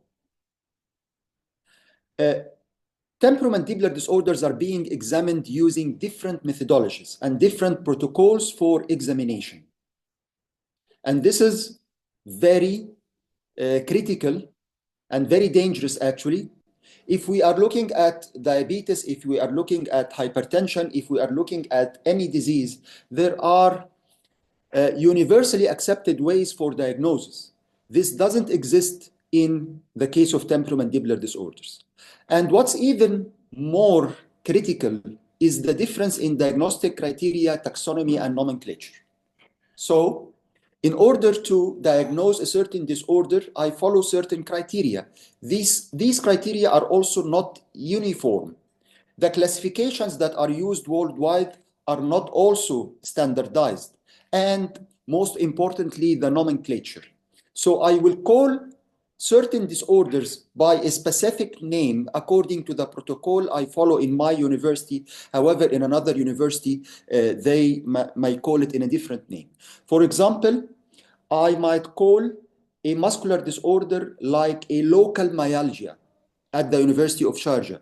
The same disorder is being called as myofascial pain in another institute, according to the classification they adopt. So let's look at the different classifications that are commonly used in the field of TMD. We have the Helkimo Clinical Dysfunction Index, and it's a pure clinical assessment. I will not go into the details of that, but I will only list the different common classification.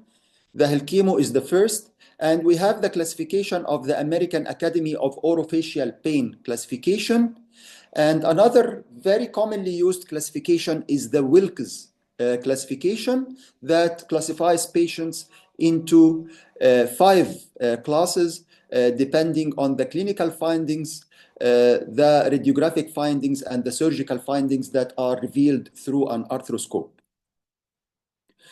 One of the most highly dependable classifications, and one of the classifications that has the highest specificity and sensitivity, is the research diagnostic criteria for temporomandibular disorder. The beauty about the research diagnostic criteria is that it has a very objective way and a standardized way of diagnosis, and it recognizes the different history taking and clinical examination and radiographic findings in addition to the psychosocial factors that have a very critical role in the cause of TMD, and that also need to be managed carefully by the managing team unless the treatment results will not be maintained and recurrence of symptoms will happen. The research diagnostic criteria has been updated afterwards to the diagnostic criteria for temporomandibular disorders. So now it is not limited only to research purpose. They have refined their protocol so that it can be used in both research settings and clinical settings. And it gives you a very systematic way. It takes you step by step till you reach the final diagnosis. And it has a very comprehensive decision tree, as you see in the diagram here. This decision tree depends on different entries from history taking and also clinical examination, and it tells you how to do the clinical examination step by step, how to measure the mouth opening, how to do palpation, how to what load you should apply when palpating the different muscles, how to palpate the TMJ, how to diagnose different sounds in the TMJ like the clicking and crepitus. So I generally recommend the DC TMD for general practitioners who are treating patients in order to properly screen for temporomandibular disorders. Then we'll go around the factors that might complicate the diagnosis. And the most important is the referred pain. I am a TMJ specialist and I receive a lot of my patients referred from the ENT clinic. Why? Because many patients will feel the pain coming from their ear. Other patients also might have a temporal pain, pain in the neck, pain in the back, and all of this is considered as referred pain, not from the original site of the pathology. And this, of course, complicates the diagnosis, and the patient might lose a lot of effort and money in order to reach a proper diagnosis in the end, because he will move between different specialties in order to diagnose his case. We studied this at the University of Sharjah and published this article about the prevalence and characteristics of referred pain in patients diagnosed with temporomandibular disorders. These are the results of our study. I will not also go into the details because of the time restraints. Again, another factor that complicates the diagnosis is the different specialties involved. We have many specialties involved, and these specialties have to work together in harmony. Look at these two interesting papers. One paper showed that 206 patients consulted an average of 30 providers from 44 different specialties to seek treatment for TMD. Another study found that 101 orofacial pain patients had multiple consultations with 15 different specialties to diagnose and treat their pain. Again, the patient might lose his time, effort, money in order to reach the diagnosis in the end. And this is a list of the different specialties that might be involved in the diagnosis of TMD, but the gold standard now is to have a multidisciplinary TMJ clinic. This is the gold standard by now.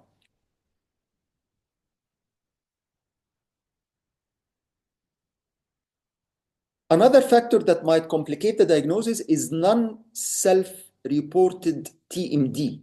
Patients tend to ignore their symptoms, especially men.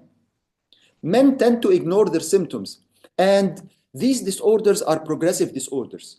So they progress from one stage to another more advanced stage till the disorder becomes really advanced in the end and will require extensive treatment. Another factor is the subjectivity of the interpretation of the signs of osteoarthritis. If we look at any radiographic exposure for diagnosis, whether it is CT or MRI, and if you get the opinion of different practitioners, I assure you that you will never get consistent opinions between the treating team. Everyone will have his own view. So there is a lot of subjectivity involved here. And we tackled this in one research that I'm going to tell you about in a minute.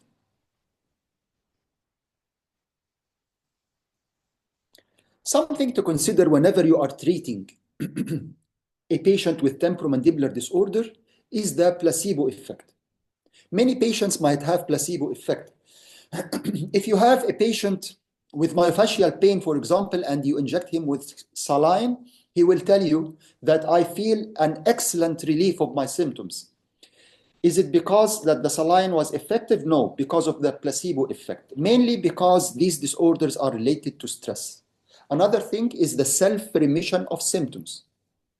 We shouldn't rush by any surgical intervention. And these are the universal guidelines for treatment. So the universal guidelines say that keep the patient on conservative treatment first before going into any invasive procedure. Why? Because they consider that self-remission of symptoms might happen. The third is the psychosocial model. These disorders are mainly related to stress, And in order to achieve good results and maintain these results afterwards, you need to control the psychosocial factor. And again, as I said, this is the beauty of the DCTMD, because in Axis 2 DCTMD, they recognize the psychosocial factors and they help you in treating them.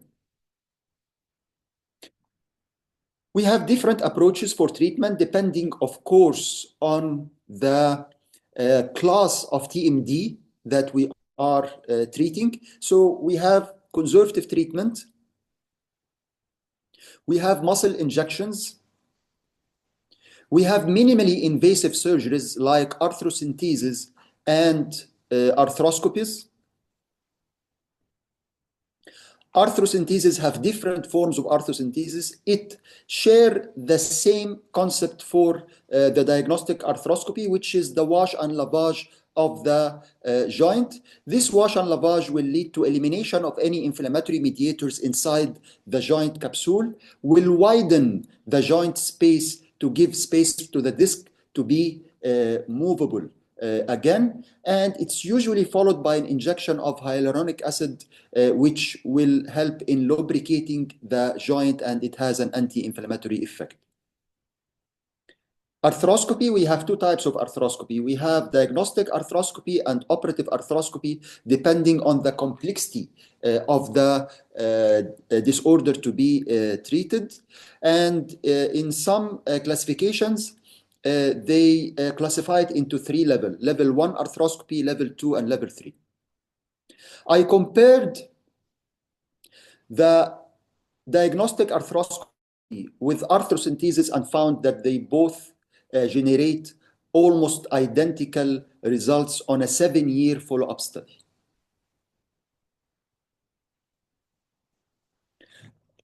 The critical point in the arthrocentesis and arthroscopy or minimally invasive surgeries in general is the puncture point. How to decide the puncture point?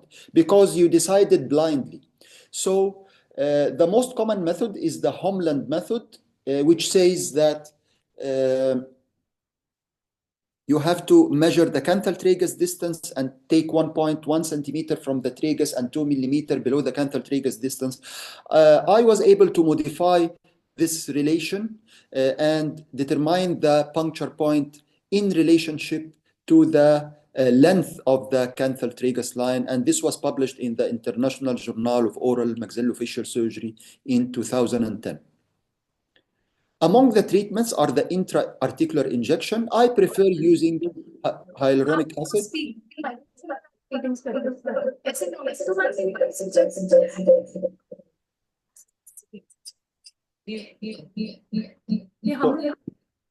I prefer using hyaluronic acid in intra-articular injection because the highest evidence is here.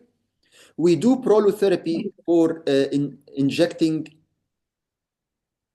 the ligaments in cases of hypermobility, subluxation of the TMD, this by injection of sclerosing agent. Total joint replacement research says that 5% of cases will require in the end total joint replacement. But the problems with total joint replacement that lead to failure of maybe 50% of the total joints is the heterotopic ossification, which is the buildup of bone around the system that has been put, and the tribocorrosion that might affect the total joint. There are three main controversies in TMD. The relationship between dental occlusion and TMD, whether dental occlusion is the cause of TMD or not, the effectiveness of the oral appliance and orthodontic treatment as a cause for TMD. Dental occlusion has been shown not to have direct effect on temporomandibular disorders. However, it might have an indirect effect.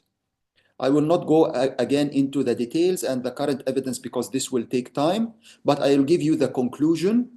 The effectiveness of oral appliance is still an area of controversy because there is no enough evidence that support the use of each and every oral appliance.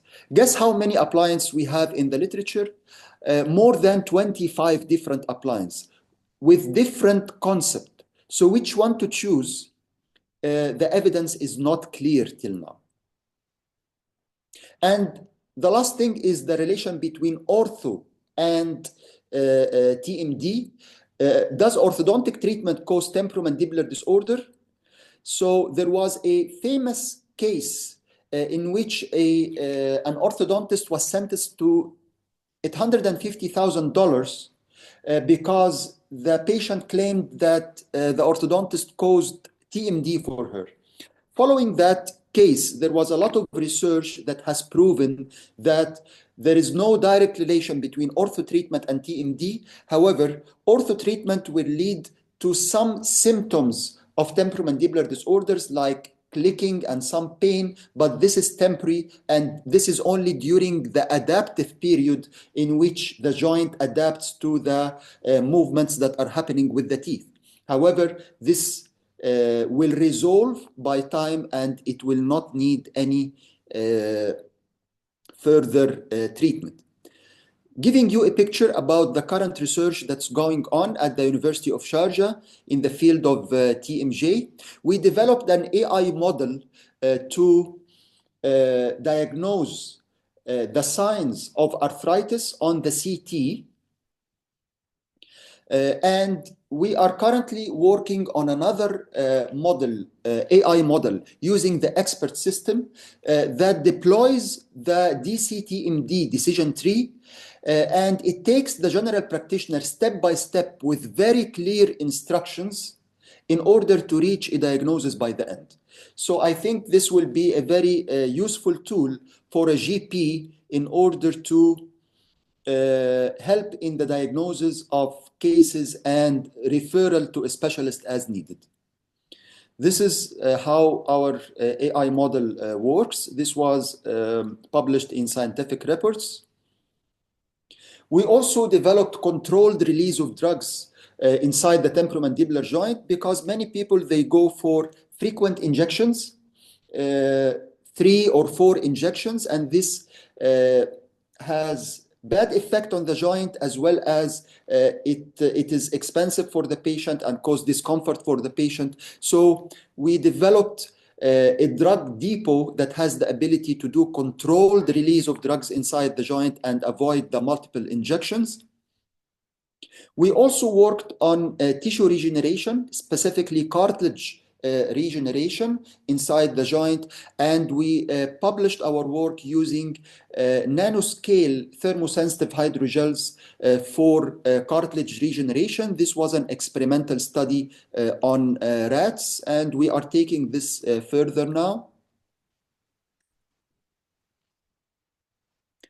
Other interesting areas in the field of TMD is the real-time jaw movement tracking that is present now. Many companies have developed that, and real-time magnetic resonance imaging of the TMJ that shows you the MRI of the joint during function. The computer-assisted arthroscopy of TMJ, it gives you clues where to insert, because as I mentioned before, the insertion is blind and it becomes very risky if you insert outside the joint.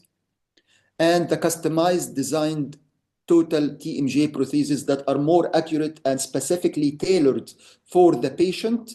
They give excellent results compared to the stock total joint prostheses. And I have gathered many of the digital advancements in the field of TMD in this book, Digitization in Dentistry, and my chapter inside this book is Digitization in Management of Temporomandibular Disorder. I can share it with anyone who is interested in it. So these are the summary. Dentists are considered primary care providers. However, the dental graduates are not getting the necessary training required. TMD prevalence reported in the literature range from 5 to 88%, mainly due to difference in diagnostic criteria, taxonomy, methodologies and examination procedure. The most reliable diagnostic protocol is the RDCTMD that was further refined to the DCTMD in 2014. The management of TMD has benefited from digitization, likewise the other fields of dentistry. So thank you very much. These are my references. Thank you so much, sir, for your knowledgeable presentation. Is there any questions?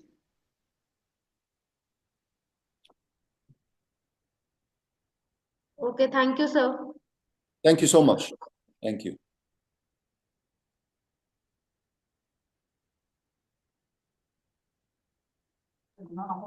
Can we step to next Just give presentation? me a moment. I request all the participants to make your video on so that we can have one screenshot of it. I repeat, I request all the participants to make your video on so that we can have one photo session now. Okay, ma'am.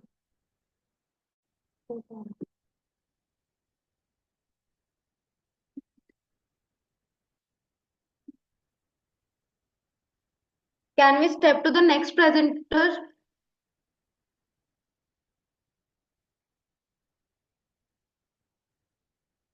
Dr. Janvi? Is Dr. Janvi is present?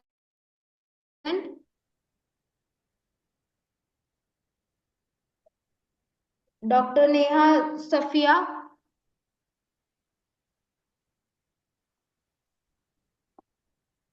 Dr. Neha Safia? Ashrutha S?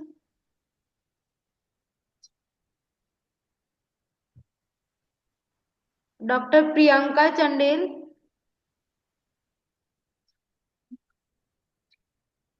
Dr. Prachi? Yes.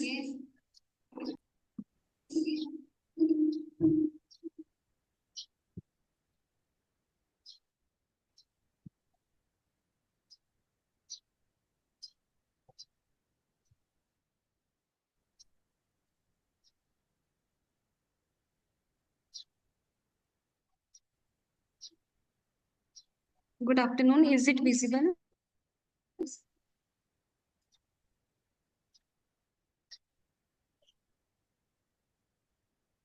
Yes. Yes.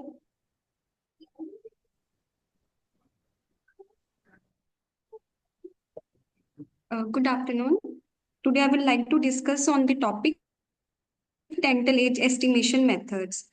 Age estimation in dentistry is crucial in various fields like forensic sciences, pediatric, and legal cases. Accurate age determination help in identifying individuals, estimating time of death only when dental remains are present. Various methods like visual methods, which include tooth eruption, attrition, tooth color due to age, radiographic methods like CT scan, IUPAs, OPG, CBCT, cephalometric radiographs. Morphological methods like Dalit's methods, Gustafson's methods, Bang and Ram methods. Histological methods, which includes neonatal line, cementum, and annulations. And now there is recent a software has been developed which give dental age estimation using various radiographs.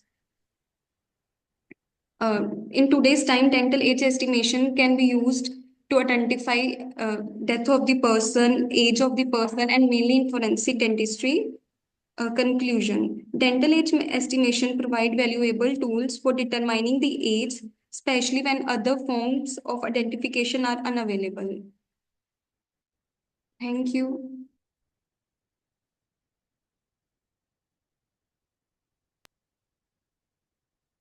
I request judges to ask question.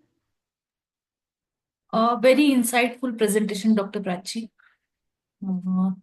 No questions from my side. Good afternoon, Dr. Prachi. I just have one question that can you tell us about spectroradiometry in assessing dental age? A detail about how is that method used?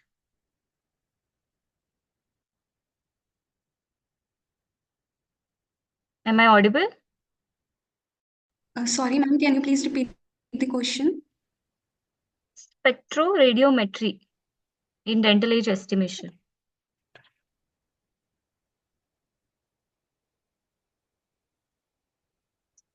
I'm sorry, ma'am. Okay, no problem. That's it. That's it from my side. Thank you. Thank you, ma'am. Thank you, Dr. Prachi. Thank you.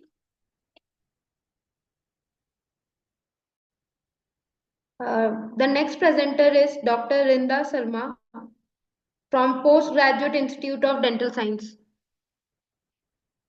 Are you present, Rinda Sharma? And Javeen?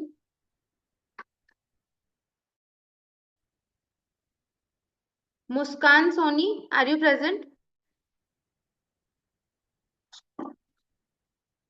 Hanishka?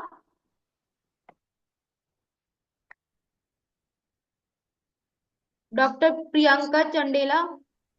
Kanishka.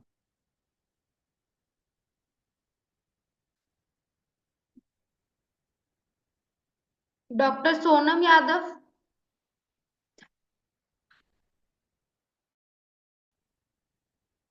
Dr. Anjali Yadav?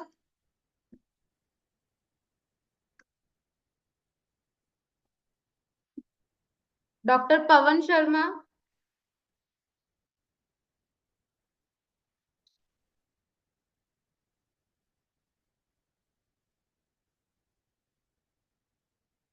Akanksha Singh?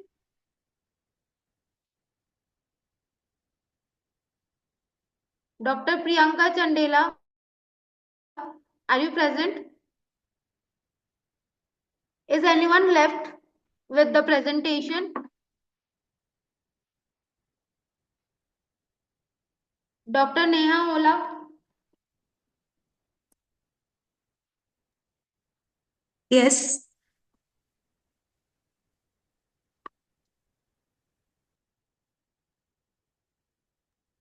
Please share your presentation. Wait a second.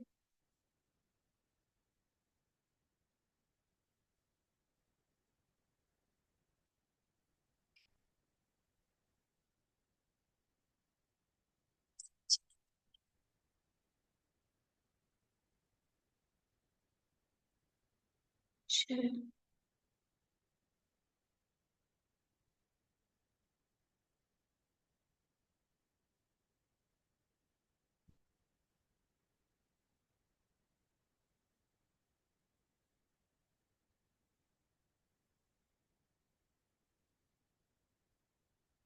Good afternoon, everyone. The topic of my presentation is Play, Practice, Perfect Simulation in Pediatric Dentistry. Technology has modernized not only the clinical practice but also the teaching and learning methods. So my poster highlights virtual simulation in pediatric dentistry, which has made learning more realistic and easy. In this, virtual words are represented by a 3D humanoid model, which can simulate psychological states of a patient and helps in development of students' communication skills. These are similar to 3D online video games. Virtual patients can be used in persons with special needs. It helps in training of dental students about behavior management of pediatric patients. For example, a child virtual patient, Arieta, as you can see here, Arieta is a virtual representation of a patient with emotions and expressions. When you interact with Arieta, she can show a range of feelings from anger, worry, and happiness. It feels like experiencing the emotions of a patient.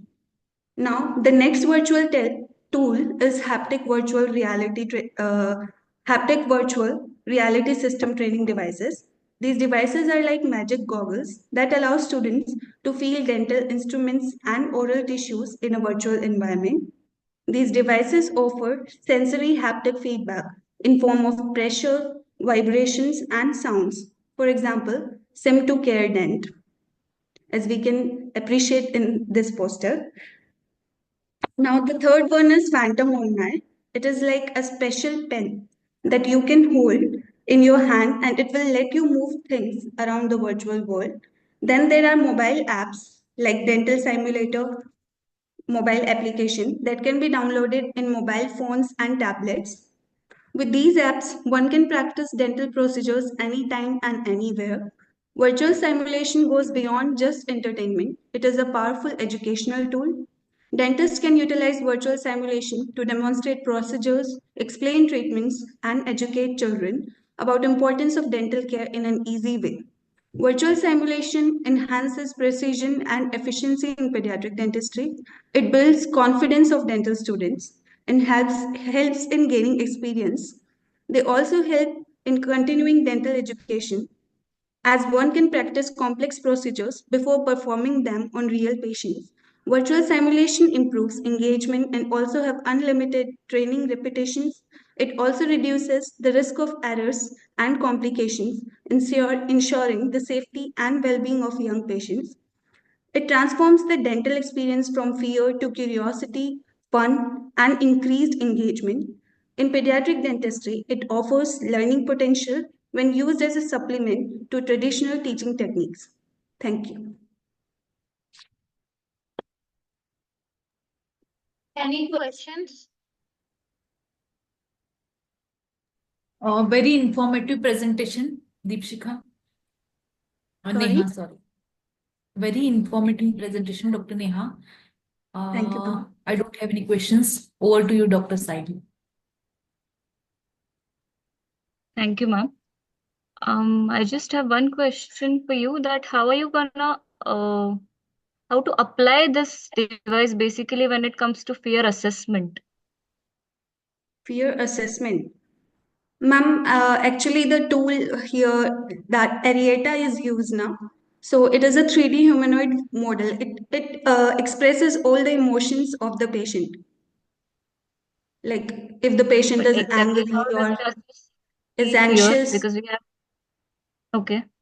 Yeah, it simulates the expressions, like the emotions of the patient. So how we have fear assessment scales, the similar way this will show all the moods? Yes, ma'am, this will show all the moods and like we can chat also And with how about the the, biofeedback? The sorry? actual physical signs, what we see, how about biofeedback of the patient? Ma'am, actually the Arieta, it chats with us and it also uh, it tells us like how to assess the fear and also tells us what to do, like she will tell like you have to perform the tell show do and like she will guide us. Okay. Yeah. Okay. Thank you. Thank you so much. Yes. Okay. Thank you. Thank you, Dr. Neha.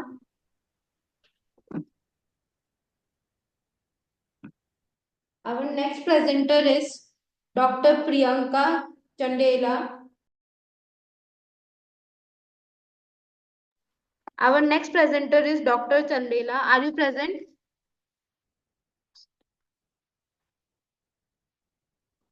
Dr. Chandela? I think she is not present here.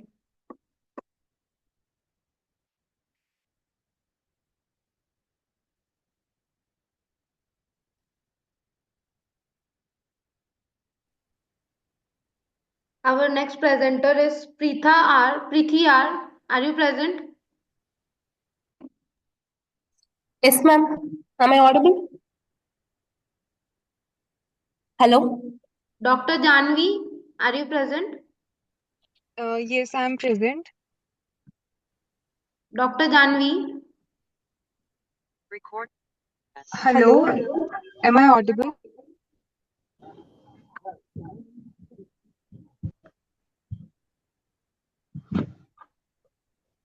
Dr. Janvi, you can share your presentation.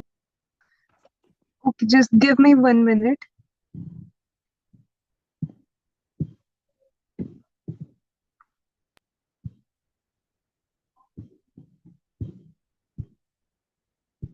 Dr. Janvi, are you there? Yes, I'm here. Just give me a second. I'm sharing.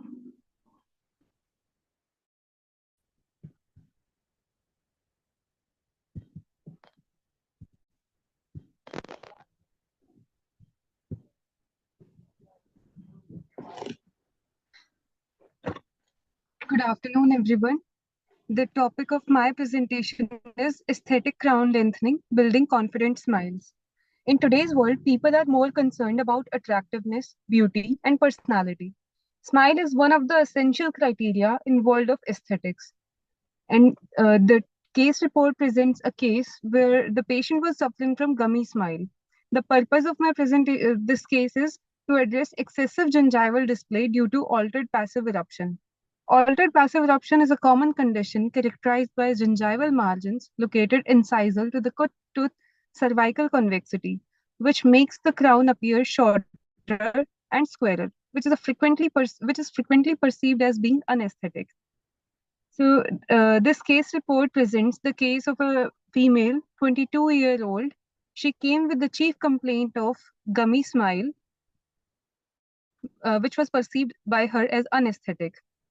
The patient was suffering from type 1B altered passive eruption. Gummy smile can have multiple etiologies. So first of all, we have to rule out all other things. For example, vertical maxillary excess.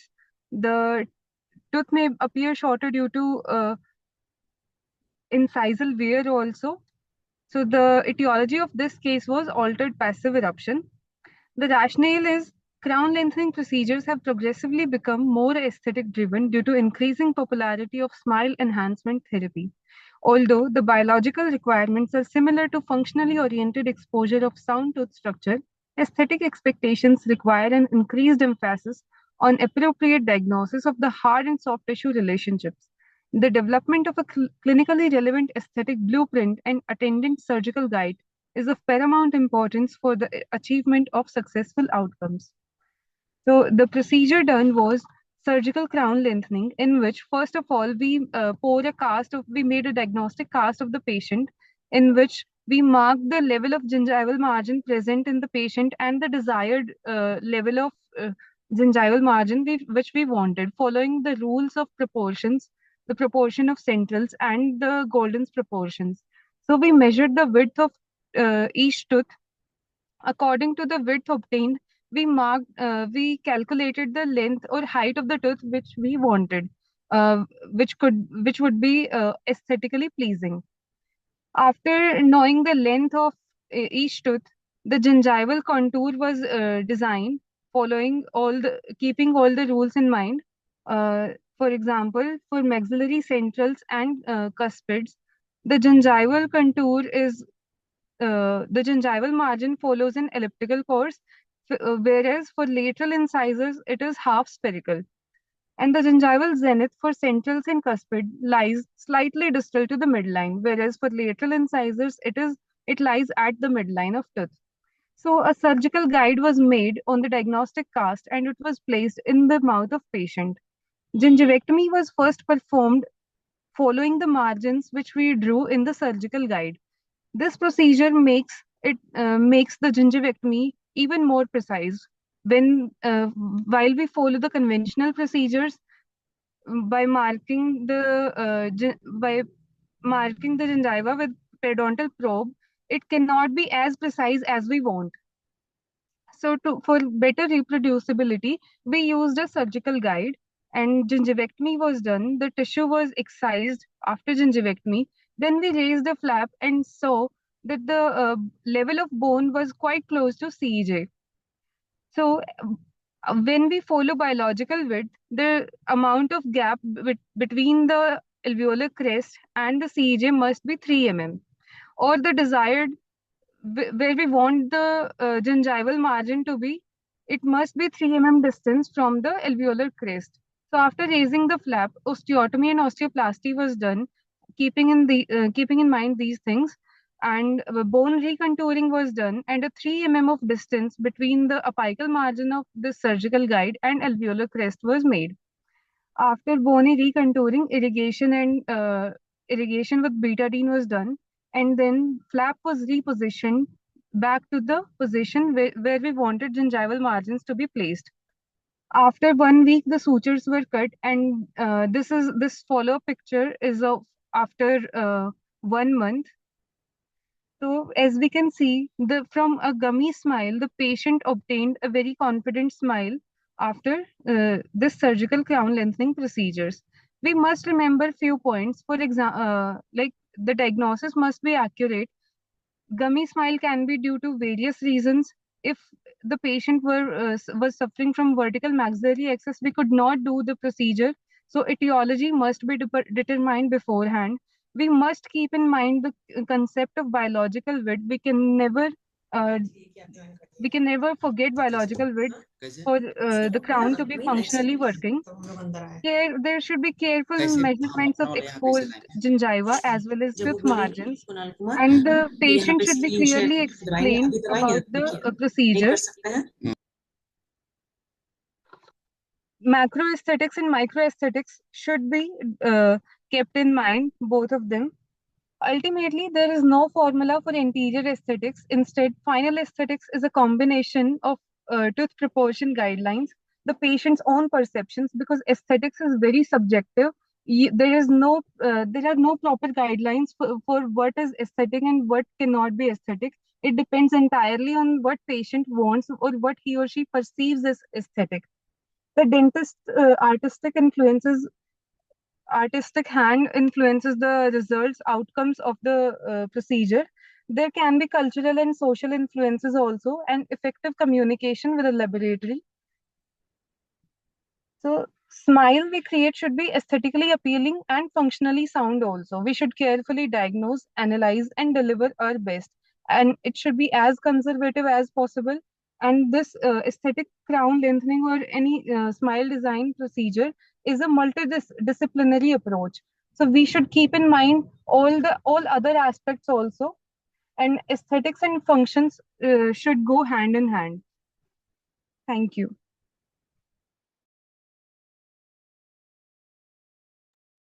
Very compelling type of a presentation, Dr. Janvi. I want to ask you one question. Can you please tell me different type of techniques to get a pre-approval about the aesthetic outcome from the patient?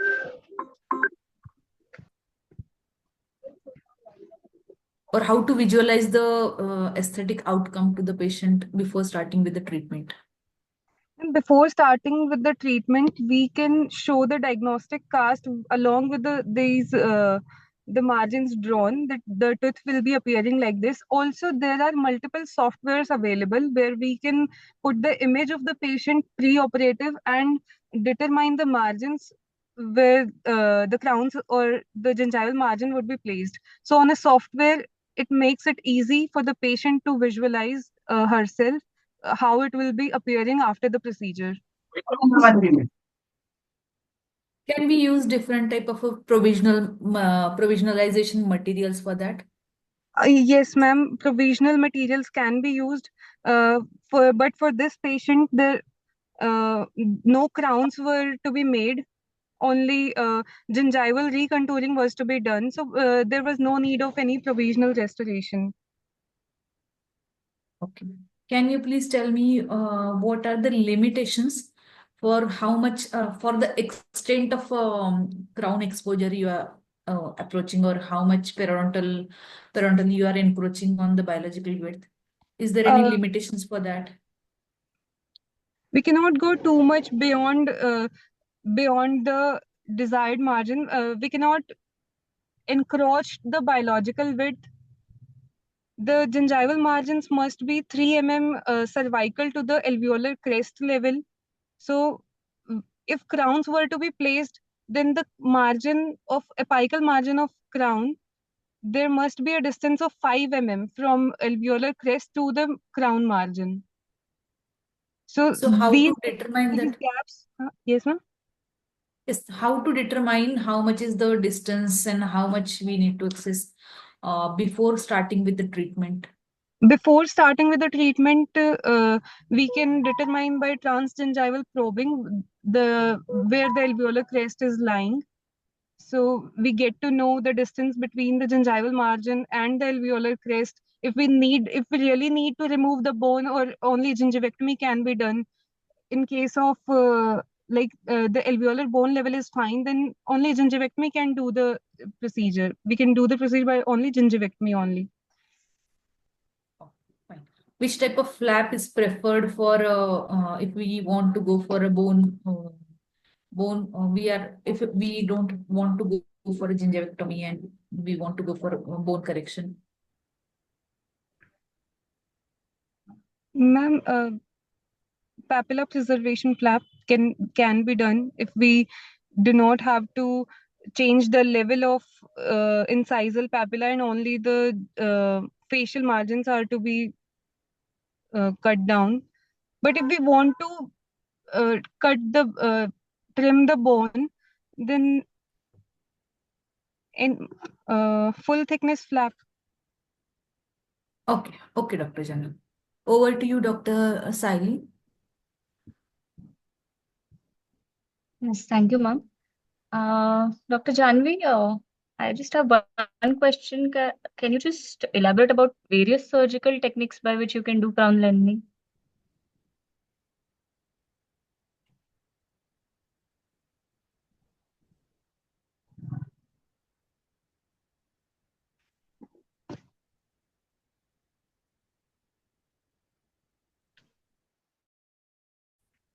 Can you hear me?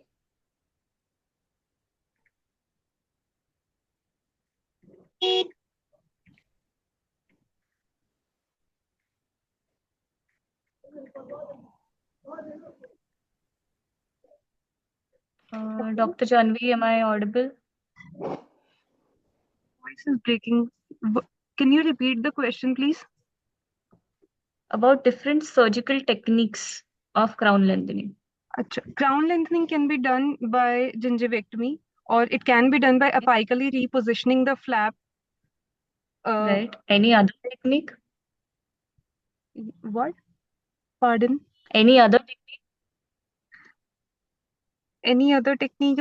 We can do resective osseous surgery or surgical extrusion. Orthodontically also we can do crown lengthening by Using a orthodontic extrusion of the tooth. You heard about it? Pardon, ma'am? Okay. Just have one comment that there was a lot of matter on your poster. When it comes to a poster, I think it should be more pictographic. So that's just one of the suggestions, that there should be less matter. That's it from my side. Thank you. Thank you, judges, and thank you, Dr. Janvi. Our next presenter is Dr. Preeti.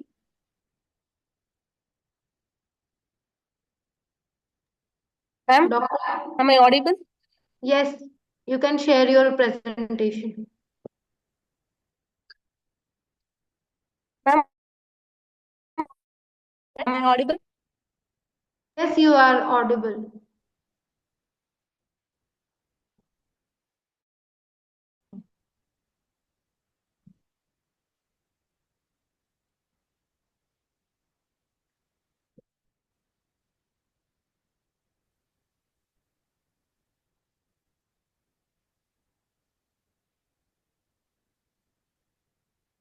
Good afternoon, all. My topic is about effects of music and aromatherapy on dental anxiety during pediatric treatment procedure.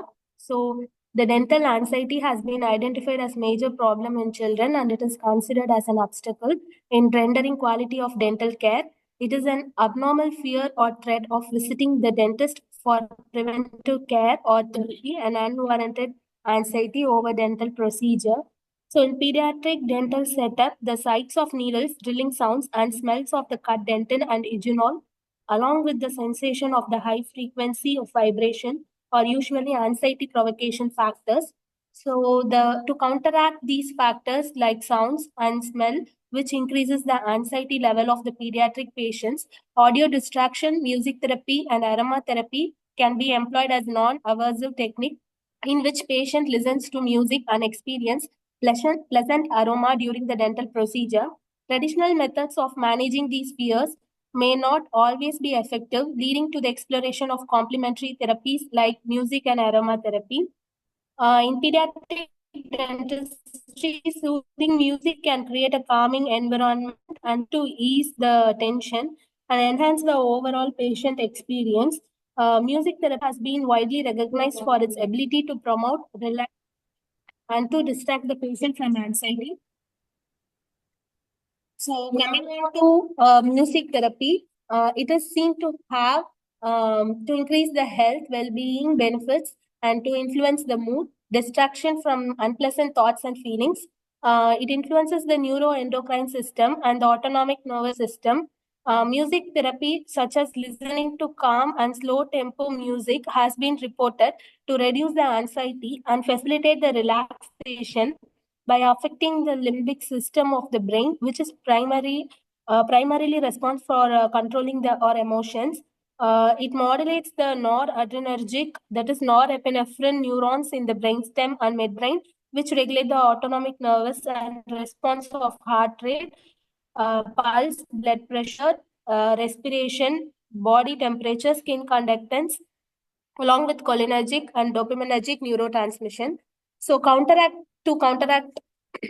brainstem activation also mediates sensory motor function through epinephrine and non-epinephrine and serotonin. So the pathophysiology behind this music therapy is that sound stimulation vibrates in the eardrum. It is transmitted to the CNS precisely in the limbic system, and it alters the neurophysiology. So in this article is about the effect of music on children treatment. In this, 50 participants were between 5 to 14 years. Of this, 80% reported that they felt calm and comfortable when they listened to the music during treatment. So music therapy in dentistry can have an overwhelming response from the patient by making them calm in psychological and both in spiritual way. One study investigating the influence of the difference between music genre, including classical, heavy metal, or self-selected music, showed that group who listened to their chosen music has decreased anxiety and anger levels in comparison with those who were in silence condition or listened to heavy metal music. So the personal preference of the patients may be different from the play music. Some people do not prefer any particular music, but some prefer a unique genre. So coming on to aromatherapy has been reported to have a significant clinical effect on anxiety and depression and stress. It enhances the relaxation and concentration using essential oils extracted from the flower, stems, roots, and leaves of the plant. In aromatherapy, odorants with relatively small and volatile molecules are easily and swiftly inhaled into the body through the nose and pass through the blood-brain barrier, directly affecting the central nervous system. So in contrast to the music distraction, aromatherapy using essential oils acts through the inhalation of the scented oils, which results in localization of the volatile molecules. So along with the brain activation, the molecules bind to the olfactory receptors and recreate electrophysical response that reaches the brain. This reaction is expected to cause the activation of the neocortex, which has an effect on the perception of odors and reaches the limbic system, including amygdala and hypothalamus, the areas where the hormones and emotions are controlled. So the pathophysiology behind this aromatherapy is that volatile essential oil molecules absorbed through the nasal mucosa is transformed into chemical signal and it travels to the olfactory bulb, reaches the limbic system, interacts with neuropsychological pathway, and gives a characteristic effect on the tissues. So, effects of aroma, it decreases the pulse rate, salivary cortisol, increases anxiety. So the conclusion of this is fear and anxiety have started an essential barriers to dental care in adults and both in children with special needs. For highly anxious patients, conscious sedation and anxiolytic drugs were generally employed. However, pharmacological measures significantly raise the cost of the dental treatment. For these reasons, behavior management techniques are increasingly used in dental care.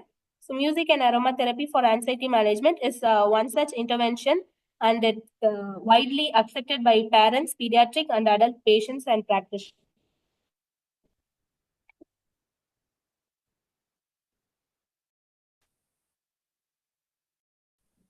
Very effective presentation, Dr. Preeti. Thank you, ma'am. No questions from my side. Over to you, Dr. Saili. Good presentation. Can you tell me what is white noise? So white noise is listening to the pleasant music. What is audio analgesia?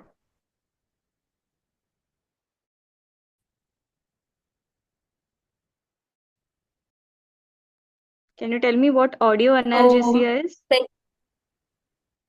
It is a pain relief technique that uses sound such as white noise to reduce the pain with medications. So Without what exactly is white noise? That only I wanted to ask. Is there anything specific why we call it white noise?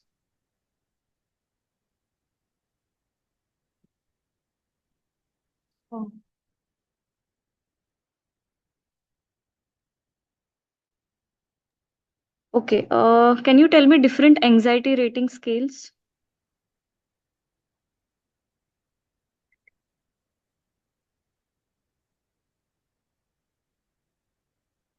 So Hamilton anxiety rating scale is there.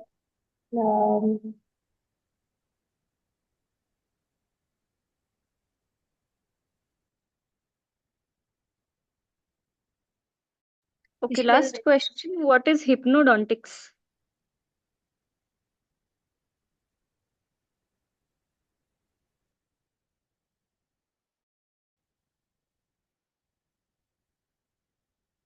This hypnosis that is used in dentistry to make the patient feel more comfortable, and it reduces the pain during dental procedures. Okay, maybe you can just read more about, I think, audio analgesia. Okay, thank you. Thank you so much. Thank you, ma'am. Thank you, judges and Dr. Preeti. Our next presenter is Dr. Kunal Kumar from Aryabhatta Knowledge University. Good afternoon, ma'am. Good afternoon, judges. Good afternoon, organizers.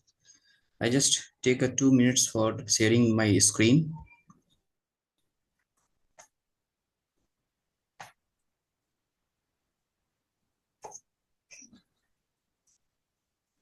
Yeah. Am I audible, ma'am? Yes, you are audible. Yeah, okay. My topic is the evaluation of the chewing efficiency in the complete dentures by using the two types of occlusal schemes. That is, one is the conventional bilateral balanced occlusion, and the another is the lingualized occlusion. Now, as we know, dentistry is the major role in the medical field sciences, and about that, I'm just come to the point that our purpose is to the study was to evaluate the chewing efficiency of two different occlusal schemes, that is conventional bilateral balanced occlusion and bilateral balanced lingualized occlusion in the complete denture patients. Now, the materials and methods I have selected is like 28 edentulous patients ages between 40 to 70 years with a mean age value of 55 years attending among out of the patient department of Patna Dental College and Hospital Patna were selected for the present study. A thorough screening of the general and systemic health was carried out and found free of all major systemic diseases. After the selection of the patients, it was decided that all the 20 patients were provided complete dentures with conventional bilateral balanced occlusion, and after 45 days of post insertions of the newly fabricated complete dentures, the patients were recalled and asked for the subjective qualities of the complete dentures. Now, the study of the chewing efficiency between the two occlusal schemes, that is conventional bilateral balanced occlusion and bilateral balanced lingualized occlusion, is conducted for the last many years. The researchers comparing the chewing efficiency by various means and methods like sieving method, calorimetric methods, to the EMG recording of the muscles of the mastications during chewing. The subjective study about the retention stability for the general satisfaction is commonly done by using the 100 mm of visual analog scale or different types of questionnaires. The various articles referred in these studies reveals that two different individuals were selected for the two types of occlusal schemes to ascertain the chewing efficiency. However, in our opinion, the results cannot be absolute objective finding about the chewing efficiency between the debated occlusal schemes, as two different individuals were selected for two different occlusal schemes. Now, our summary and conclusion of my study is the evaluation of the chewing efficiency was carried out by using three different types of natural test foods by the sieving method separately for the two occlusal schemes. First with the complete denture with bilateral balanced occlusion, and then the same dentures was converted into bilateral balanced lingualized occlusion with selective grinding of the buccal cusp of the posterior teeth and also modify the central fossa of the lower posterior teeth.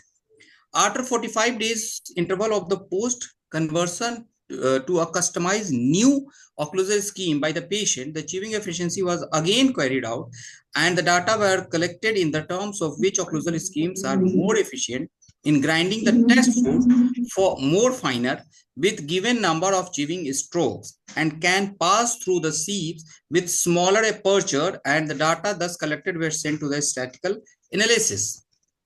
The subjective outcomes like retention, stability, and comfort was found higher in cases of bilateral balanced lingualized occlusion. The result of the present study concludes that the complete denture with bilateral balanced lingualized occlusion performed significantly better chewing ability than conventional bilateral balanced occlusion, since in the present study, all the tests were carried out with the same set of complete dentures by modifying conventional bilateral balanced occlusion to bilateral balanced lingualized occlusion upon the same patient, which had not been taken into account by any of the previous studies. All the previous studies had used two different sets of complete denture with two different patients. Thus, this is a remarkable milestone in the present study, providing a definite authenticity of the study. That is my presentation.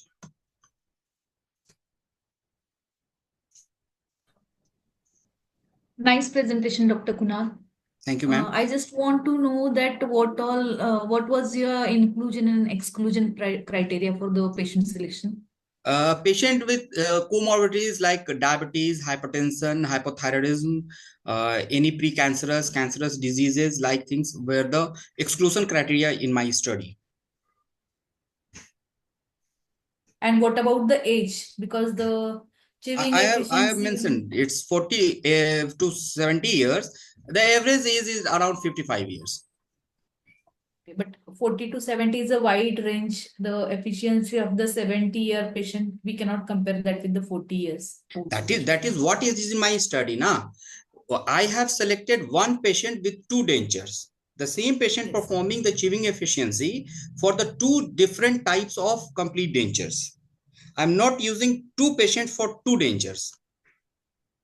What are the other measures you have taken to standardize the results to limit the error? The first standard is I am converting the same denture which is using by the patient, to the two different occlusal schemes. So if I am making two sets of denture, maybe the fabrication error, occlusal error comes between the two different dentures. But if I am converting the same denture into two occlusal schemes, the error will be minimized. This is the first standard. Second standard, when I am providing the test food, all the test food sizes like carrot pieces, I have taken it through the biopsy punch needle. So all are of 2 mm of sizes. Like these things I have taken into account. Can you tell me what is EMG? Electromyography. So can you tell what it will have an implication on this? Actually, it is not included in my study. In the other studies, they included the EMG graphy of the muscles of mastification during the chewing process of by using the denture. Actually, but it is not included in my study. Okay, fine. Thank you, Dr. Kunal. Thank you, ma'am. Thank you. Over to you, Dr. Saili. Thank you, ma'am. No questions from my side. Thank you. Thank you, ma'am. Thank you. Thank you, judges, and thank you, Dr. Kunal. Thank you, ma'am. Our next presenter is Kanishka from Savita Dental College.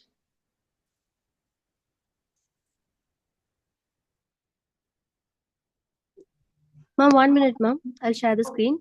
Okay. Oh, ma'am, someone else is sharing it. Yeah. You can try now.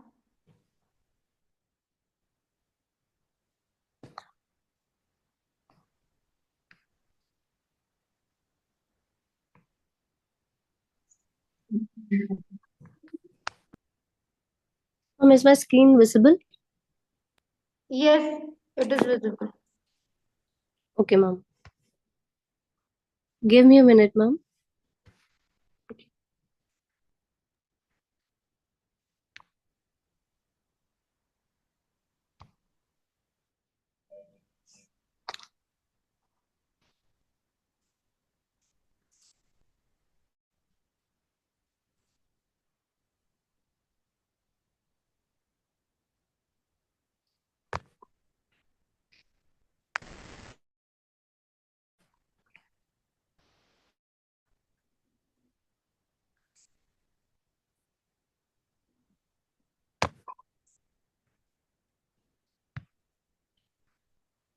I'm sorry for the issue.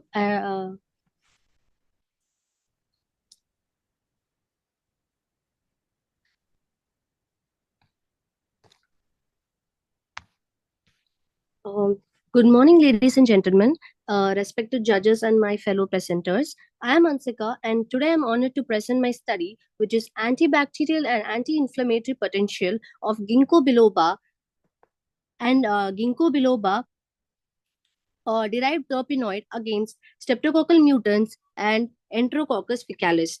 As pediatric dentists, we shoulder the responsibility of safeguarding the oral health of children, a task which is both crucial as well as challenging. Oral disease like dental caries, gingivitis, and periodontal infections are not just common but also have long-term consequences on the oral health and well-being of a children. The primary culprit being Streptococcus mutans and Enterococcus faecalis and Streptococcus aureus and Pseudomonas as well as E. coli. Are one of the most common bacteria which trigger the infection in the oral cavity, while antibiotics and synthetic agents which has been traditionally practiced have been showing challenges such as antibiotic resistance, side effects, and reduced efficacy in pediatric population. This raises a very vital question: can we find a safer, natural, and more effective alternative to protect our younger patients? This question became the driving force behind my research. Why pediatric dentistry need alterations? Children are more vulnerable to all these kind of uh, issues, and which has a huge impact on their further dentition as well. So now we are going to find solution for that, which is safe for young patients, effective at both combating the bacteria as well as inflammation, and free of long-term risks such as resistance. So now here, that is the reason I use ginkgo biloba. Ginkgo biloba is a plant which is also known as Panchdravi in Hindi. It's a plant which contains more number of terpenoids in it. As we all know, that we have been using essential oil, flavonoids, curcumin from other plants in our toothpaste and mouthwashes, which proves to be having antibacterial as well as anti-inflammatory properties. So this raises a question that how is my study different from those? This terpenoid, which has been hidden from the society for a longer time, shows many properties such as antibacterial, skin protection, UV protection, anti-tumor, anti-cancer, anti-inflammatory, and anti-parasitic. So terpenoids is a class of natural components which has a very complex structure, but as well as a good biological property which can be used in various ways. So now that is the reason I used I took terpenoids into account, and the main plant which I chose was ginkgo biloba. So I started the study 3 months back, in which first I took the plant, we dried the plant, and then we extract the terpenoids from the plant plant leaves. We did ethanol extraction as well as water extraction, in which ethanol extraction proved to be having more bacterial resistant than more working towards the bacteria than water extract. So then we did both two studies. One was antimicrobial as well as anti-inflammatory test for now. So now in this we have taken 3 bacteria for now, which is S. aureus, E. coli, and Pseudomonas, in which we can see in this table we can see that in very high concentration our product has a high variant of resistance towards high variant of action towards the Staphylococcus aureus, which is mainly present in the oral cavity, even as well as E. coli. So the clear zone of inhibition around, we used 4 wells, which was 25, 50, and 100, increasing with the concentration. Antibiotic control as the largest clearer zone, as well as in E. coli we can see that smaller zone of inhibition around the extract wall, and in Pseudomonas moderate zone of inhibition was seen. Now we're going to see about the anti-inflammatory activity. So now this graph gives us the anti-inflammatory activity of the ginkgo biloba extract, different concentrations. Now according to the graphs we can see that at a higher concentration we get a high level of anti-inflammatory activity. Now, while doing a study, the most important part was researching what kind of similar studies present in the market. And these are the few in this discussion. These are the few studies which has been already done and published.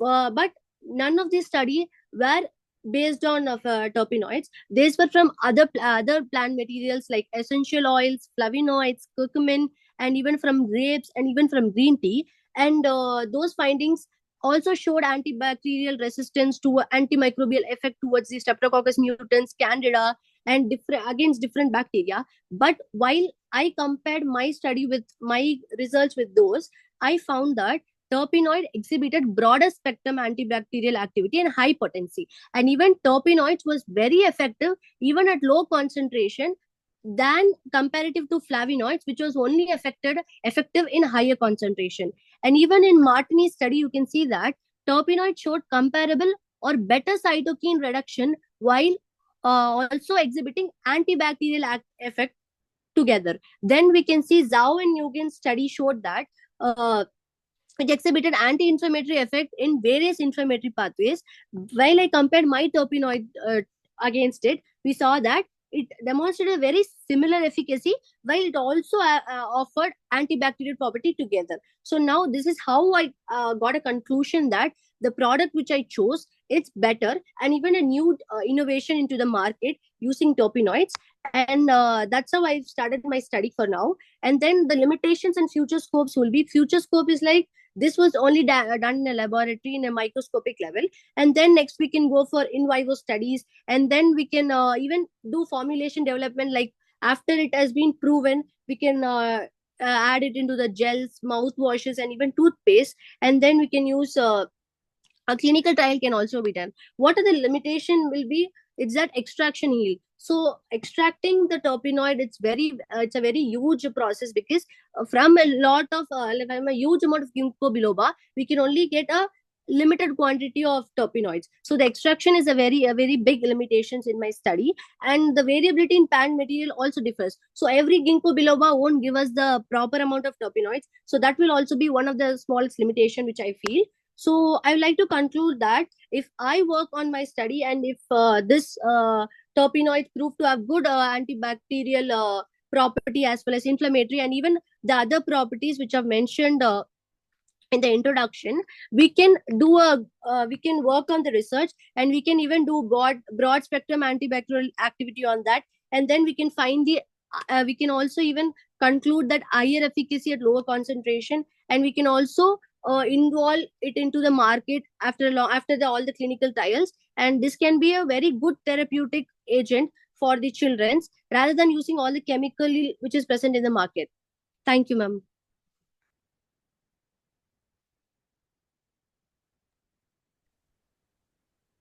Good presentation, Hansika, and good study also.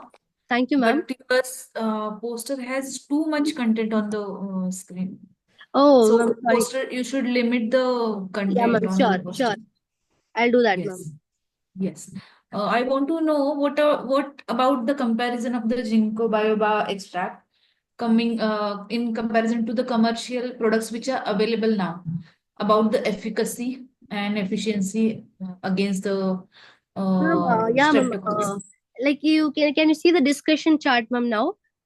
Yes. Yeah, ma'am. In that, I saw an Anderson study, ma'am, in which they used essential oils from tea tree and peppermints, ma'am. As you all know, peppermints is one of the most commonly used material in the toothpaste and everything. So, this showed that antimicrobial efficacy against Streptococcus mutans and Candida albicans, ma'am. When I compared it to my study and my result, I saw that terpenoid exhibited even broader spectrum antibacterial activity and even higher potency, ma'am. So even there's an higher potency of it, and it's a long term procedure, and it's not even and it has a very broad spectrum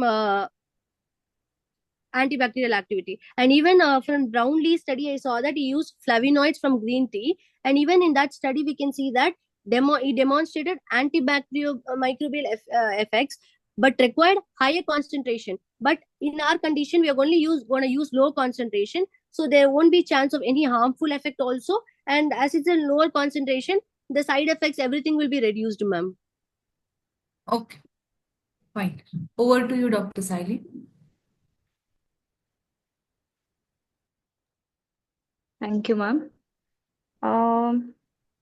Could you just explain me about the basic mechanism of action of the agent ginkgo biloba which you've used? Mechanism of action, ma'am? Yes, when it comes to prevention of dental caries. Ma'am, for now, I've only checked for the zone of inhibition, ma'am. So depending upon the zone Right. of So if you are saying that the Streptococcus mutans growth was reduced, any other anything you can explain about the mechanism of action? Is it protein binding or anything which is given in the literature about how that agent works?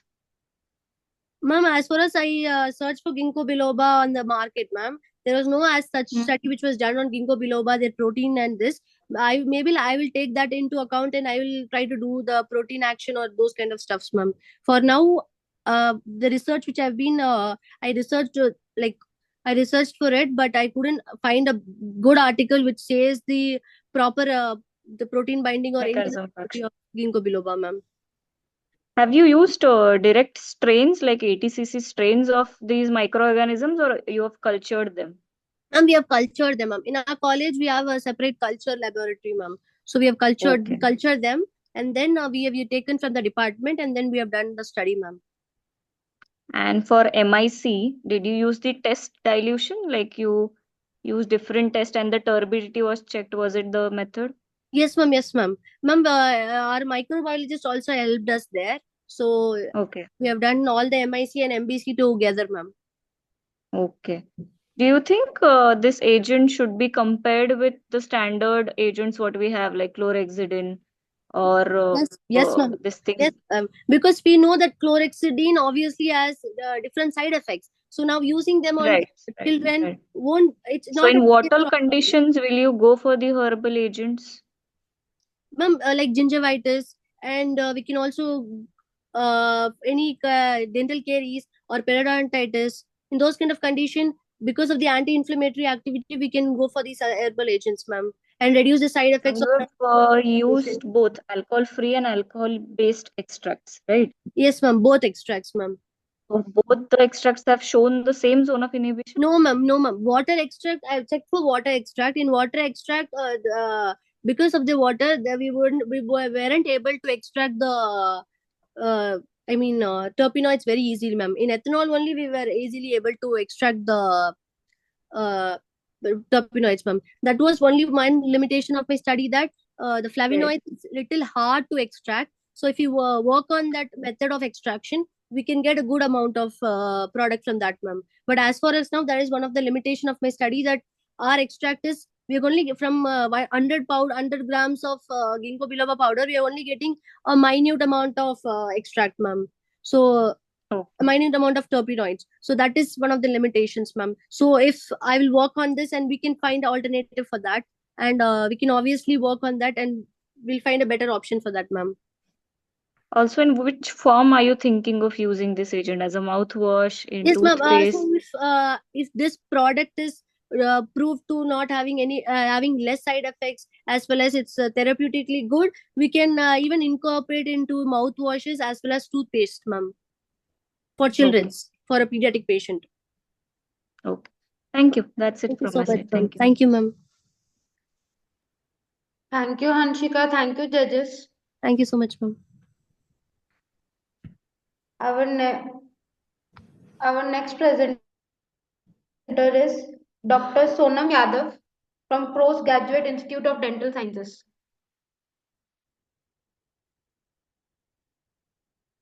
Dr. Sonam Yadav? Yes, ma'am. I'm here. Ma'am, am I audible? Yes, you are audible.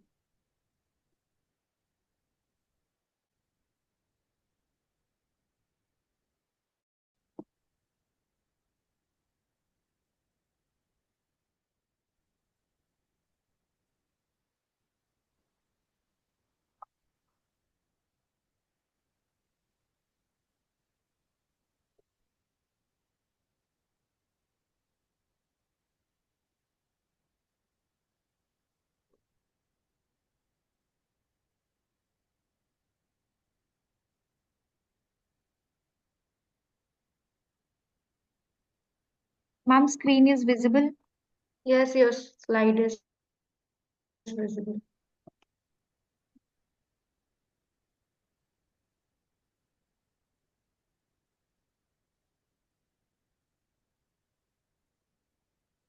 Ma'am, should I start? Yeah, start. Good afternoon, judges and my dear colleagues. Today's my presentation is about the association of oral health status with CD4 count in HIV positive Indian population, a cross-sectional study. So HIV remains a global concern worldwide. There is global burden of 37.7 million population suffering from HIV. And Indian population is around 2.35 million cases are there, and out of them 1.78 million known their status about HIV. So oral lesions such as candidiasis, oral hairy leukoplegia, Kaposi sarcoma, necrotizing ulcerative periodontitis, linear gingival arrhythmia, these lesions are the early indicators of HIV infection and disease progression, particularly in patients with low CD4 count and high viral loads. So our aims and objective is to assess the association of CD4 with oral health status in HIV patients of ART Center in Haryana. Our methodology included HIV patients who are registered in the ART Center of PGIMS Rohtak. So based on the inclusion and exclusion criteria, we had a sample size of 480 HIV positive population. So we checked data was collected through the questionnaire administration and the clinical examination of the patients. So final assessment was done and analysis was done for the 480 patients. So a study design was cross-sectional study and study setting was, as I have told, ART Center, PGIMS Rohtak. Sampling method was simple random sampling and ethical clearance was taken from the ethics committee of PGIDS Rohtak. So now coming to the results part, we had male population of 56% and female of 44% in our sample. Now about the oral lesions which we have found in this population was candidiasis, leukoplegia, linear gingival arrhythmia, OSMF, melanosis, and hairy leukoplegia. So this graph shows, as you can see there, candidiasis was the most common, and we have divided these into categories of CD4 less than 200, CD4 200 to 500, and CD4 more than 500. So according to the categories, as you can see in the graph, less than CD4 less than 200 with candidiasis as the highest oral manifestation. So coming to the discussion part, we have found that oral candidiasis was the most common oral manifestation. And for these results were also significant. Association was found with CD4 less than 200 in these categories. And studies which were in our favor was Ranganathan et al., Vora et al., Bhagirath et al., and Raibi et al. And studies which opposed was Chandralekha et al. And Vagisha Barbie. These were on the oral manifestation also. So I have put the pictures from these patients. As you can see, the candidiasis in the tongue region and leukoplakia. And this is the third picture is for the linear gingival arrhythmia. So now coming to the conclusion, we have found that there was a significant association between the oral manifestation and CD4 count. So we need this study to the further so that better conclusive results can be there. And I have put the references. These are my references here. Thank you.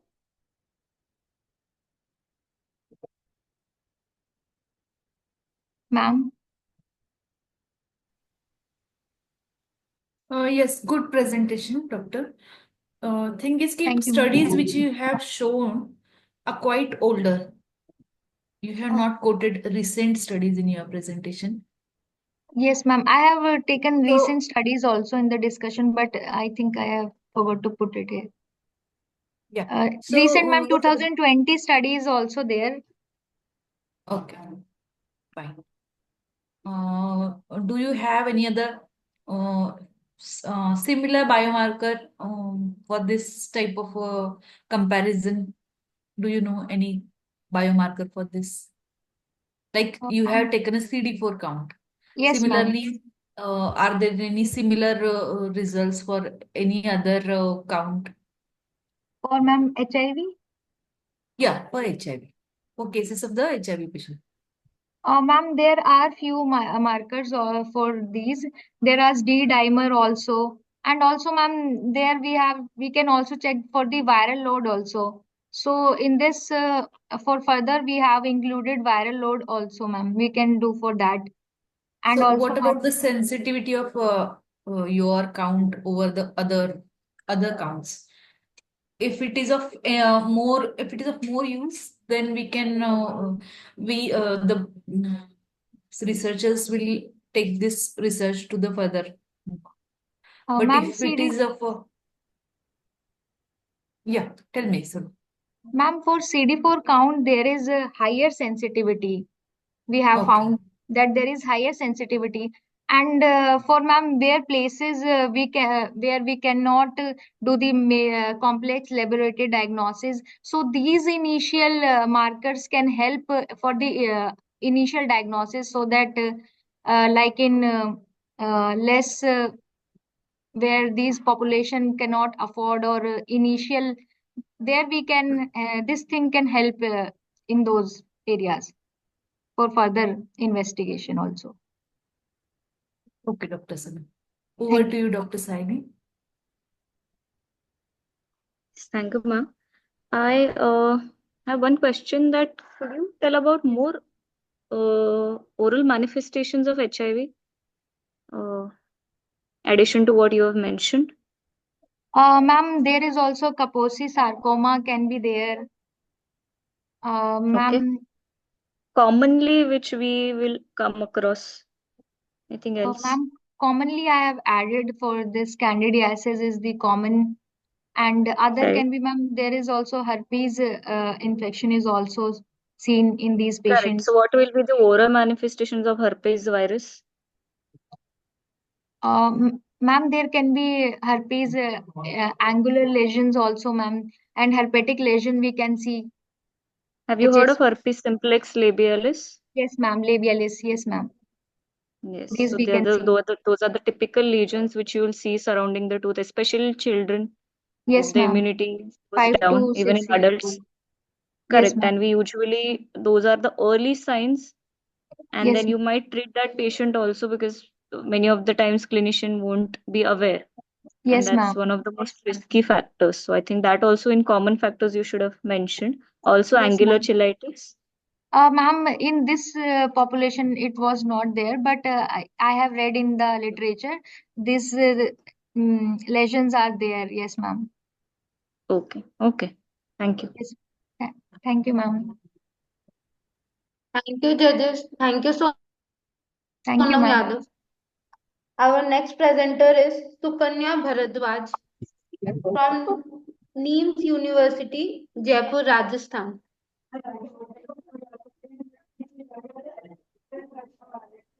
Good afternoon, ma'am.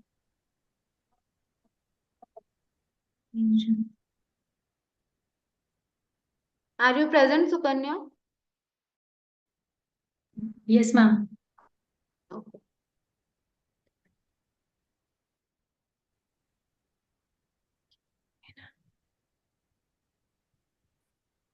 Please share your presentation.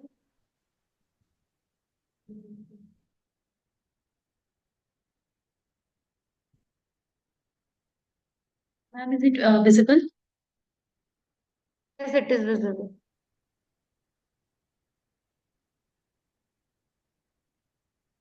Good afternoon. Good afternoon, everyone. I'm Dr. Sukanya from Oral Medicine and Radiology Department. My topic of presentation is dual scope guided oral cancer screening, a ray of hope in early oral cancer diagnosis. Well scope is an autofluorescence-based handheld device which is used in the detection of dysplasia and oral potentially malignant disorders. The basic principle is it relies on the loss of fluorescence in visible and non-visible high-risk oral region, which can be identified by applying dyed fluorescence. Comprises of a light source emits a wavelength of 400 to 460 nanometer and a nano unit for visualization. So basically, green autofluorescence is emitted because whereas the fluorescence light is absorbed by the abnormal areas, making them appear dark under this light. So normally occurring fluorophores in the tissue, they are a basis for the mechanism of tissue fluorescence that determine the reflective and absorptive pattern. So different profile areas undergoing malignant changes in which loss of fluorescence visualization is seen maximize on exposure to blue light. Therefore, pre-malignant changes, they are diagnosed even before it's clinically appeared. So basically, well scope, it can be used for distinguishing between normal and abnormal tissues, both benign and malignant, for differentiating between benign and neoplastic changes and dysplastic or malignant lesions. It is a main advantage of ELS that it is simple to use, non-invasive. There is no recurring cost, no consumable reagent is needed. Real-time result, less time-consuming procedure. There is a extensive area imaging potentiality, but it has some limitation also, like it needs some high initial setting up cost. Dark environment is needed. No permanent record is maintained unless it is photographed, and also has a low specificity for dysplasia.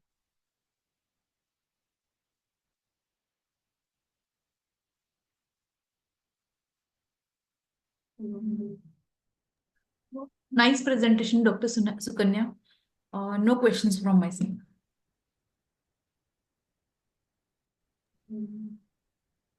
Good topic, Dr. Sukanya. Can you just brief us about what is the frequency of the light in well scope? Ma'am, it is 400 to 460 nanometer. So in case of benign, we can understand maybe that cystic cavity, it must be able to show. In terms of malignant, how is the interpretation in terms of malignant lesions? The malignant or malignant lesion, they will absorb the light and it will appear as dark in the. Okay. As compared to the this thing, benign. Normal lesion, yes, ma'am. Benign. Okay. Okay. Okay. Thank you. Thank you. Thank you.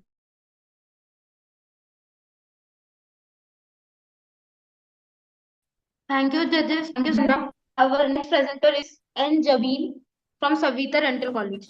Good morning, ma'am. Ma'am, I could not share the screen. Dr. Sukanya, please.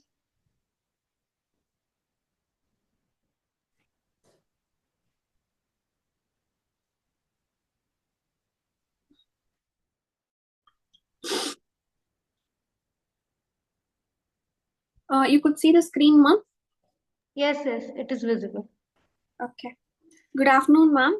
I'm Jabin. I'm third year BDS student. I'm from Savita Dental College. So basically, my topic is biosecurity profile and antimicrobial effect of novel space maintainers, in vitro method. So basically, what is a space maintainer is it is going to preserve the space for the permanent tooth after the premature loss of a primary tooth. There are different types of space maintainer available in the market, basically fixed space maintainer and the removable space maintainer. But mostly we prefer based on the conditions that we see across the patients. There are different materials that are made up of like stainless steel, acrylic, composite resins, gold alloy, ceramics. But each one has its own advantage and disadvantage. When we take the stainless steel, it has good strength, durability. It is not aesthetic, so this is the disadvantage. When you take the composite resin space maintainers, it has good aesthetic, tooth colored, but it is not durable. And when you take acrylic, it is customizable, but easily it gets break.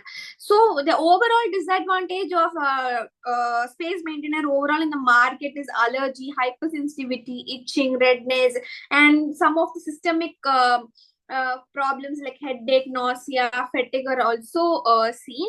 So these are the most of the disadvantage. So we need something a good space maintainer without all this disadvantage, and mostly it should be very comfortable. It should not be like the patient should not complain like I have some steel in my mouth, so I have some metal in my mouth. So it has to be very, very comfortable, and it has to be very durable. So that's what made me to think and to do this novel space maintainer. So what we have taken as a basic material is photopolymeric resin was taken, where why did I choose this polymeric resin is basically it has good detailed restoration will be there. It can be used as a prosthetic component. Most of the prosthetic component are made up of this nowadays. It is dimensionally accurate, biocompatible, aesthetic, fast curing, strength, durability, and cost efficient, etc., etc. More advantage are there.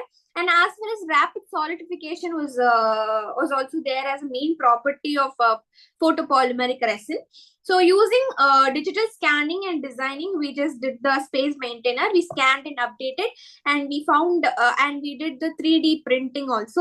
Can you see the design of the print that we have made digitally, scanned, and then we kept it in the cast. There are different types, as I said. There are band and loop, lingual holding arch. In my design was completely like mixing the band and loop. It is not a complete band, a band with the loop either side, so that it will be completely easy, and the plaque accumulation will be very, very less. So after doing the space maintainer, what we did is we did some special studies like SEM analysis, morphological evaluation, in vitro cytotoxicity, cell viability assay, and antimicrobial activity.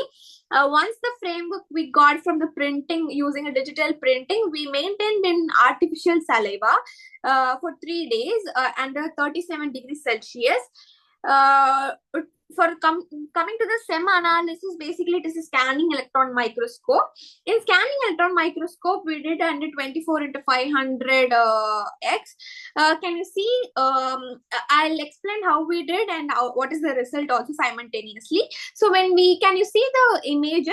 In that image, if you see the 500x zoom, it is completely smooth, no irregularities are there, and roughness is not there. So this shows it is completely aesthetic, as well as there is no irregularities. The food accumulation will be very, very less, and it will be very comfortable to the patient also. Coming to the antimicrobial assay, when you see the graph, we took gram-positive bacteria like E. coli, E. fecalis, Streptococcus mutans, and aeruginosa. Comparing these things, zone of inhibition diameter was observed. In that, Streptococcus mutans and fecalis has highest number of zone of inhibition. So this shows that it has antimicrobial activity. As well, also I forgot to inform that after doing the space maintainer, we coated with fluoride applications. We coated with fluoride, so it becomes an additional point of antimicrobial assay. It will be an additional property also. So coming to the cell morphology, what we did is after doing the space maintenance, as I said, it was cultivated in the saliva in the ratio of 1:15 saliva to cell culture medium. The cell culture medium basically we took was HEPS and L-glutamine. Where we took the two main cells like PGK and HACAT. PGK is basically primary human gingival keratinocytes, and the HACAT is immortalized human keratinocytes. These are why we took only these two cells they are derived from the gingival tissue, and they play very crucial role and function in gingiva, as it is a barrier protection, it helps in wound healing, it has good immune response. And what is the special feature in HACAT is it has skin biology and toxins free, and it acts as a barrier function too. So that's why we took these two cells. After that, after taking it was cultivated, that was kept in this artificial saliva with these cells. It was observed for 24 hours, and we found whether there is a morphological differentiation was there or not, whether the morphology has changed, whether the cytotoxic property has changed the morphology of these two cells. Can you see the image? When you see the image, we can completely find that the 24 hours, after 24 hours also, the morphology was completely same. Cobblestone appearance was seen, and then it was growing in the colonies. The first picture PGK cell, and second picture when you see it is completely like elongated shape and no cytopathic features were seen.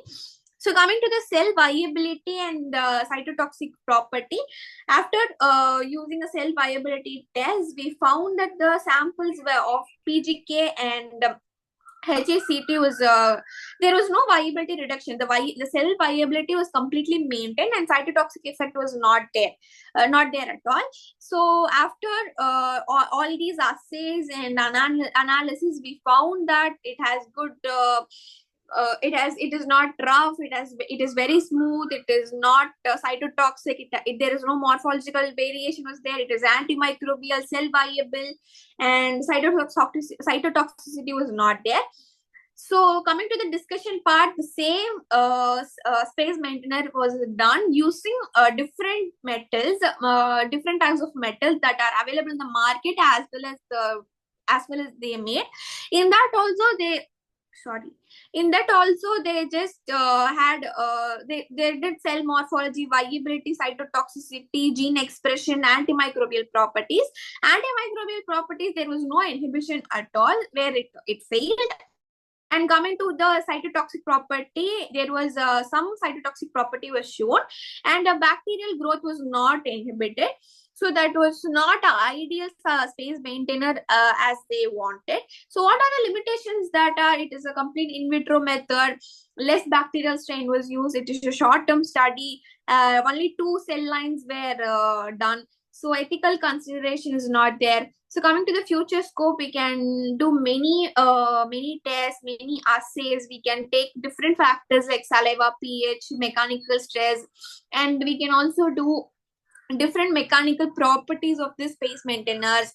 And coming to the conclusion part, it is very safe, it is very effective, there is no cytotoxic effect, it is potentially safe, it is biocompatible, durable, unless the oral degradation was there, as we kept in the saliva, and as we saw, there is no oral degradation when the space maintainer was kept.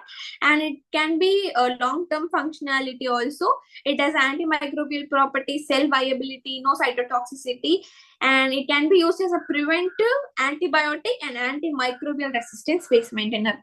Thank you so much, ma'am. Nice study, Jabin, and thank you so much, ma'am. Very nicely. But the thing is, it was not looking like a poster. The whole content was there on the poster. Ma'am, I could not stick the content. That's charts. Poster should have a flow charts. Poster should have pictures. But this is not. Okay, I'm sorry, ma'am. Next time, yeah. Yes, ma'am. Sure. You are getting more of it. Sure, ma'am. Thank you, ma'am. Over to you, Dr. Sir. Thank you, ma'am. Good idea, I would say, Dr. Jabin. I have few questions that you considered the biological component. But Yes, what about you use this resin material, right? So what about the polymerization shrinkage or strength of that space maintainer when it comes to Basically, maintaining we the didn't. space? Yes, mom. Basically, we didn't see the mechanical properties of the thing. We just found whether it can be used in mouth or not, whether it is ideal for space maintainer or not. We didn't see the polymerization shrinkage and all. Either can Right, be because when it comes to space maintainer, I would say the most important thing is it should be able to preserve the space. And we yes, know it that is. we use There stainless steel are material many. because, right, because stainless steel material with growth, with the growth of the jaw, Yes. that material kind of manages itself. We can use it in growing children. So Yes, can we ma'am. do that with this material is one of the most Yes, ma'am. important aspects. There are many Huh. studies that it is used as a prosthetic component basically in pediatric patients. So that's why Right. made me to think, okay, we'll do in space maintainer, we'll try it out in this thing. Correct. Okay. And what about have you how have you considered the banding, also the kind of, Ma'am, how will be the steps it is breaking, ma'am. basically? Can you please repeat, ma'am? Can you hear me now? Yes, ma'am. How have you considered about the steps of the fabrication of space maintainer? What about the banding? What about the impression? So Yes, it was done by 3D digital scanning. After design, it was done in a normal cast, ma'am, basically. so the After banding is also done on the cast. digital scanning was done, and then designing was done using computer, ma'am. 3D design was Correct. done and updated. Correct. It's Correct. printed. But you know the steps, right? So we do the banding for the space maintainer, that we take an abutment tooth and then Yes, we have a resting arm. So that all will be done on the cast, right? it was done in designing itself. We did all the things, ma'am. We after designing, we completely gave it to a printing. No other done. Anything was not done in the cast. Okay. So directly you got the We fabrication just measure work. printed. We just updated in the computer. We So the designed with measurements. everything was done digitally, ma'am. Okay. So no last stage were also No, ma'am. like considered No, of ma'am. the future tooth. Okay. In future, we have to analyze that one and we gave the measurement accordingly. Okay. Okay. Okay. Thank you. Thank you so much, ma'am.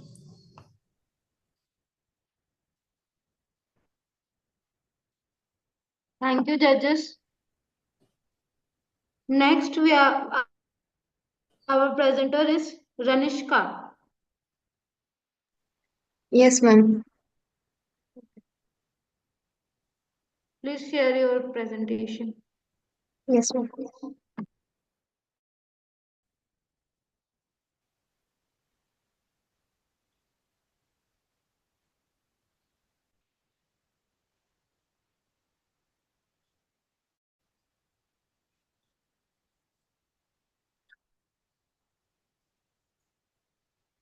Is my screen visible, ma'am?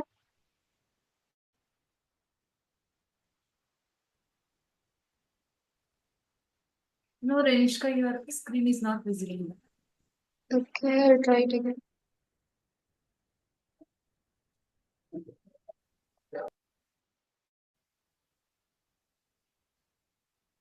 Okay.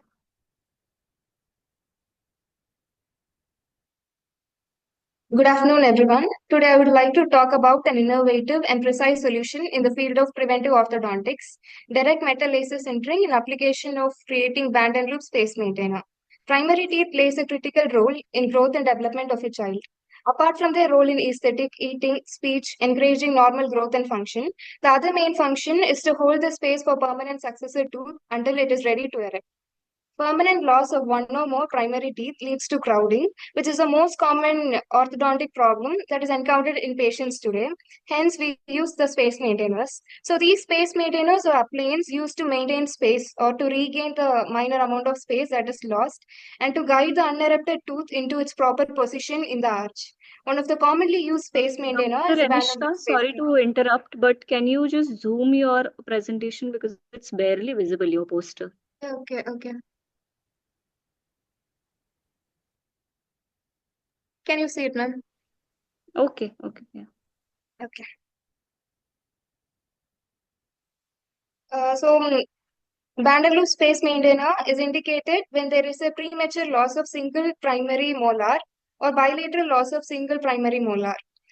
Conventional space maintainer has several drawbacks such as decementation, poor construction quality, debonding, solder breakage, which can be due to overheating the wire while soldering or thinning the wire while polishing.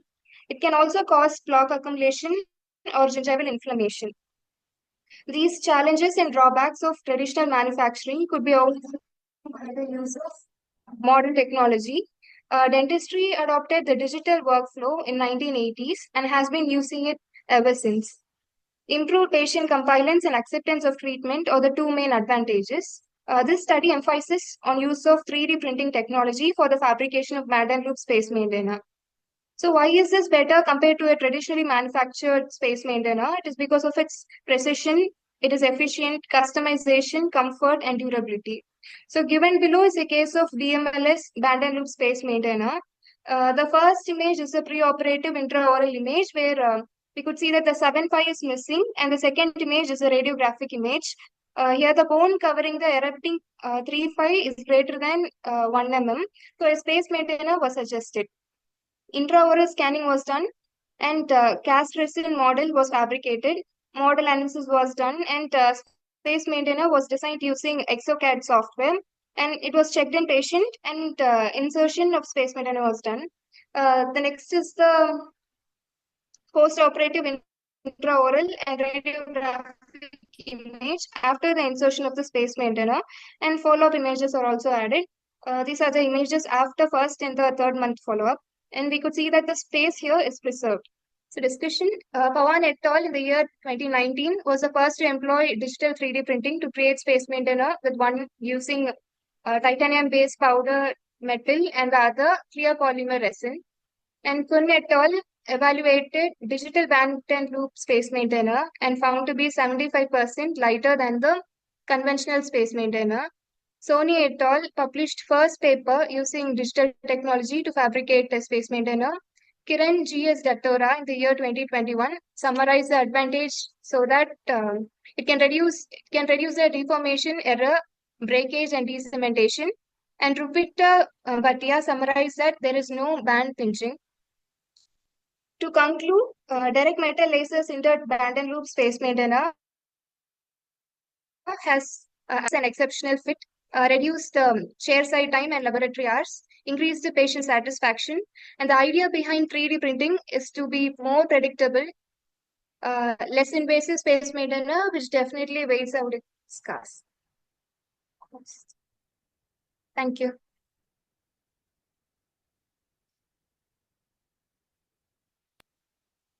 Good presentation, Ranishka. Can you please tell us more about the maintenance phase of this space maintainer? I couldn't hear you, ma'am. Can you please tell us more about maintenance phase of this space maintainer?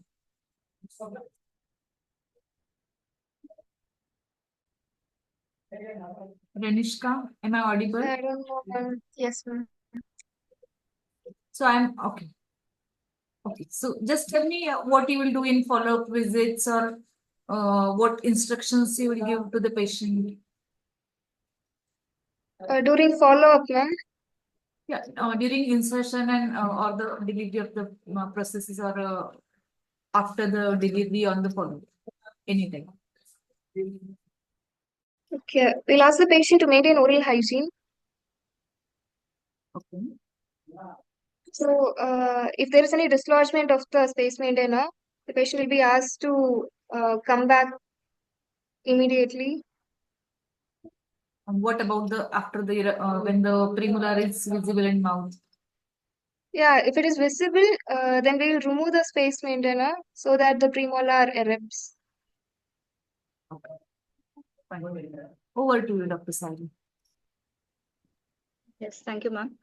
So could you just brief us about what are the drawbacks of preformed space maintainers? Drawbacks of the traditional space maintainers, ma'am? Preformed. I'm not, you've already mentioned about drawbacks of traditional space maintainers. I'm Yes, asking ma'am. about preformed space maintenance. Ma'am, the arm length will be checked actually. If it is not in proper length, then it will cause movement of the adjacent tooth. And what is it called? I don't know. Okay, thank you. Okay. Thank you, ma'am.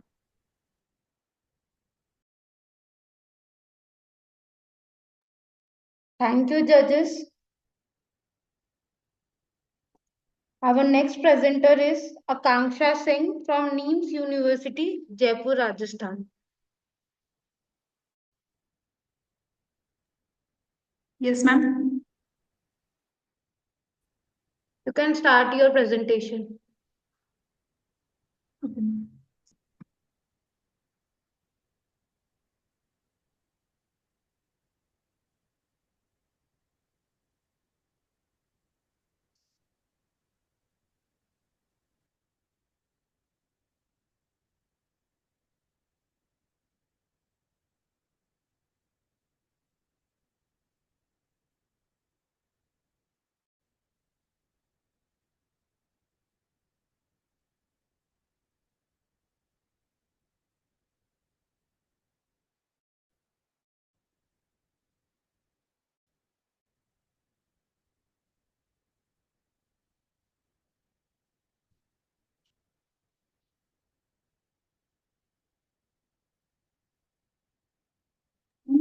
Is it visible?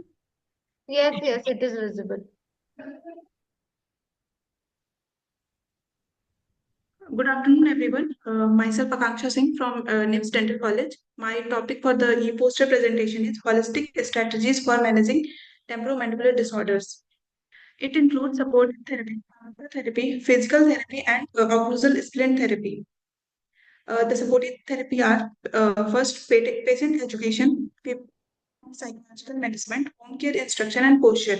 Patient must be educated regarding the reason of the pain and to take necessary precaution. Home care instruction are eating soft food, avoid sticky food, applying heat or ice to the affected side, enough sleep, avoid placing hand on the jaw while sleeping. While the posture, due to the incorrect posture, the body follows domino effect. That is, the head moves forward, shifting the center of the gravity. To compensate it, upper body tilts backward and hip tilt forward. Now to the pharmacotherapy. Following are the treatment procedures. Analgesics should be given. That is ibuprofen 200 to 600 mg, 4 to 6 hourly. Muscle relaxant like chloroxazone 250 to 500 mg TID. Antidepressant like amitriptyline 10 to 100 mg at bedtime, while the corticosteroid like methylprednisolone 5 to 10 mg in tapering dose. Anxiolytic drugs like clonazepam 0.4 mg at the bedtime. There are various therapeutic injections like injection of anesthetic, procaine or lignocaine, and corticosteroid injections are also available. Physical therapy includes thermotherapy, cryotherapy. The thermotherapy and the cryotherapy show the Van 't Hoff's law, where the vasoconstriction followed by the vasodilation. While the ultrasound therapy, it convert the ultrasound waves form into heat form, which ultimately give the deep heating effect. Tense trans electrical nerve stimulation, which act on the gate control pain pathway. While the low intensity laser stand form light amplification through the emission of radiation. Manual therapy are given with fingers to maintain the shape of the condyle. Acupunctures are also prescribed in physical therapy, which act directly on the nerves. While the occlusal splint therapy, it is a custom-made device. It guides the jaw to move side to side and front to back in further to relieve TMJ pain. Thank you, ma'am.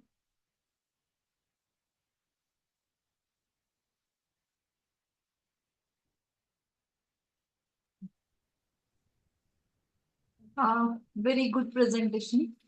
But can you tell me more about the recent advances? Ozone therapy are there. Proline therapy. Okay. Proline therapy.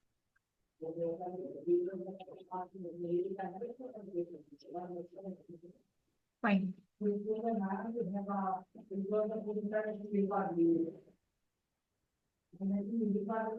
Over to you, Dr. Saik. Yes, thank you, ma'am. Could you brief us about how will be the role of these therapies in management of MPDS? Physical therapies or Sorry? Ma'am, which therapy? Physical therapy or supportive therapy? Okay. And like, what are the steps?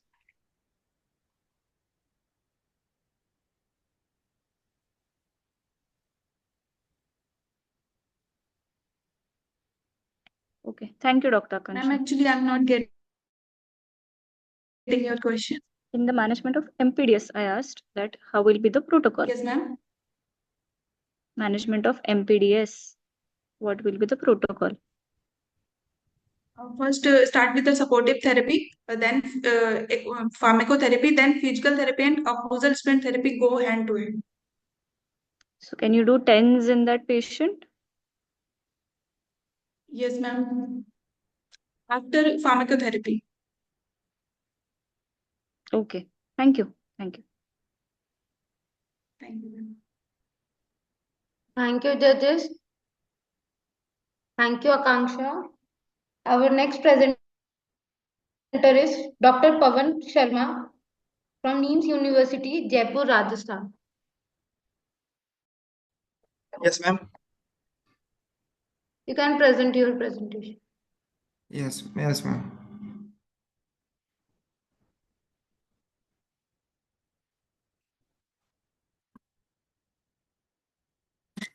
Can you see, ma'am, my PPT? Yes, yes.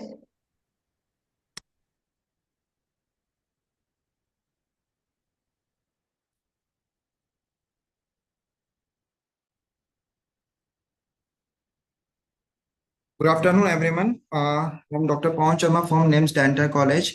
Today, I'm presenting my e-poster on topic on the advanced imaging in dentistry. So, few techniques we use for in model dentistry. First one is the 3D printing. 3D printing mostly used in treatment planning and visualization, body architecture, and tooth anatomy and anatomic variations. Rather than CBCT is also most useful technique in digital imaging in dentistry. CBCT mostly used in specific implant site assessment, extent of pathology, bone quality, anatomic structure, and variation department in dentistry we use for CBCT for proper treatment planning and better diagnosis. And one more thing, PET-CT is also useful in dentistry in tumor, cyst, and infection, metastasis, and inflammatory conditions. MRI also useful in dentistry with the evolution of the soft tissue assessment in the TMJ and neoplasm and lymph node evolutions also. And ultrasound also useful in dentistry for TMDS, temporomandibular disorder, and salivary gland imaging. Thank you, ma'am.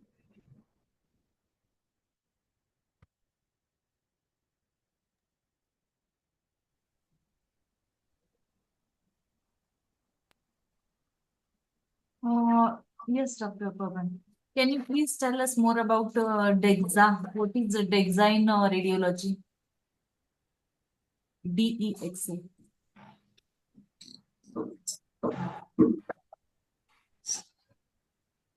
Sorry, ma'am, I can't hear.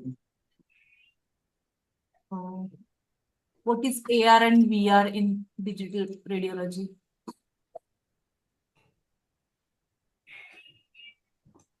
Augmented reality imaging and virtual reality imaging. Can you tell more about that?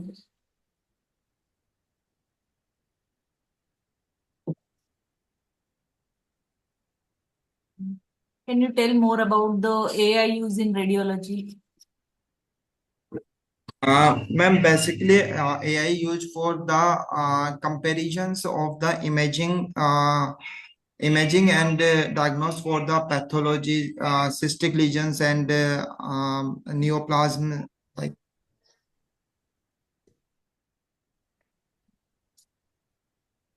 Fine, that's it from my side. Overview of the side.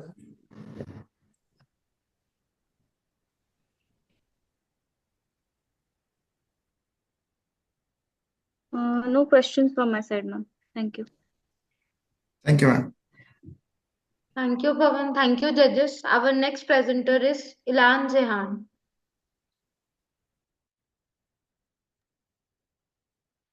Ma'am, am I audible, ma'am? Yes, yes.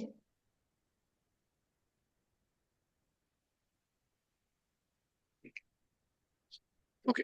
Good afternoon, everyone. Today I'll be talking about the Oxys contact classification, an innovative tool for understanding interproximal contact in primary molars and its significant role in managing dental caries in children. Why is it is important? Dental caries is one of the most common oral health problem in children. In primary teeth, caries progression is especially rapid due to the thin enamel and dental structure. The risk increases as the interproximal contact between the molar form around the age of 3. Understanding the shape, size, and nature of these contact points is crucial for early detection and the prevention of caries. First of all, what is Oxys classification? It is introduced in 2018 by Dr. Kritika et al. And Dr. Muthu. The Oxys classification system categorizes interproximal contacts in primary molars into 4 basic types based on their morphology. O type, X type, I type, and S type. O type is open type, where there is no contact between the teeth. These are less likely to trap food or plug. X type, X-shaped or point contacts, moderately resistant to caries. I-type straight and linear contact that are broader, offering a large surface area for plaque accumulation. S-type a curved complex contact, which poses the highest risk for caries due to the difficulty in cleaning and retention of debris. What does this research say? Studies have consistently shown that the broader contact area like I and S types are more prone to caries. A 2021 study by Dr. Muthu evaluated children aged 3 to 8 years and found S-type contact was the most vulnerable due to its morphology, followed by I-type. And in the same year, he did a retrospective study and found Oxys contact point act as a risk factor in dental caries. Another study by Dr. Kritika in 2023 used advanced imaging technique like CBCT and confirmed this finding and emphasizing the importance of targeted broader contact area for preventive care. Interestingly, almost perfect agreement was found between CBCT images and the clinical photographs in diagnostic contact types, making Oxys as a reliable and practical tool for clinician. What are these practical implications? It not only helps to identify highest risk children, but also guides personal preventive strategies for children with I and S-type contacts, we can recommend dietary counseling, topical fluoride application, brushing and flossing education. Why it is impactful? The Oxys classification bridges the gap between the theoretical understanding and the practical application. It allows us to address caries risk early, thereby reducing the prevalence and long-term effects of the dental caries. In conclusion, the Oxys classification system is a game changer in pediatric dentistry. By integrating into our own routine practice, we can not only improve diagnostic accuracy, but also take proactive steps to ensure healthier oral development in children. Thank you, ma'am. Good presentation, Elanzian. No questions from my side. Over to you, Dr. Sai. Very good approach. Thank you, ma'am. A very good approach, I would say. Doctor, can you just brief us about what could be maybe limitations of this scale and the possible other techniques which we can use for early detection of proximal lesions? It can be only used in primary molars, ma'am. So we can't able to use in permanent dentition, ma'am. Okay. And about the subgingival lesions or something, is it that helpful? No, ma'am. It's only used in interproximal areas, interproximal Okay. contact areas, ma'am. Any Only other in primary teeth. methods can brief us about in which we can there can be an early detection of proximal lesions? Ma'am, visual assessment, probe assessment, like that, fluorescence and transillumination techniques. Right. Okay. Thank you. Thank you, ma'am. You judges, is anyone left with the presentation?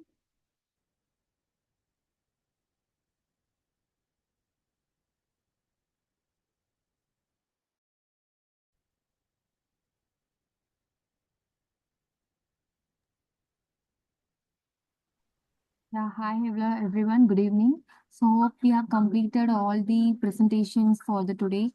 So I would like to thank our judges, Dr. Seema Marthe, Associate Professor, Prosthodontics, and Dr. Sayali Diolekar, Assistant Professor, Department of Pediatric and Preventive Dentistry from the College of Dr. Y. Patel Dental College and Hospital. Thank you, ma'am. Thank you so much for your time in your busy schedule time. You have spent your thus. We are very much appreciate and grateful for you. And I would like to give a vote of thanks. So on behalf of Asia Pacific Association of Dental and Oral Health and International Association for Integrated Oncology, I would like to express my gratitude to all the speakers of their presences and their contributions to making this conference a more effective. And I thank the judges and the interesting session and also participants to take out time from their busy schedule to grace the event. It's been a pleasure being with all of you today. Thank you one and all, and I wish you all a very good evening. Thank you so much.